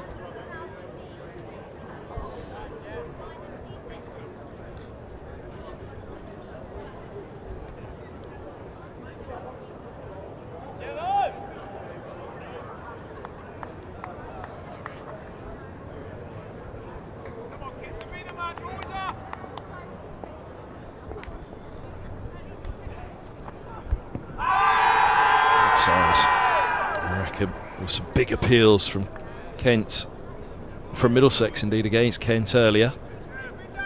Yeah, Rob Bailey has been pretty stoic, hasn't he, today? There's a really good shout for Daniel Bergdrummer. That one's going down the leg side, no doubt about that. Everson tries to swing it back. That one didn't swing. Had it done so, Eskenazi 1 might not have missed it, but it would have been better shouts. Just looking at the scores from around the grounds, Leicester, who are Leicestershire top of Division 2, closing in on a win against Northants. Northants 191. In fact, they've just won. Just the final wicket has gone down, so Leicestershire win at Grace Road, 304 and 175, plays 191 and 156. So Northampton struggling. Leicestershire extend their lead at the top of the table. Other result, this time in Division 1. Yorkshire, Headingley, have succumbed to Warwickshire, 186 for 5. Warwickshire chasing down that total. So Yorkshire able to use a call on the services of a certain Harry Brook and Joe Root, as well as captain Johnny Bairstow, of course. So all the big guns playing for Yorkshire. And they've lost by 5 wickets.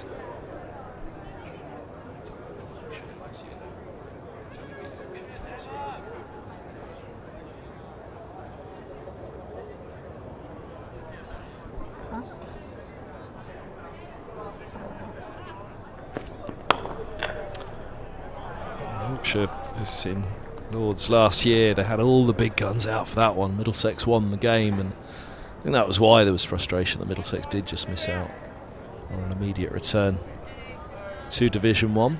Played some good cricket at times, but then just let the season get away from them. Slightly the story of the start of this season as well. 6-wicket win against Root & Co last year.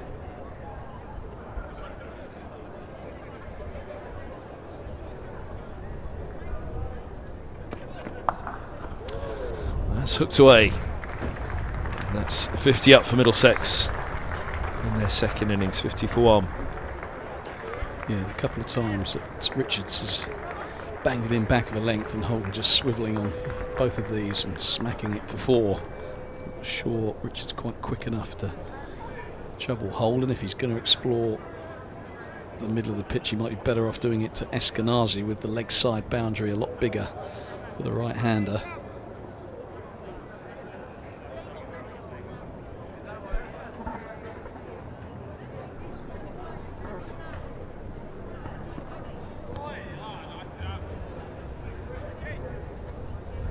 Just watching Jamal Richards, something I noticed in the first innings, that when it started to go a little bit wrong for him, it looked like he tried to bowl quicker and quicker. He's been pulled for a couple of 4s. He started well, started with a maiden.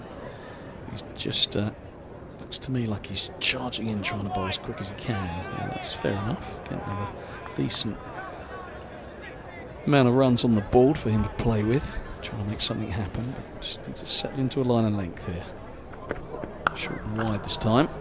He's been cut away for a couple.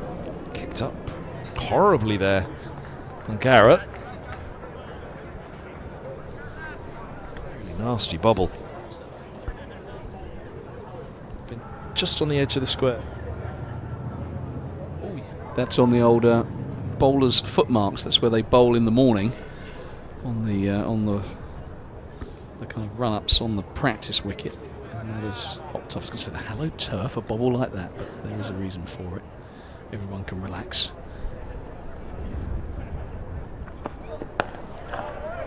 There was a bobble like that last year, which was one of the sprinklers where they come up out of the ground. Somehow there was a divot around it on this occasion. I don't know, can't remember exactly what had caused it, but divots are usually covered over, aren't they? But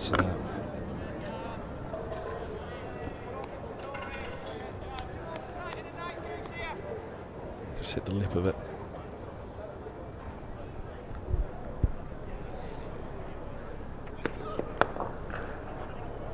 Shot. Lovely shot by Holden. Width from Richards. Holden just alleviating a little bit of that build-up of pressure here now. Yeah, that might be the end of Jamal Richards. He's just he's leaking a few, and Kent, as I say, I've got a few to play with, but hasn't, after that really promising first over, just started to miss his mark. 10 off that over. A little bit more reminiscent of what happened in the first innings. So Parkinson on, perhaps a switch of ends for Everson. Might see a bit of leaning at some stage as well. I was going to say leaning to Holden this evening could be a shout, couldn't it? Yeah, I think that's a good option, just to see whether he can spin the ball, Jack Leaning. He's got through a bit of work at the start of this season, because this is Parkinson's first game, where Ken have played on the wickets with a bit of grass on. They've opted to go without their frontline spinners. That means Leaning has had some work, He's quite adept at picking up the left-handers.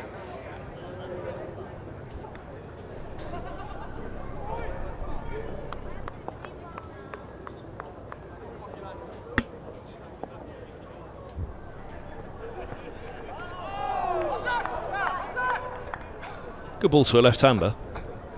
What they're appealing for there, caught behind, I'm guessing.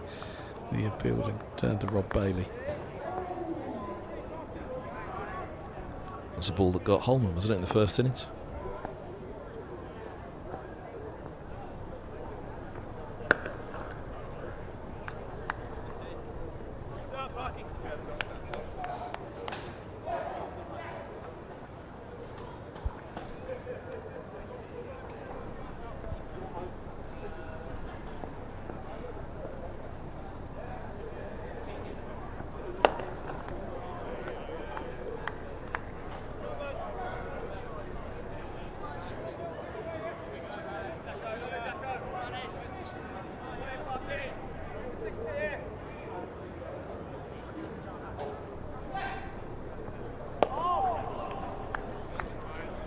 So you see the Kent field there, slip and a man catching it. Zach Crawley at short extra cover.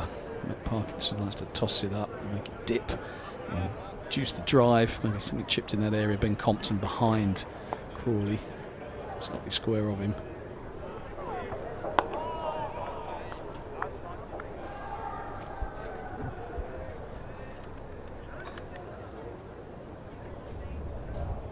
Patience game from Kent leg spinner. Over attacking with lots of men around the bat. It's not that kind of surface.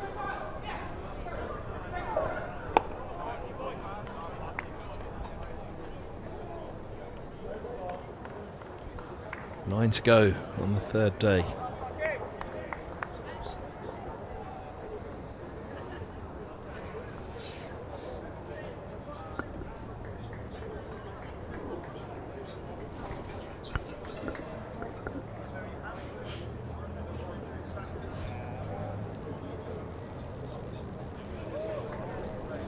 Lights are on. Something always happens under the floodlights.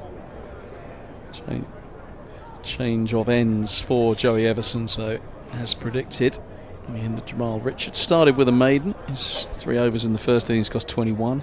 His last 3 overs in this innings have cost 23. He's made a really good contribution with the bat today for Kent. Started well with the ball, but just started to leak a few in that last over. So Daniel Bell-Drummond has whipped him out of the attack, and Everson has swapped ends.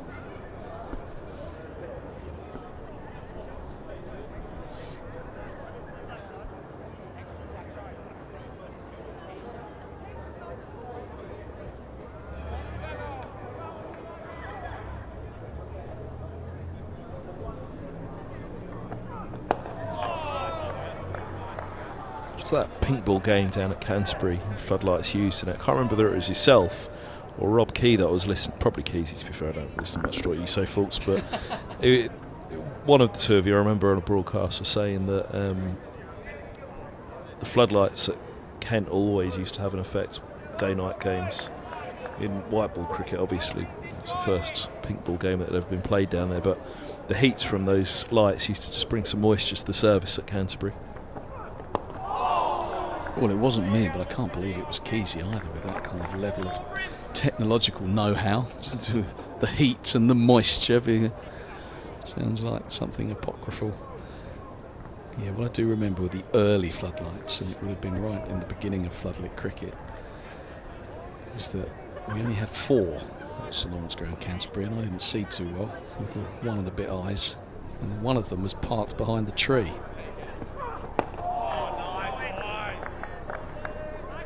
Didn't do much for illuminating the whole ground either.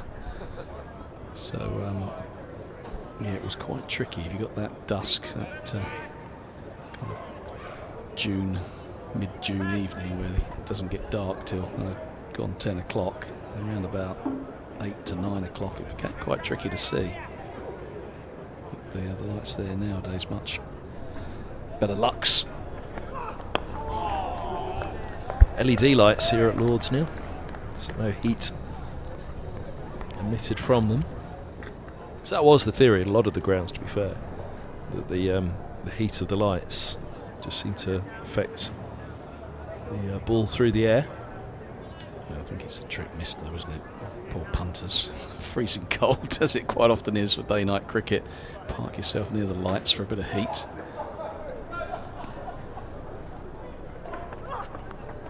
Edged. Ooh.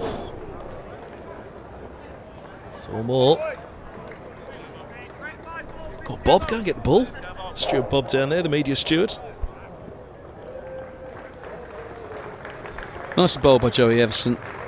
Max Holden, no real danger there. Played it with soft hands, didn't bounce as Everson would have liked. If it had bounced, then leaning might have been a chance, but it was down. And the gap, he picks up another boundary. Doesn't matter how you get him. 50 partnership up as well for these two. 9 for 1 when Robson departed.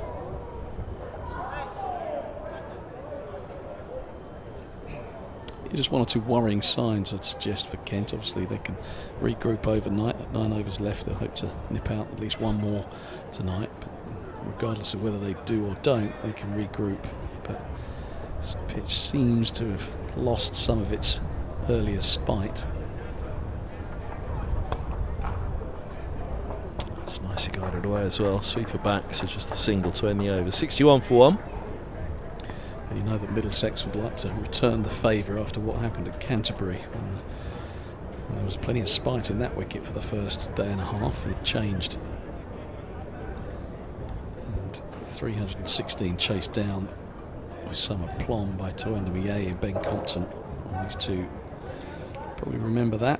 They were watching at close quarters. And now there's an opportunity for them to do something similar.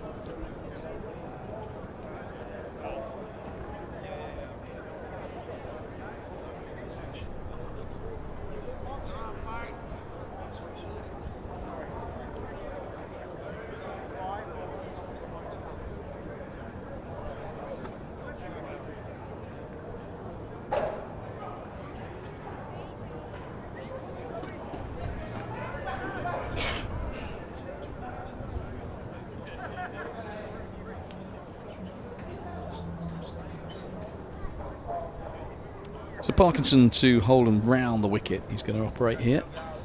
Just try and hit those footmarks. I think this is a key contest. Holden, as Kevin Hand has mentioned, a fine player of spin. But Parkinson with a box of tricks, and he's got a little bit of rough outside. The left-hander's off stump to land in. Ben Compton getting all padded up at short leg. There's a catching mid-wicket and a slip. One of his favoured shots is the reverse. Yep, the reverse is an option, but out of the footmarks, always an element of danger. Flick a glove and lob in the air to keeper or slip. But more attacking to the left-hander than the right-hander because of those footmarks. Compton quite deep and quite square at short leg. In fact, he's blocking umpire Harris's view. Harris blocking as Harris.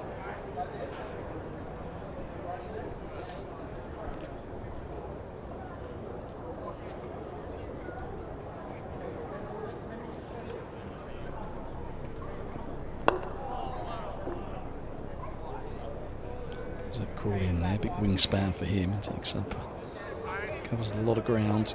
Good fielder, good catcher.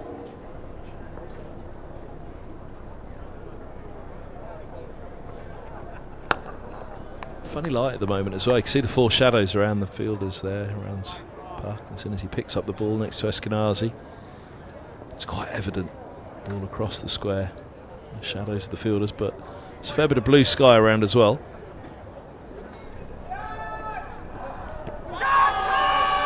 Not a great shout for LBW. It's nicely bowled when he's well outside the line. It's the kind of delivery that might interest Ben Compton, a bit of inside edge, pop up.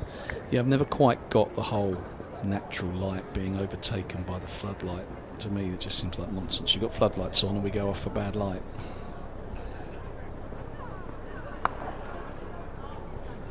Yeah, there was a conversation happening amongst the directors of cricket, and I think the chief executives as well, that perhaps county cricket should just ditch the floodlights altogether. You'd get more time with the natural light than you would with the artificial light, because the artificial light overtakes the natural light quicker than perhaps you'd have stayed on anyway a little bit longer with the normal light.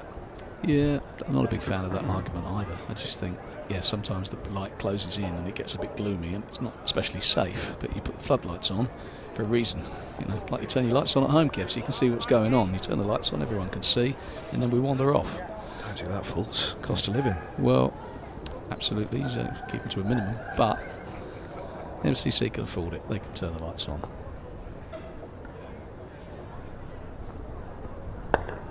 Just think county cricket at times can shoot itself in the foot. I remember being down at the Aegeus Bowl for a real crunch game, and it was just gloomy all day, and we didn't play for about 4 hours, and the floodlights were on, and we were off for 4 hours with bad light, and it was nonsense. That's a bit of bowling from Parkinson. Might have been a wrong one or a top spinner.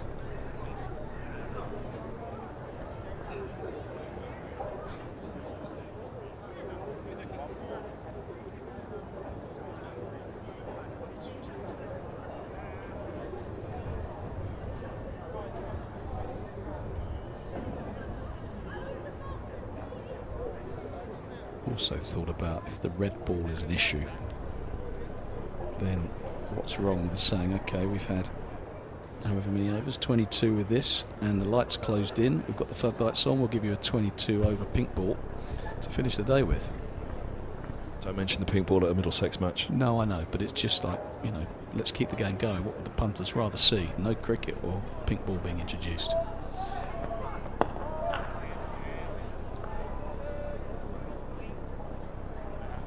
People say, oh, you can't do that, can't swap the ball. Well, why not? Cricket needs to evolve, needs to adapt with the times, and actually cricket is a game of changing conditions. Sometimes you lose the toss on a green one, sometimes you're batting on one where in the fourth innings it's spinning square. Sometimes the light goes and you get given a pink ball. Well, you deal with it. Oh wow, Holden can't believe it, hangs his head in disbelief that one's got through. Everson strikes at the pavilion end and it's a big wicket. It's Middlesex's form batter, Max Holden. Well done Daniel Bell-Drummond for a change of ends, and what a crackerjack delivery. You can just see it between the legs of Chris Benjamin there, pinning back the off stump. What did this one do? Oh, it just held. It just did him on the outside. That is two Middlesex batters beaten on the outside that have clipped the top of off stump. That is a beauty. As you say, Max Holden, form batter for Middlesex. He's got hands on hips. He cannot believe he's received that kind of nuts. It happened to Sam Robson. He got a Jaffa, and now Holden goes in similar fashion, 62 for 2. Keeper standing up as well. Max Holden takes that very advanced trigger movement out of his crease so often, back and front foot really, getting him a long way down the track and getting him into a good position. Just didn't quite get to where he wanted to be on that one. Night watch is Henry Brooks. He comes to join Stephen Eskenazi.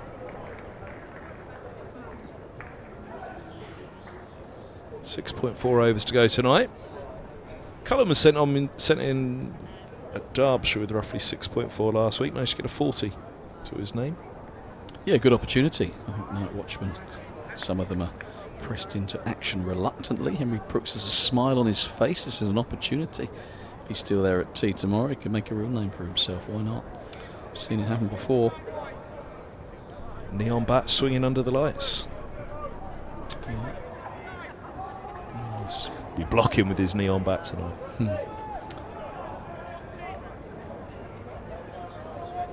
Jason Gillespie a double 100 in his last ever Test match. Dropped after that, never to play again. Left high and dry as he turned himself into a batter. Did you hear the story at the airport the next morning when Ricky Ponting called the meeting for the batters? Go on. The first man sat in the meeting room was dizzy. Punter told him to get out and he refused to leave. Yeah, how many Test double hundreds have you got? He said to many a player, trust me. Maybe that's why he was dropped.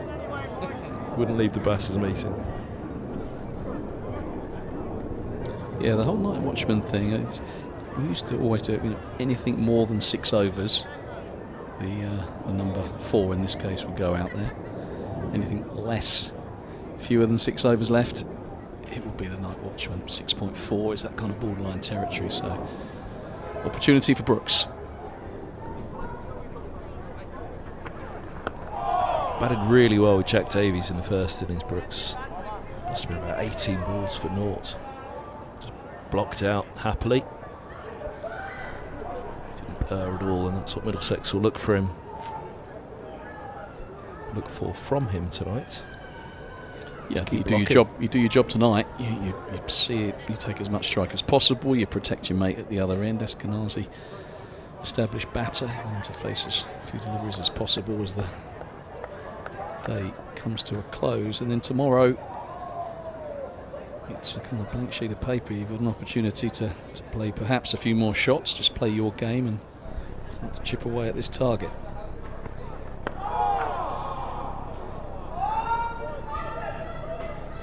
Not going to be worried about the pace of Everson. Obviously he's got Matt Parkinson at the other end who asks different questions of his technique. But quite often these tail enders are there because of their playing of pace. Well, you haven't got to worry about that. If you can play straight, you've got a decent technique, you've got a good chance here.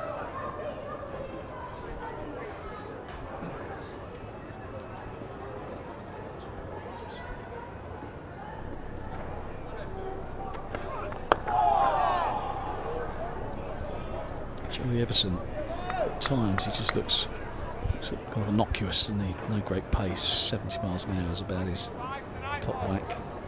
He's 72 and he really bends his back. So 10 or 12 miles quicker than Mercer, you're saying then? Your words, Fultz. Well, I was only kidding.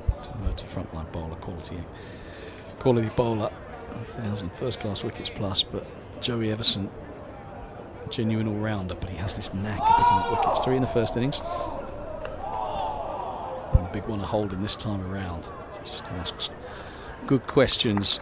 He can swing the ball when it's not swinging. He can nibble it, and he's got Holden in both innings.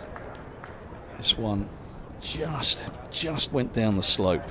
Difficult to see from that angle. More from here. Angled in, just held and clipped the top off. What a beauty.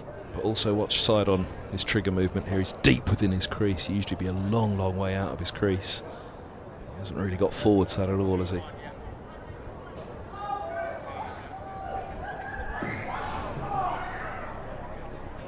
Didn't look as though it was that usual advancement. Usually he'll start so far. When the keeper is back, I've watched him a few times this season, he really will start deep in his crease and he'll really get going on the front foot. Well, here we go. Kent on the attack. They've opened an end up. George Garrett, who was excellent in his first spell, 5 overs, 1 for 10. A beauty to get rid of Sam Robertson. Wide of the crease, pitched off, hit off. And he's back into the attack with Eskenazi and Brooks, a couple of right-handers in his sights.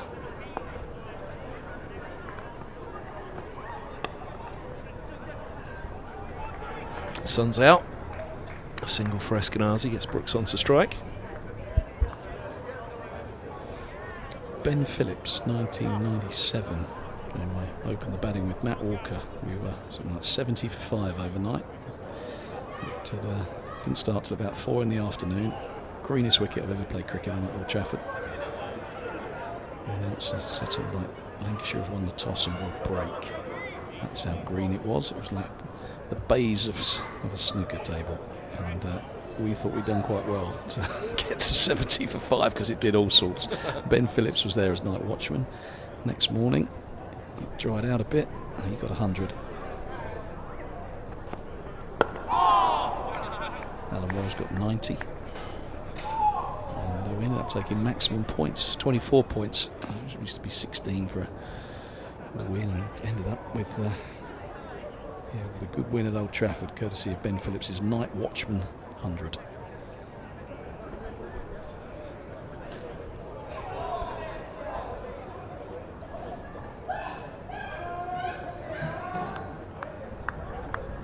Luckily I marinated my chicken, Kev, last night before I went to bed, so I'll be ready to go when I get home.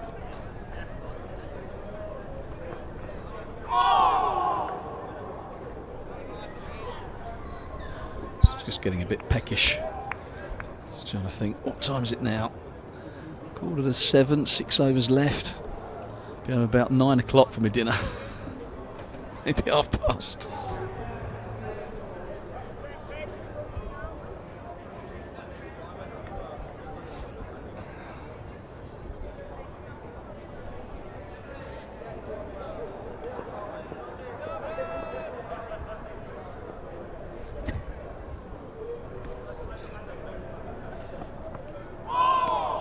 There's a feeling from some of the viewers that we haven't talked about food enough. Is that correct? It's usually you and Dino chew the fat.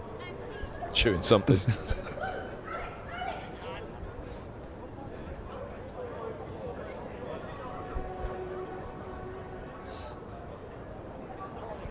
Back for cake again tomorrow.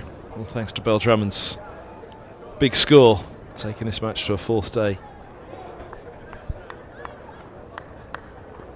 That's of course if 8 wickets don't fall in the next few overs, Kevin.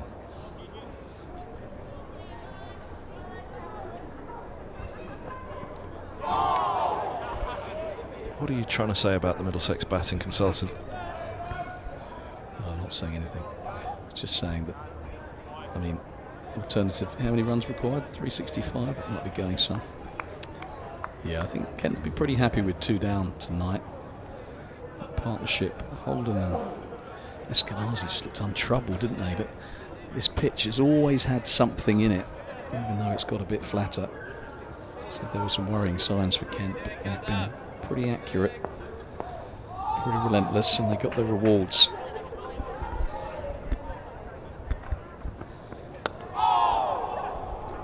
Got a fair chunk of it, didn't he? The inside of the bat.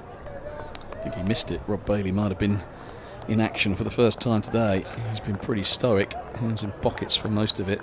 It looked pretty straight.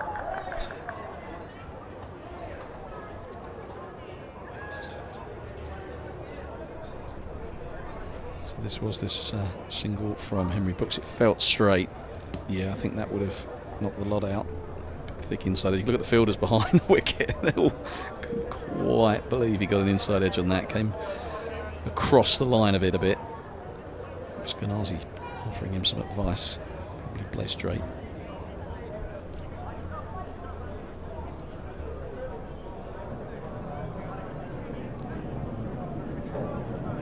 Five overs remaining. Everson to continue.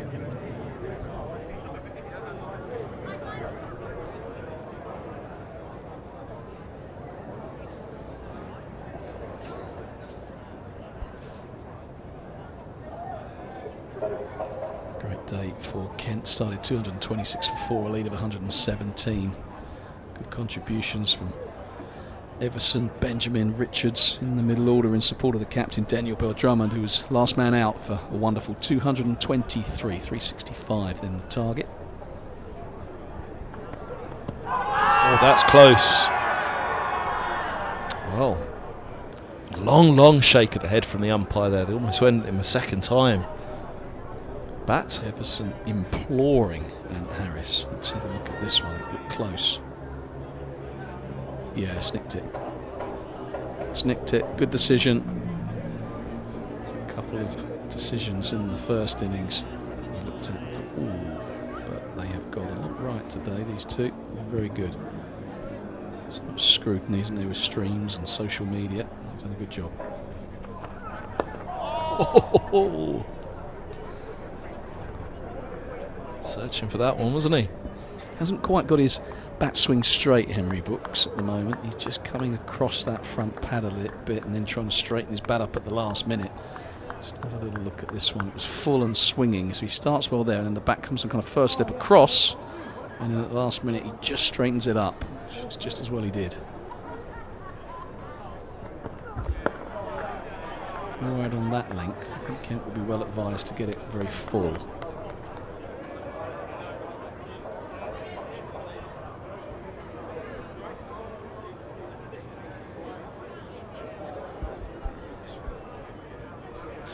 Four and a half overs to go, the third day.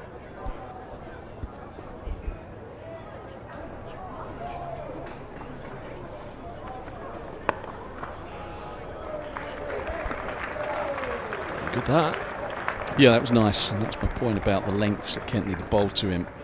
He can obviously bat that kind of length. He can just trust his eye, use his height and his levers just to punch it away. Where he's looked slightly more suspect is on that fuller length where he just kind of comes round the line of the ball a bit.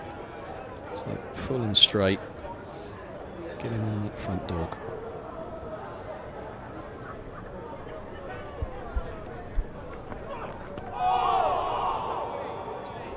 contest, this, isn't it? Well, he's doing his job so far. Henry Brooks, he's faced the majority of the deliveries. He put that last ball away, but this looked a goodie. I think Joey Everson is a kind of Ryan Higgins equivalent. Probably not quite of that pedigree, certainly not of that experience, but he's got the makings of a kind of Higgins type cricketer. Strong with the bat,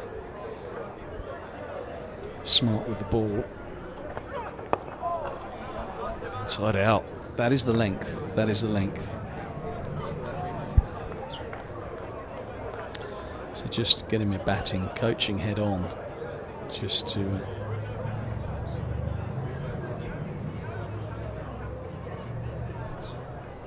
So we just look at Henry Brooks as he comes to drive this.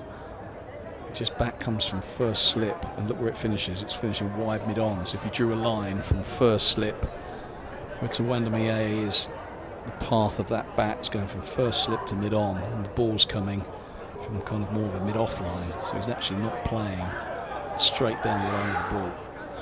And it's only got to just move a fraction, he's in trouble.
So Henry Brooks back on strike.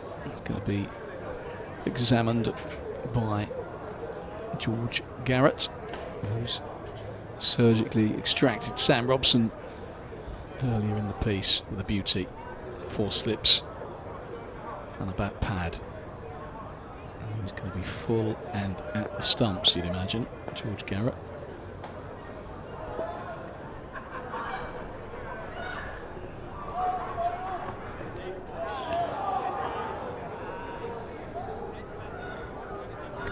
Second set of stumps that were a bit taller.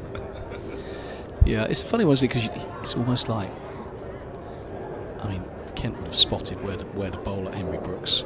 I have no doubt about that. But you almost don't want to look there every ball, because if you go every ball at the stumps, and the batter starts to line up a little bit better. So sometimes you hide a couple wide, sometimes you go back of a length, a bit like Everson did, where you could punch for 4, you go back of a length. It just pushes the batsman back a bit, and then you look for the stumps.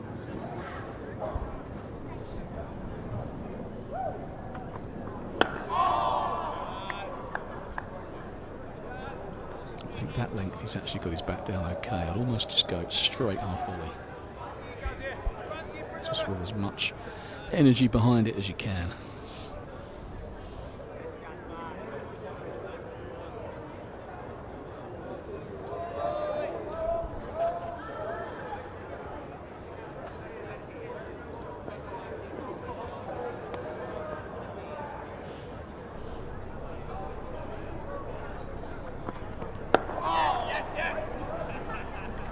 Single taken. That'll frustrate Brooks keeps the strike. 26 done. There are 3 overs remaining of the third day. 70 for 2.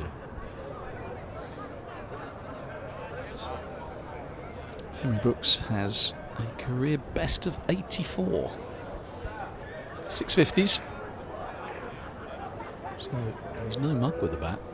Averaging 17.87. That might have gone up to just above 18 with a 6. So yeah, pretty decent effort that.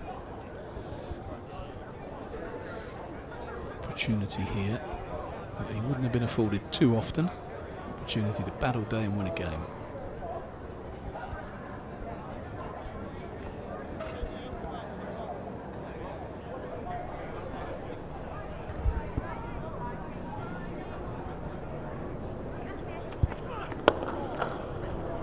Look at that. Up to the bowler's bar. And by a few. For Brooks. For that shot. Let's have a look at the path of the bat on this one. If we look at it from the other angle, got to see how straight that bat came down. He's been coming a little bit from first slip to mid-on. Does that a little bit, but then at the last minute he just gets it down straight. Changes a little bit in to out, so he's still slightly across it, but then just at the last minute he rerouted it, punched it down the ground.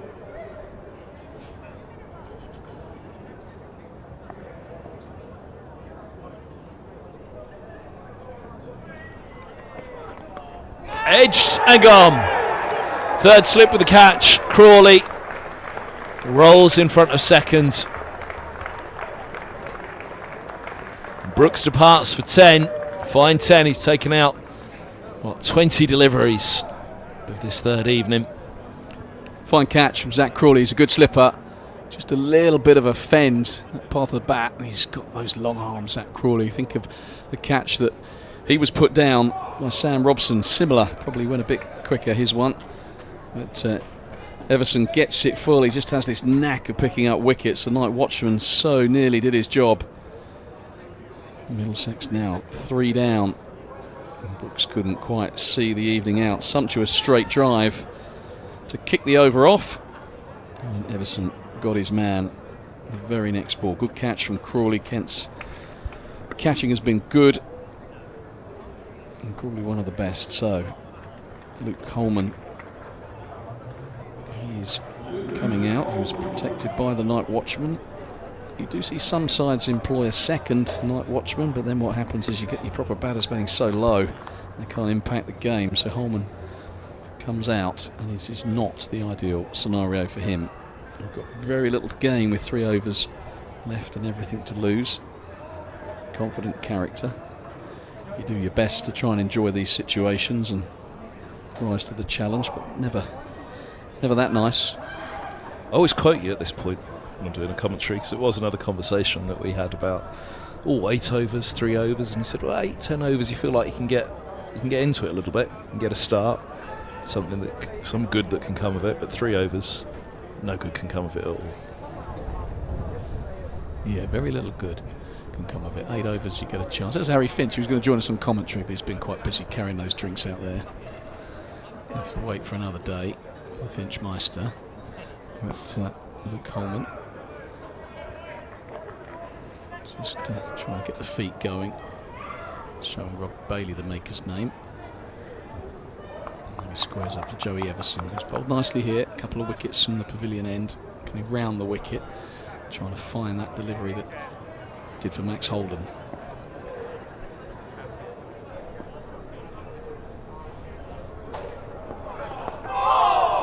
Taken off the stumps. That would have been an almighty appeal. Everson's face. Yeah, big grin from Joey Everson. Just have a look to see how straight this was. Oh yeah, pretty. You can see leg stump round the back of his front pad.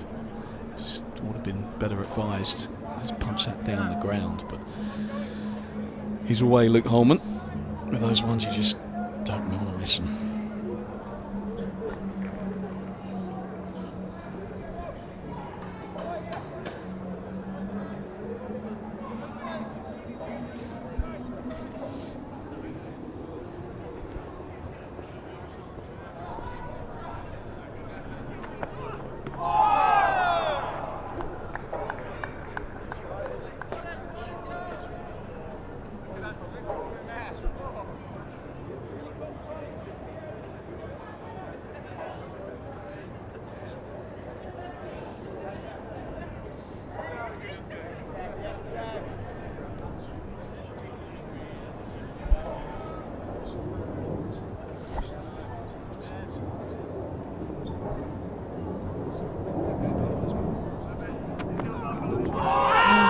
Oh, that must have been close.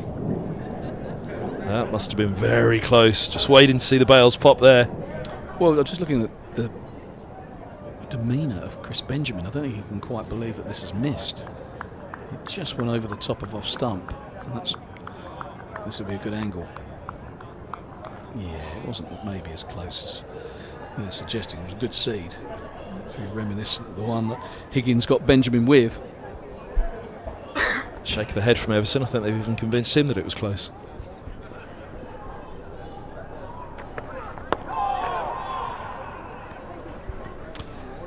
It's only 5 for 3. Brooks has gone. Crawley bowled Everson.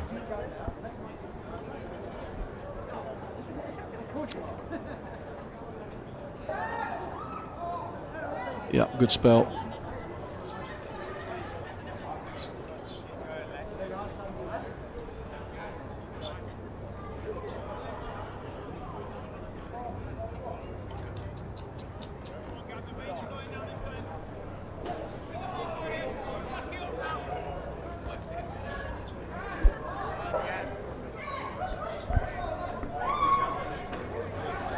So these are the wickets that Joey Everson has picked up. This is Max Holden, just holding down the slope, so that one nipping down the hill.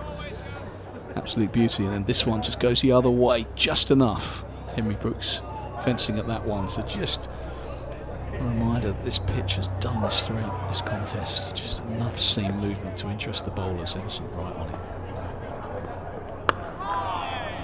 Really good grab that as well from Crawley, wasn't it? Not too dissimilar to the one that Robson shouldered.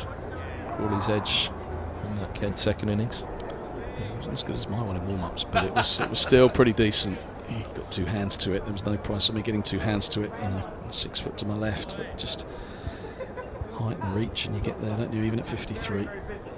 We have been asking the CCTV, the security cameras on the ground, to dig it out, and they have, but it was that good a catch. We've had to pay them to delete it, so nobody ever has to hear about it again or see it. Nicely played by Holman. Thought about the single. Good decision not to. I mean, that catch is getting better and better the more I mention it. It's got further and further away from me. But, Zach Crawley watched the Kent boys this morning in the slips. They caught everything. Joe Denley throwing Adam Hollyoake on his knees, nicking different heights. You inspired him, is that what you're saying? No, that's not what I'm saying. I think Zach Crawley had gone in. I think he missed it. But yeah, they were put through their paces this morning, and they were taking everything that came their way.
One scour of the day from the nursery end, then one more over from the pavilion end. It's been high class from Garrett. He really set the tone. Dismissal of Robson. A couple of leg side balls just to start with, but as soon as he got his line, a little bit of seam movement. He has been excellent. One for 14, 7.5. Less than 2 runs per over. Kashi Valley also really economical. And a couple of wickets for Everton. Everton? Where did that come from? Everton late in the piece. Oh, nice way to finish up. Bowling from the nursery end from Holman, his first boundary. Yeah, nice stroke. Good to see Luke Holman staying positive in his mind. It was kind of up there and out there. He could have been forgiven for letting that one go. With just an over and a bit left, and he climbed into it.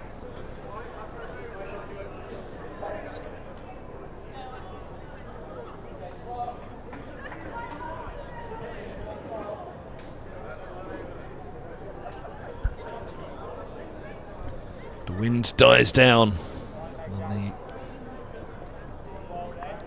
the third evening. A few rays of sunshine creeping through behind. A ray of hope for Middlesex on the final day. 79 for 3. 365 looking some way off. Kent sniffing one more wicket. 6 balls to get it.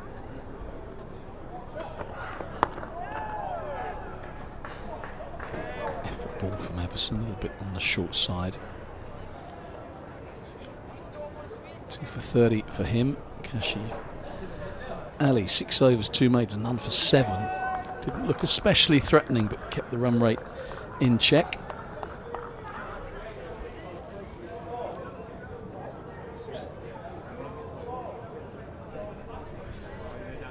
Oh, that was a dead ball, and just for a second I thought Joey Everson was about to go over on his ankle. I've seen Jazz Singh do that in the nets and really come a cropper. That was just a concern. Footholes being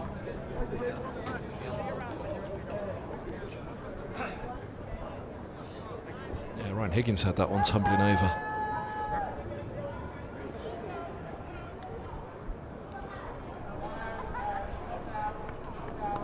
Higgins had one at the nursery end, landed and then went down on his right foot after his left foot had given way under him. Yeah, I don't like to see that. Bowlers, those footholes that are created over the course of 2 or 3 days, they can become tricky. They get filled in. The dirt that fills them in gets kicked away pretty quickly, and put your foot on the edge of them, you can turn an ankle. But, Everson just able to pull out. He seems okay.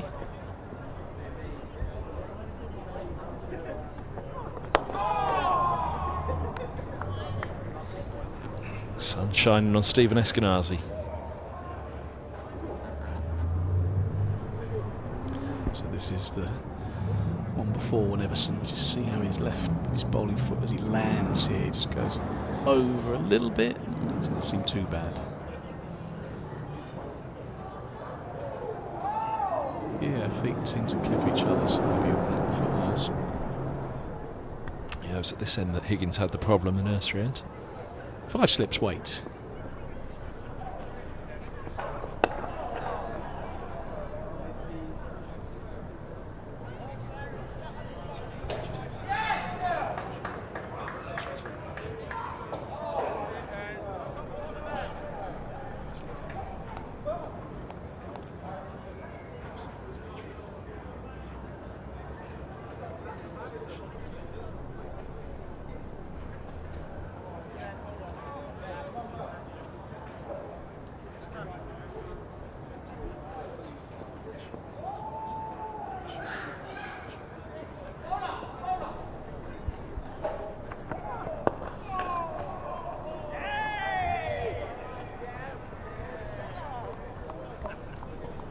Quite like this ploy. I don't know if you saw then that the Kent fielders on the leg side just went back to give Stevie Eskenazi the single, which he duly took, and why wouldn't you?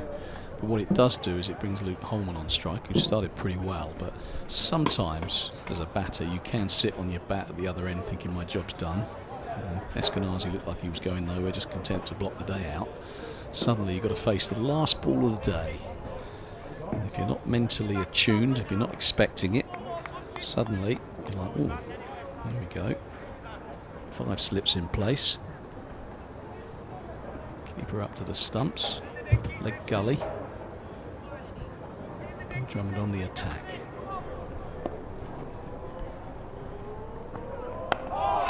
And steer into the offside. for a single for Holman. Well played, Luke Holman.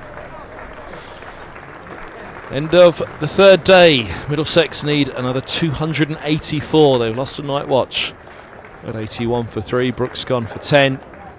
First to go was Robson for 9. Bowled Garrett. Holden was bowled Everson for 38. Still Higgins, Geddes, Davies, Zafar Gohar, Roland Jones. Not a bad batting lineup still to come. It's a lot of runs and it's going to be a fascinating final day. Fultz, you're not going to be here with us. You'll be spraying Dean Wilson around the YouTube comments. Marinated chicken, is that what you go by on there? No, that's what I'm going back to tonight. But what a day's cricket. Wonderful venue, of course, the home of cricket, to watch a good contest between two good sides on a wicket that has just helped the seamers throughout. But Daniel Bell-Drummond, in the midst of it all, a wonderful 223. Not a career best, he does have a 100 to his name. And after a lean start to the season, he really filled his boots today. Good contributions from Kent's middle order, pushed that target up to 365. It was 35 from Everson, 34 from Benjamin, 43 for Jamal Richards, who bounced back well with the bat. But the magnificent 223, the standout, all of which puts Kent in the ascendancy, but this is still very much anybody's game. It's been fun, Kev, thank you. So you'll be waiting to be marinated Fultz tomorrow night when they get the winning wicket, not marinated Fultz tonight. Not tonight, mate. Dave Fulton, thanks very much. Great spending a couple of days here on this one. Join us again in the morning, just before 11. We'll pick up the highlights for today and the overnight interview as well. It should be a fascinating final day in store. Will Middlesex be able to get their revenge after the match down at Canterbury, or will Kent be a menace again for Middlesex, turning another match around? Join us back in the morning here on the Live Enhanced stream from Lords to find out. Live Enhanced stream coming to you in association with Daffabet.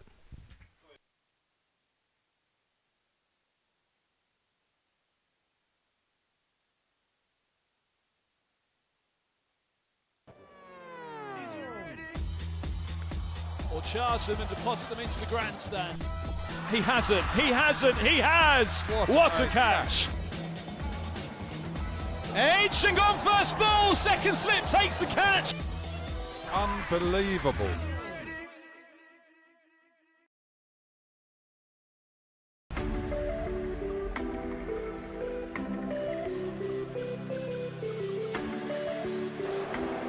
Has he got him? He has! Oh, wow.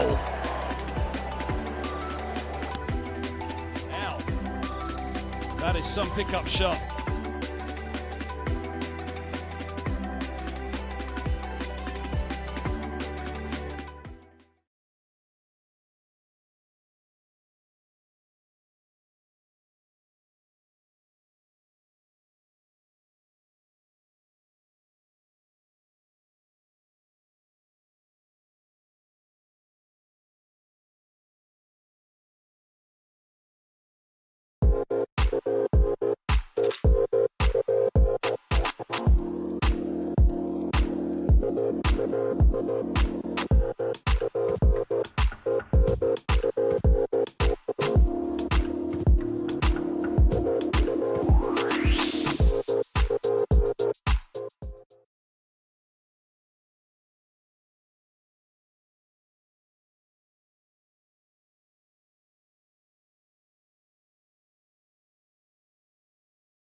All the fun and all the games, they all start here with All Stars Cricket. All new experiences for everyone. All over the country. Every session is all-out action all the time.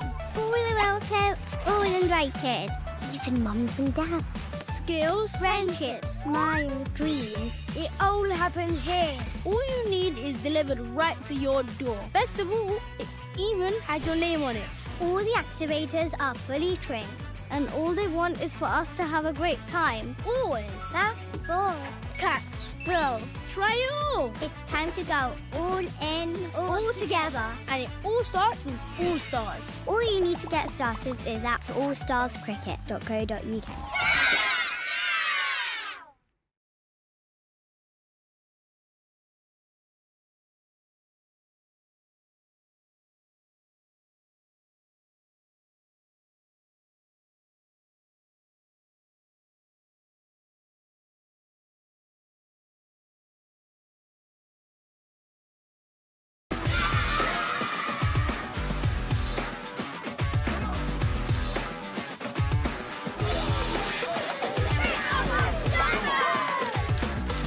Power your play this holiday at Dynamo's Cricket.